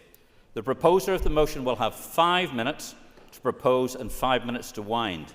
As an amendment has been selected and is published on the Marshall list, the Business Committee has agreed that 8 minutes will be added to the total time for the debate. Colin, please open the debate on the motion. Thank you very much, Deputy Speaker. This motion comes from a simple but urgent concern that our health and social care system is once again entering winter without the confidence, clarity or coordination that it deserves. Each year we see the same story repeat itself: staff stretched beyond endurance, patients waiting too long for care and plans that arrive too late to offer real assurance. Each year we hear the voices of health professionals say that we need to do more to prepare for next year, and each year the Department of Health somehow misses the mark. The motion from the opposition is not about scoring points. It's about recognising that our system and those dedicated staff who keep it standing cannot keep absorbing crisis after crisis without change. At the heart of this debate are the people who hold the system together: nurses, GPs, allied health professionals, care workers, and all those who show up every day with professionalism and compassion. I want to highlight some of those voices today. Deputy Speaker, the Chartered Society of Physiotherapy and the Community Rehabilitation Alliance have been crystal clear. They tell us that community rehabilitation, which is one of the most effective tools we have to improve patient flow and reduce hospital demand, remains largely invisible in this year's plan. The Department has had a draft community rehabilitation framework ready for some time, yet it still hasn't been published and no explanation has been given for the delay. And that's a real missed opportunity, because rehabilitation is a necessity. Physiotherapists, occupational therapists, speech and language therapists and rehabilitation assistants enable people to recover safely at home, prevent avoidable admissions and support timely discharge. While the plan does include some pieces of the puzzle, it does not have a strategic framework. We need a clear home-first, rehab-first approach embedded across all future winter plans. The allied health professionals, more broadly, the second largest workforce in our health system, have also been overlooked. Aside from paramedics, they don't appear in this plan at all, and that omission matters because AHPs are essential to keeping people independent, mobile and out of hospital. Excluding them from planning discussions mean we're underusing one of our greatest assets in tackling winter pressures. The Alzheimer's Society has similarly voiced deep concerns that dementia is not mentioned once in the plan. And that's startling whenever dementia now accounts for over 16% of winter mortality, and we are told is the leading cause of death in Northern Ireland. At any given time, 1 in 6 hospital patients has dementia, and there are around 15,000 A&E visits each year by people with undiagnosed dementia. The plan talks about older people living with frailty, but fails to recognise that many of those people are living with dementia. Including dementia expertise in the Department's big discussion could have helped ensure that training, discharge planning and community support were properly aligned to reality on the ground. We must do better, and finally the Royal College of GPs has warned that GPs are again being asked to deliver more with little extra support. The additional winter funding this year equates to about 2.5 days' worth of appointments spread across 4 months, a figure that simply doesn't reflect the scale of the challenge. GPs are the foundation of community care. If we continue to under-resource them, the pressure will spill back into emergency departments and the cycle will repeat itself. This is what our motion is about: coordination, communication and accountability. We have the people, the skills and the ideas to make winter preparedness meaningful, but it requires joined-up planning that values every part of the workforce, listens to all the professional voices and acts on evidence. The amendment before us today rightly acknowledges additional funding for staff pay, and I welcome that recognition because fair pay is not an optional extra. However, it does leave me just to one reflection. Isn't it amazing how other executive parties will readily throw the Minister under the bus when he needs the funding? And that isn't exclusive to the proposers of the amendment. But when the money so quickly appears, they all jump at the chance to declare that they were the ones that found it. Deputy Speaker, this motion does not seek to attack the Minister or to throw him under a bus, but rather simply, if we listen to the voice of our healthcare staff and make fairness and coordination the hallmarks of this system, then next winter, perhaps for once, we won't be talking about coping with a crisis, but instead we will be delivering care with confidence. Thank you. Thank you, Colin. I call on Orlia Flynn to move the amendment. Orlia. Moved. Thank you. You will have 5 minutes to propose and 3 minutes to wind. Members, all speakers will have 3 minutes. Orlia, please open the debate on the amendment. And I welcome the opportunity to contribute to tonight's debate on the winter preparedness plan and pay, albeit it's slightly a wee bit outdated now. Thankfully, with the progress that we've seen over the past couple of days, and I think that everyone in the chamber, of course, will be thankful and grateful that we were able to gather, the Minister, the Executive, everyone together has been able to deliver this pay settlement for our health and social care staff, and that's the most important thing, I think, to come out. Yes, of course. Thank you for taking the intervention. It's just really a process point that I think is quite important in this. The additional 100 million for the pay settlement was announced by the Executive on the 16th of October, yet I understand the amendment was lodged with the Bill Office on the 5th of October. Can you explain how you would have known about the 100 million and how it was communicated? And the member has an extra minute. Thank you, Diane. I'm not too sure. My understanding was that the amendment was possibly submitted after the original 100 million was set aside by the Executive, as opposed to fighting the additional 100 million. I'm not sure if I'm answering your question, but I can certainly get that clarified for you. But that would be my understanding, that it was the original 100 million that was agreed, and that was the basis of the amendment. But happy to get a chat with you following today's debate. So just to move on then, I do also want to welcome the Minister's confirmation. It was spoke about in question time earlier with the Minister of Finance, just around the Health Minister's confirmation that future pay awards will be prioritised at the start of each financial year. And I know that the Finance Minister was encouraging certainly all departments, in terms of pay, but especially for our health and social care workers, that if that's doable and achievable, where you can prioritise that pay award at the start of the financial year, as opposed to then trying to scramble and being genuinely stuck to try and meet the need at the end of the financial year. So really pleased the Minister has promised in a statement that this situation won't happen again, and I do welcome his commitment to taking responsibility for those allocations going forward. I do sincerely believe that that's what true accountability looks like across all our departments, and it's what staff and the public expect. We all recognise, of course, the immense pressure that staff right across the system are under. And that's all of those staff, from nurses, doctors, porters, care workers, the whole team, who basically keep the system running. They're the backbone of the service. They deserve the respect, recognition and fair pay. And thankfully, this is exactly what we have been able to achieve. And while no one is pretending that all the challenges in health are fixed, the Executive has stepped forward to prioritise health and deliver on pay when it mattered most, and to support our Health Minister. The Department of Health now has a record budget of over £8.4 billion and additional allocations through each of the monitoring rounds. But with all of that support comes responsibility, and it's not enough just to simply ask for more money each time you find yourself stuck in terms of your finance. And that goes for, again, every department who find themselves under pressure, and that's pressure that's coming from years of underfunding imposed by the British government. Our health service, our schools, our communities are all living with the consequences of decisions made in London, but not directly decisions made in this chamber. But the question for us now is, how are we spending what we have? Are we doing things differently? Are we learning from last year and the year before that? Because none of us want to see a repeat of last winter. And thinking back to scenes of the long lines of ambulances outside the emergency departments, patients waiting for hours to be admitted or discharged, staff exhausted, working flat out. This can't happen again. And sadly, we know that, I suppose, this is actually dragged on even from the winter, and staff are saying that it's all year round.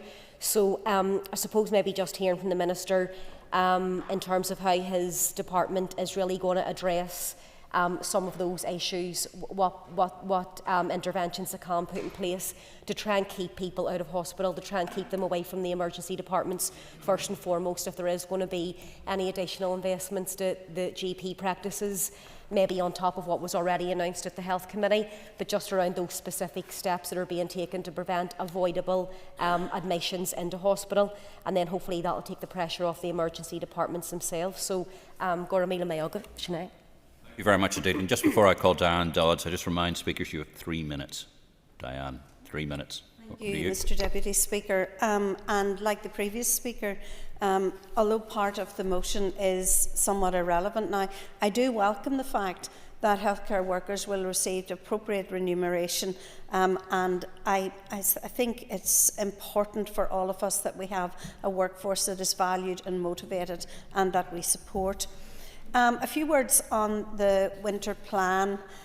The winter plan, Minister, does contain some positive but some relatively small scale initiatives that I worry will not make the difference for patients who are lined up in hospital corridors or waiting in ambulance this year.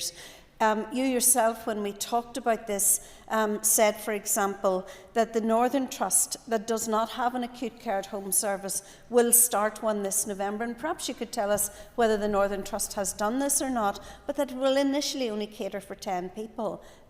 It's good for the 10 people that get it, but it's actually very limited in the scope. And that's the same with many of the initiatives that are in it. Much of the document in the winter preparedness we know. We know the issues that are actually involved, but the big issue, Minister, that is not addressed is that issue of social care. And we really will not be able to resolve the winter pressures if we cannot get people who are fit and ready to leave hospital out of hospital in order to get other people into those beds. In September, I was in Craigavon and we had 700 outstanding care packages. Those are huge numbers. I understand the pressure in the budget, but that's where the problem really lies, that issue of hospital flow. Again, Minister, maybe you could advise the House, and I think it's important that we understand, as of this minute in time, how many people are in hospital beds who otherwise might be able to go home. In terms of the amendment, as I've said before, I do welcome the fact that healthcare workers are to receive that uplift in their pay.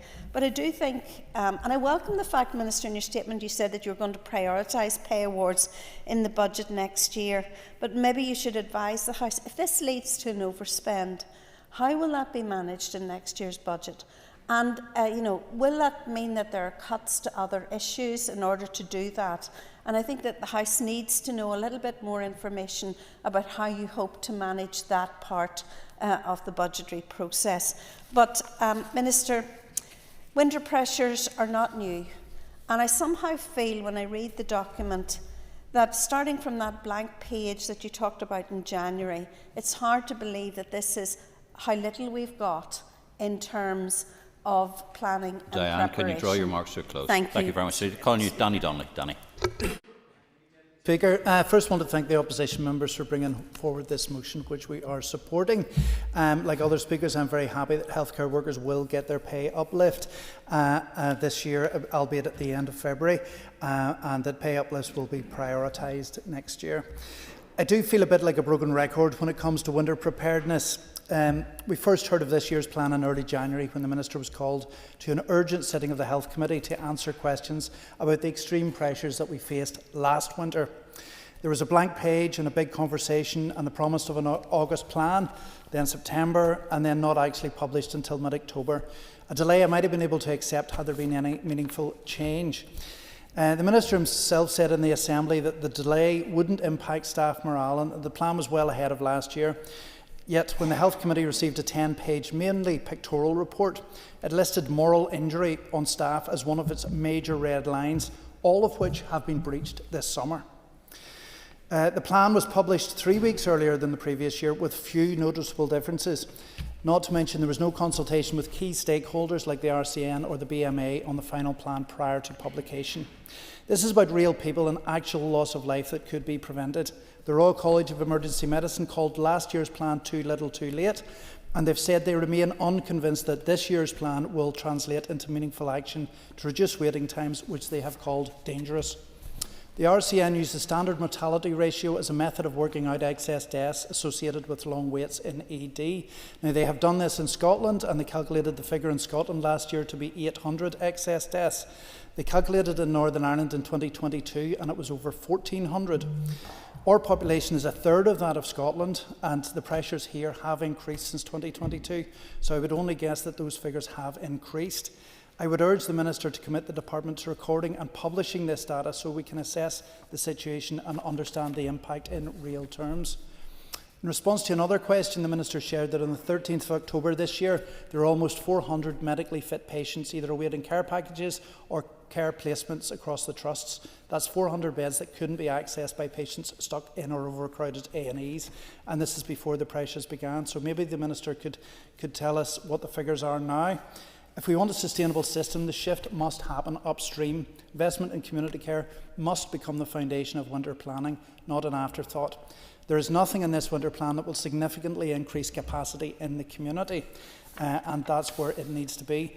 We support this motion with genuine sincerity, and I urge the Minister to radically rethink how he can improve patient flow at all stages in the process and to do everything he can to increase capacity in the community so that patients can be discharged in a timely manner, which is key to easing the extreme pressures on our health service this winter. Thank you. Thank you. I call on Alan Chambers. Alan.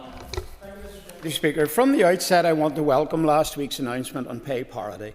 The motion before us this evening refers to the uncertainty that has surrounded pay for our health and social care staff and the knock-on effect that this has had on planning and morale within the service. However, we now have clarity and certainty for those staff. So I want to take a moment to acknowledge the work of the Minister of Health, Mike Nesbitt, from the day he took up office. The Minister made clear that pay parity was not optional but essential. He also did the right thing earlier this year when he said he was committed to honouring the pay awards. The fact that we are in a position today where the Executive has at long last agreed to the request the Health Minister made 6 months ago to deliver parity is hugely welcome, but it is also tinged with some frustration that it just took so long. Our healthcare workforce has endured years of strain, winter after winter, and crisis after crisis. Of course, as MLAs, I trust we can all recognise that pay parity is not a reward, it is a basic recognition of the value of their work.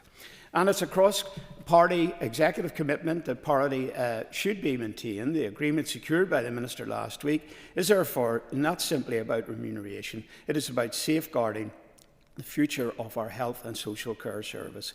Whilst it won't be easy, I also particularly want to welcome the indication that instead of having to wait into the year each time for their annual uplift, that the Minister expects he will be in a position to offer some degree of an immediate upfront uplift at the start of the financial year next April. The publication of the Strategic Preparedness Plan has been helpful, but the Minister probably agrees with me that even more important is the planning and work underway within the individual trusts and their own planning documents. And good progress has already been made in the space of reducing ambulance handover delays. But as we know this winter, as with all winters, it will be difficult, and the reports coming out about the strain of flu circulating, if it comes to fruition here, will make the situation even more challenging. So as we look forward to the weeks and months before us, the message must now be one of stability and shared purpose. With pay parity now delivered, the Executive in this Assembly must support the Minister, helping the system to help as many patients as possible. In the coming weeks, our hospitals are likely to focus even more on freeing up capacity currently occupied by those people who are medically fit enough to go home. And as MLAs, we all have a responsibility to engage with local families. That means constructive engagement, not headlines. We must also be mindful, Mr Deputy Speaker, of those who stand on the sidelines offering commentary but no solutions, the hurlers on the ditch. It is easy to criticise it. It's much harder to negotiate and deliver. The Minister did the hard work. The results speak for themselves. And so, Mr Deputy Speaker, overall, I commend the Minister for securing on pay what all other parties said they wanted to do, but spent many months actively choosing not to deliver. Thank you, Mr Deputy. Thank you, Alan. I call on Alan Robinson. Alan. Mr Deputy Speaker, I think it's very important to begin tonight to thank the thousands of healthcare and social care workers who every day show up and do serious heavy lifting on behalf of us all. The Winter Preparedness Plan rightly highlights that it is vitally important to recognise the immense dedication and effort shown by our staff right across HSC. But staff will tell you that they are sick of warm words alone. They're sick of long-winded speeches where they see no changes to the pressures that they face. For years, health staff have faced immense pressure, not just this winter, every winter and all year round.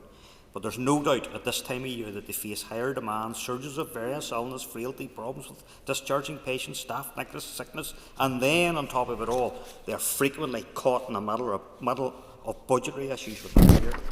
In such circumstances, staff morale, stability and staff retention are all key. Even the best laid plans will not be successful if the workforce is demoralised and overworked and underpaid, and they currently are, until they get pay raises that they deserve. The winter months always bring increased demand for health and social care services. As the Winter Preparedness Plan 24-25 from the Department of Health reminded us, people become sicker for longer over the winter months. This is particularly true of our frail and older population. The plan states, and not tonight, thank you, the plan states that although difficult measures will be in place, such as the Northern Trust Hospital at Home service, but that will initially cover just 10 patients and does not appear to be able to be scaled up to make a huge difference this winter. There are small positive steps, and it would be wrong not to acknowledge them. 12 additional beds in Altnagalvin ED, but I do hope it is enough and that there is enough staff to treat them. The positives do not remove the stress that is being currently felt by the healthcare system and their staff. They do not allay the frustration of the staff either, nor do I believe fully reassures the public that the healthcare system here stand firm that things will improve, particularly when so early in the season we're already seeing huge pressures. On the point of the original motion regarding a pay settlement for healthcare staff, which at that point had not yet been agreed despite prior commitments, we had all hoped that the workforce would see that reflected before the winter set in. But alas, that has not happened. I know healthcare staff have been saying to me that it really sends a wrong message to staff at a time when the department is asking them to dig deeper, to do more with less, to face the winter surges in illness at this time of year, to ask them to wait longer for recognition. They say it's unfair. In recent correspondence to the Health Committee from the Minister, he gave an assessment that a pay award in full for 25-26 is doubtful without additional support, that it is not currently expected to be available. That was disappointing to read, but I am glad since that at least there does seem to be money destined for those incredibly hard-working staff, and that it will now be factored into the beginning of the department's budget process.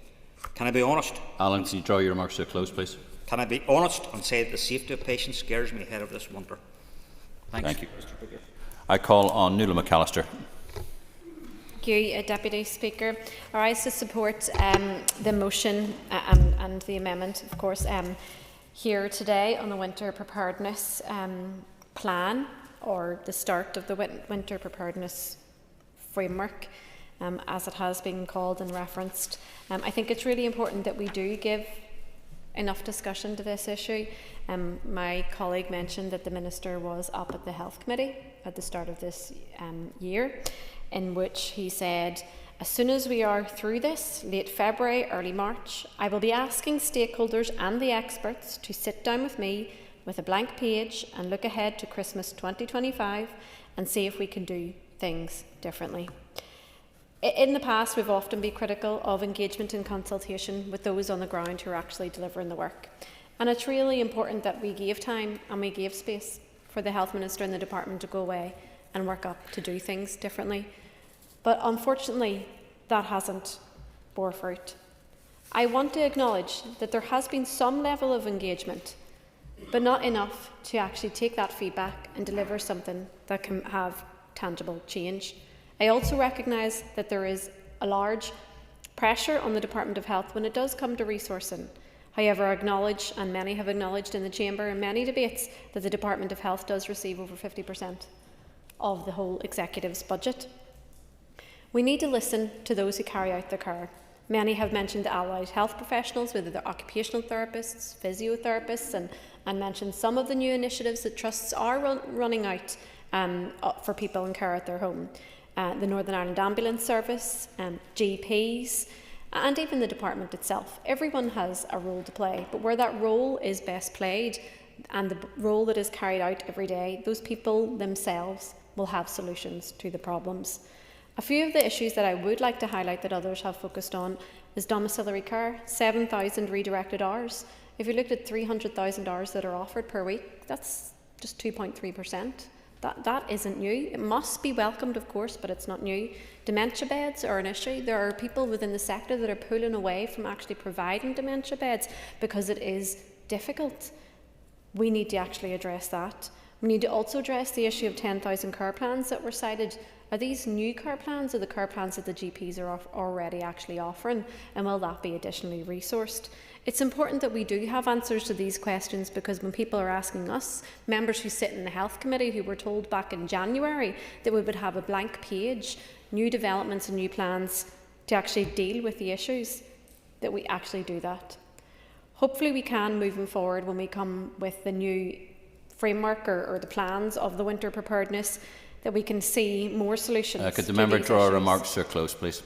Sorry, I've run out of time, but I am looking forward to hearing what the Minister does say and what is actually new within the plan. And on that, Minister, you have 10 minutes. Thank you, Deputy Speaker. I'm going to start in reverse order by addressing the amendment, which I find very, very welcome, because the Minister for Finance promised me up to £100 million towards pay, but the amendment's much more definitive than that. It talks about £100 million. So your powers of persuasion with Mr O'Dowd are admirable compared to mine, so I thank you for that.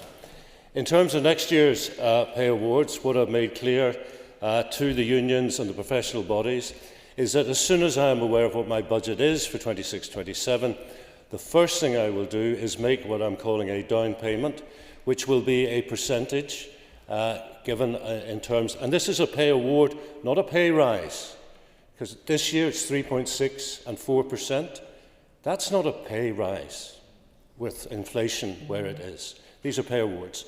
But as a sign of good faith, I will put some money up front into their pay packets. So for once, instead of having to wait months for what they are entitled to, they will get something up front. It will be before the two pay bodies make their recommendations. When they do, if those awards are higher than the percentage that I have given at the start of the financial year, I will make up the difference. And this is very, very unlikely, but if the two pay bodies are so stingy that we have actually awarded more than they're recommending, then the workforce will get to keep the additional. But as I say, I think that is extremely unlikely, and so do they, so do the unions, and so do the professional bodies. But that is the plan. I can't tell you what the percentage is, because I don't know what my budget is yet for next year. and Mrs Dodds is wondering about the implications. I am wondering about the implications for service delivery.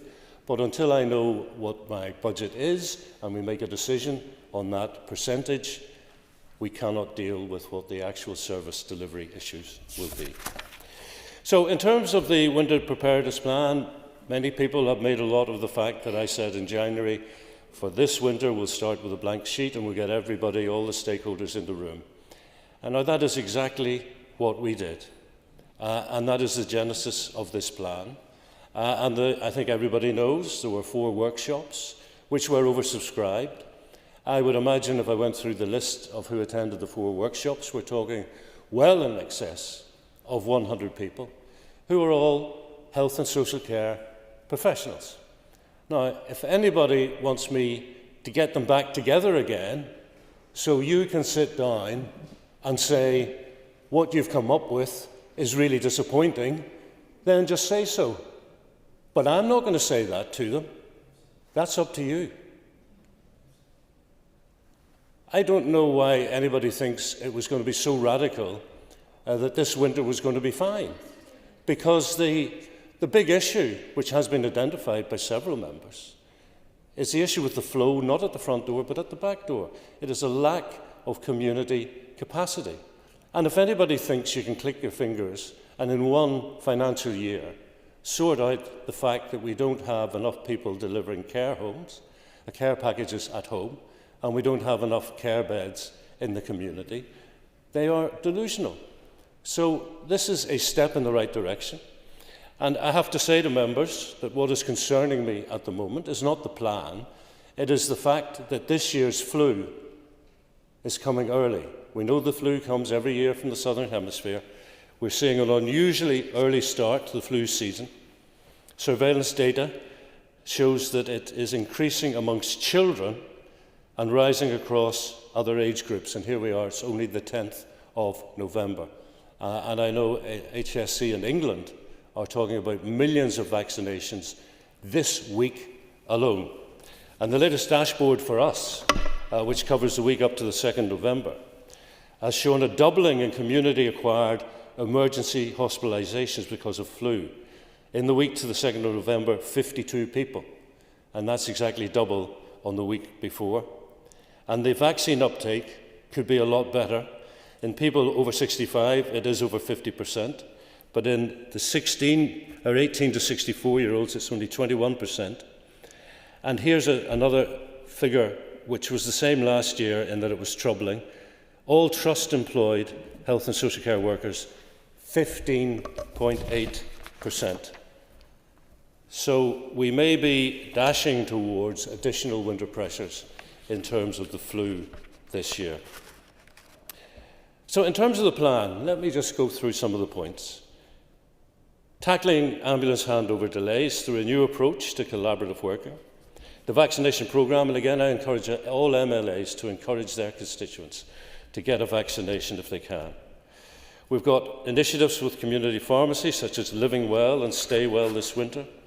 Pharmacy First services across community pharmacies, including that sore throat service, which has proved popular and effective. Additional assistance for GP practices. Improving mental health and learning disability bed pressures, which will reduce demand on emergency departments and ensure the right care in the right place. We'll be supporting social care delivery in the community, and we'll be improving system flow from hospital, avoiding ED attendance and admission for end-of-life care for those whose preference is to be at home. And that is a big issue. We know people, if they are terminally ill, want to pass away at home, and we have a concern about some people sending sick people to emergency departments where there is no bed for them, but they have a bed in a care home, and we need to think about that. I just want to talk about the 7 outputs from those 4 big conversations. So the 7 are the identification and risk stratification of frailty in the over 65s, supporting people to be well and cared for at home, avoiding admission for end-of-life care, as I said, the provision of appropriate or sensible care. You know, I think some clinicians are risk adverse, so you go and you get an X-ray, then you get a CT scan, then you get an MRI scan. These aren't necessarily in the best interests of patients or indeed in hospital flow. Frail elderly pathway for ED attendees, clinical advanced care planning and fracture neck of femur pathway improvement group. Those are the 7 categories. I would like to make another point or two, but I give way to the member. Thank you, Minister. It was much earlier on in the debate in which you referenced it isn't radical because we can't be radical, but you know, with respect, you were the minister who stood up and said that it was a blank sheet of paper, and I am willing to take on and the solutions. But it was the sector who've actually said, many in the sector, that the plan wasn't good enough. So this isn't just coming from us as MLAs in a vacuum, but actually engagement with people in the sector that are carrying out their work. I'm very glad that the member is engaged with the sector. The 4 workshops were oversubscribed because people wanted to engage with the department. So we have engaged with the sector in great detail. And the final point I will make, Mrs Dodds, I think, brought this up. The Northern Trust does not have hospital at home, but they're now starting that process. But, she says, only 10 beds. Now, great for the patients who end up having that hospital at home service as one of the 10 domestic beds. And, you know, that's fair enough, I suppose. But it is a start. And actually, what I question is this. Can you say you can only afford to do 10 beds, but in the same breath say, but the Department of Health gets over 50% of the entire executive budget? Hospital at home costs money. It's an initiative. It is a development. It is new. You can't magic it into the ether without money. And this idea that the department is getting over 50% of the executive budget is actually a bit of a red herring. Remember, we got this executive and this assembly back up and running at the beginning of last year by persuading Treasury that the block grant shouldn't be based on a crude head count, but on assessed objective need. So why, when we look at the health budget, are we going back to that crude count of you've got just over 50%? Why are we not sitting down and collectively deciding what is the objective assessed need to deliver world-class health and social care? And my answer is, I don't want to continually take more and more of the percentage of the budget. I want to shift left into a neighbourhood delivery model which concentrates on prevention and early intervention, and that's what we're going to do over the course of 2026. But in the meantime, we will deal as best as we can with the winter pressures, which are additional pressures to the 365 that our health and social care workforce have to deal with every day. Thank you, Minister. And I call on Colin Gildenew to wind on the amendment. And Colin, you've got 3 minutes. Last Ceann Corlia, I'm very pleased to follow on the debate and to wind up for party in relation to the amendment. Orlia has already outlined how the Executive has worked successfully to create the conditions for a pay deal for health and social care staff. I won't reiterate that in detail, but I would like to focus on what that now has to mean in practice for staff and for patients. For too long, health workers have lived with uncertainty about their pay, staffing levels and wards, and about whether the system around them will hold up when winter pressures hit. The agreement that has now been reached and accepted by unions gives much needed certainty on pay. That is welcome, and it matters not just to staff, but to their families, for their mortgages and for their household bills. But certainty on pay also has to be matched by certainty on planning.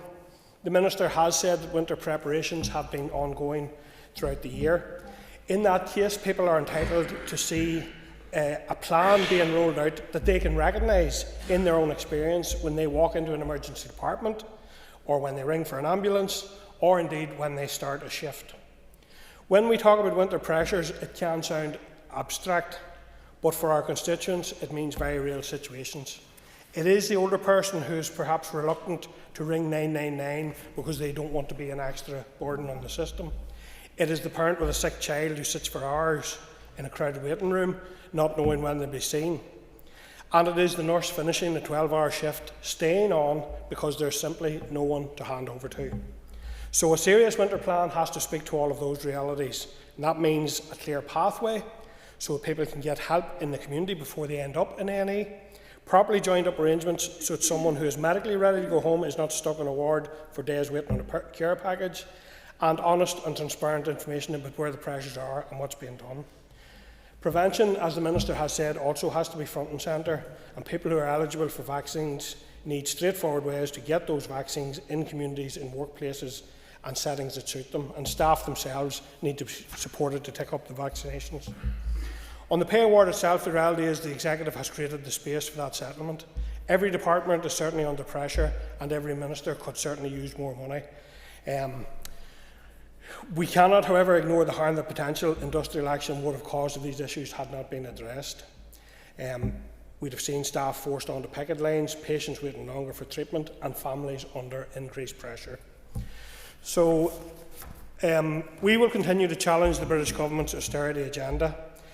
The Executive has helped secure the pay award. It has prioritised health at every monitoring round and has given the Department of Health a record budget. The focus now needs to be on delivery, and we need to see a plan that makes a real difference in the winter ahead, supports staff, supports patients. Thank you, Colin. And I call on Patsy McClone to conclude and wind the debate. And Patsy, you have 5 minutes. Over to you, Patsy. Very much indeed, Mr Deputy Speaker. And I thank all the members who have contributed to the debate. There are common threads running right through from all the speakers, from my own colleague, from Orlia Flynn, from Diane Dodds, Donny Donnelly, Alan Chambers, Alan Robinson, Nuala McAllister, and indeed Colin Gilden. You referred to the very real issues that are affecting people on the ground in our constituencies, our neighbours and friends, and the problems that they are faced with. We are 1 year into the Minister's 3-year strategic plan, apparently based around the 3 pillars of stabilisation, reform and delivery. Unfortunately, there isn't any stability. If you visit any of the ED departments, often it's just madness, and doctors and medical staff are having to try and deal with that. The waiting lists, the stability is certainly there in that the waiting lists are a record length. But I will say one thing, Minister, the waiting list reimbursement scheme is having a material effect and a good effect. There is one aspect of it, it's not necessarily within your department or even within the trusts, and that is the communications from the hospitals in Dublin, particularly the sports centre, to the relevant staff here. I had a case there recently where a gentleman had double hip replacement, was due for discharge last Friday or Saturday, and the services here, the trust, didn't even know that he was due for discharge because of no communication from the hospital in Dublin, and it was their duty and responsibility to do that to the central comm centre, so that a discharge package, whether that be OT, whether that be physio, or indeed whether that be rehab, be put in place for him. So it needs a wee bit of tweaking around the edges, but a good scheme, and many as a person is visiting their local credit union to help out with it. As my party colleague has said, we accept the amendment from Sinn Féin, noting the allocation of £100 million from the executive budget towards the overdue pay settlement for healthcare workers. But this belated allocation won't, as the Minister has outlined, cover the full cost. I trust he won't, but it looks like he could have to overspend his budget for this year by an additional £100 million to fulfil that pay settlement agreement. And as the Minister pointed out, that's a pay settlement, not a pay increase. It's yet another example of this Executive's annual cycle of crisis management. If health and social care staff have finally secured the long overdue pay parity with colleagues across these islands, it has come about after months of confusion, mixed messages and public infighting between executive ministers. As the Joint First Minister helpfully told the media last week, the Executive has found the entire amount for this pay parity pressure. The Department of Health couldn't fund any of it. And I don't know what that's supposed to mean. I'm sure the Minister has been grappling with that too. But nevertheless, if the Executive could find that money now, it should have been found months ago, without the unnecessary anxiety for healthcare staff. We need long-term planning, fair funding and genuine executive coordination, which the public and healthcare staff want to see. We can't have the executive scrambling at the last minute to fix problems that have been there for a long period of time. Everybody knows what the problems were. It's just getting a plan to fix those problems. And as our constituents, whether it's the child waiting for an operation, whether it's the adult waiting for treatment and care in hospital for a medical condition, or whether it's the older person, or maybe not so older person, waiting for a joint surgery, those are the people, very real human conditions, very real neighbours and friends and relations of ours. So no more public arguments between the First Minister and Health Minister. People just want this resolved. I should then add, it has been a common theme right running throughout this. At the end of July this year, there were around 3,000 people in the north waiting for all or part of their home care packages. Almost 1,000 of those people were in the Northern Trust area, which is mostly my responsibility in my constituency. That was during the height of this summer. Before the start of the build-up of pressures, ministers referred to flu vaccines. He's referred to a peak in the earlier set-in of the flu in the community. Those figures were before the start of that. And every year, as long as I have been an MLA, I have encountered the same problem year in, year out, except it appears to have started earlier this year. A key element of alleviating those winter pressures on the health service is ensuring that... Patsy, could you bring your remarks to a close, please? When a patient is medically fit to be discharged from hospital, that the appropriate care package and support is available for that person. Thank you. Thank you very much indeed, ladies and gentlemen. The question is that the amendment standing in the names of Linda Dillon, Orlia Flynn and Declan Kearney be made. All those in favour say aye. Any contraries?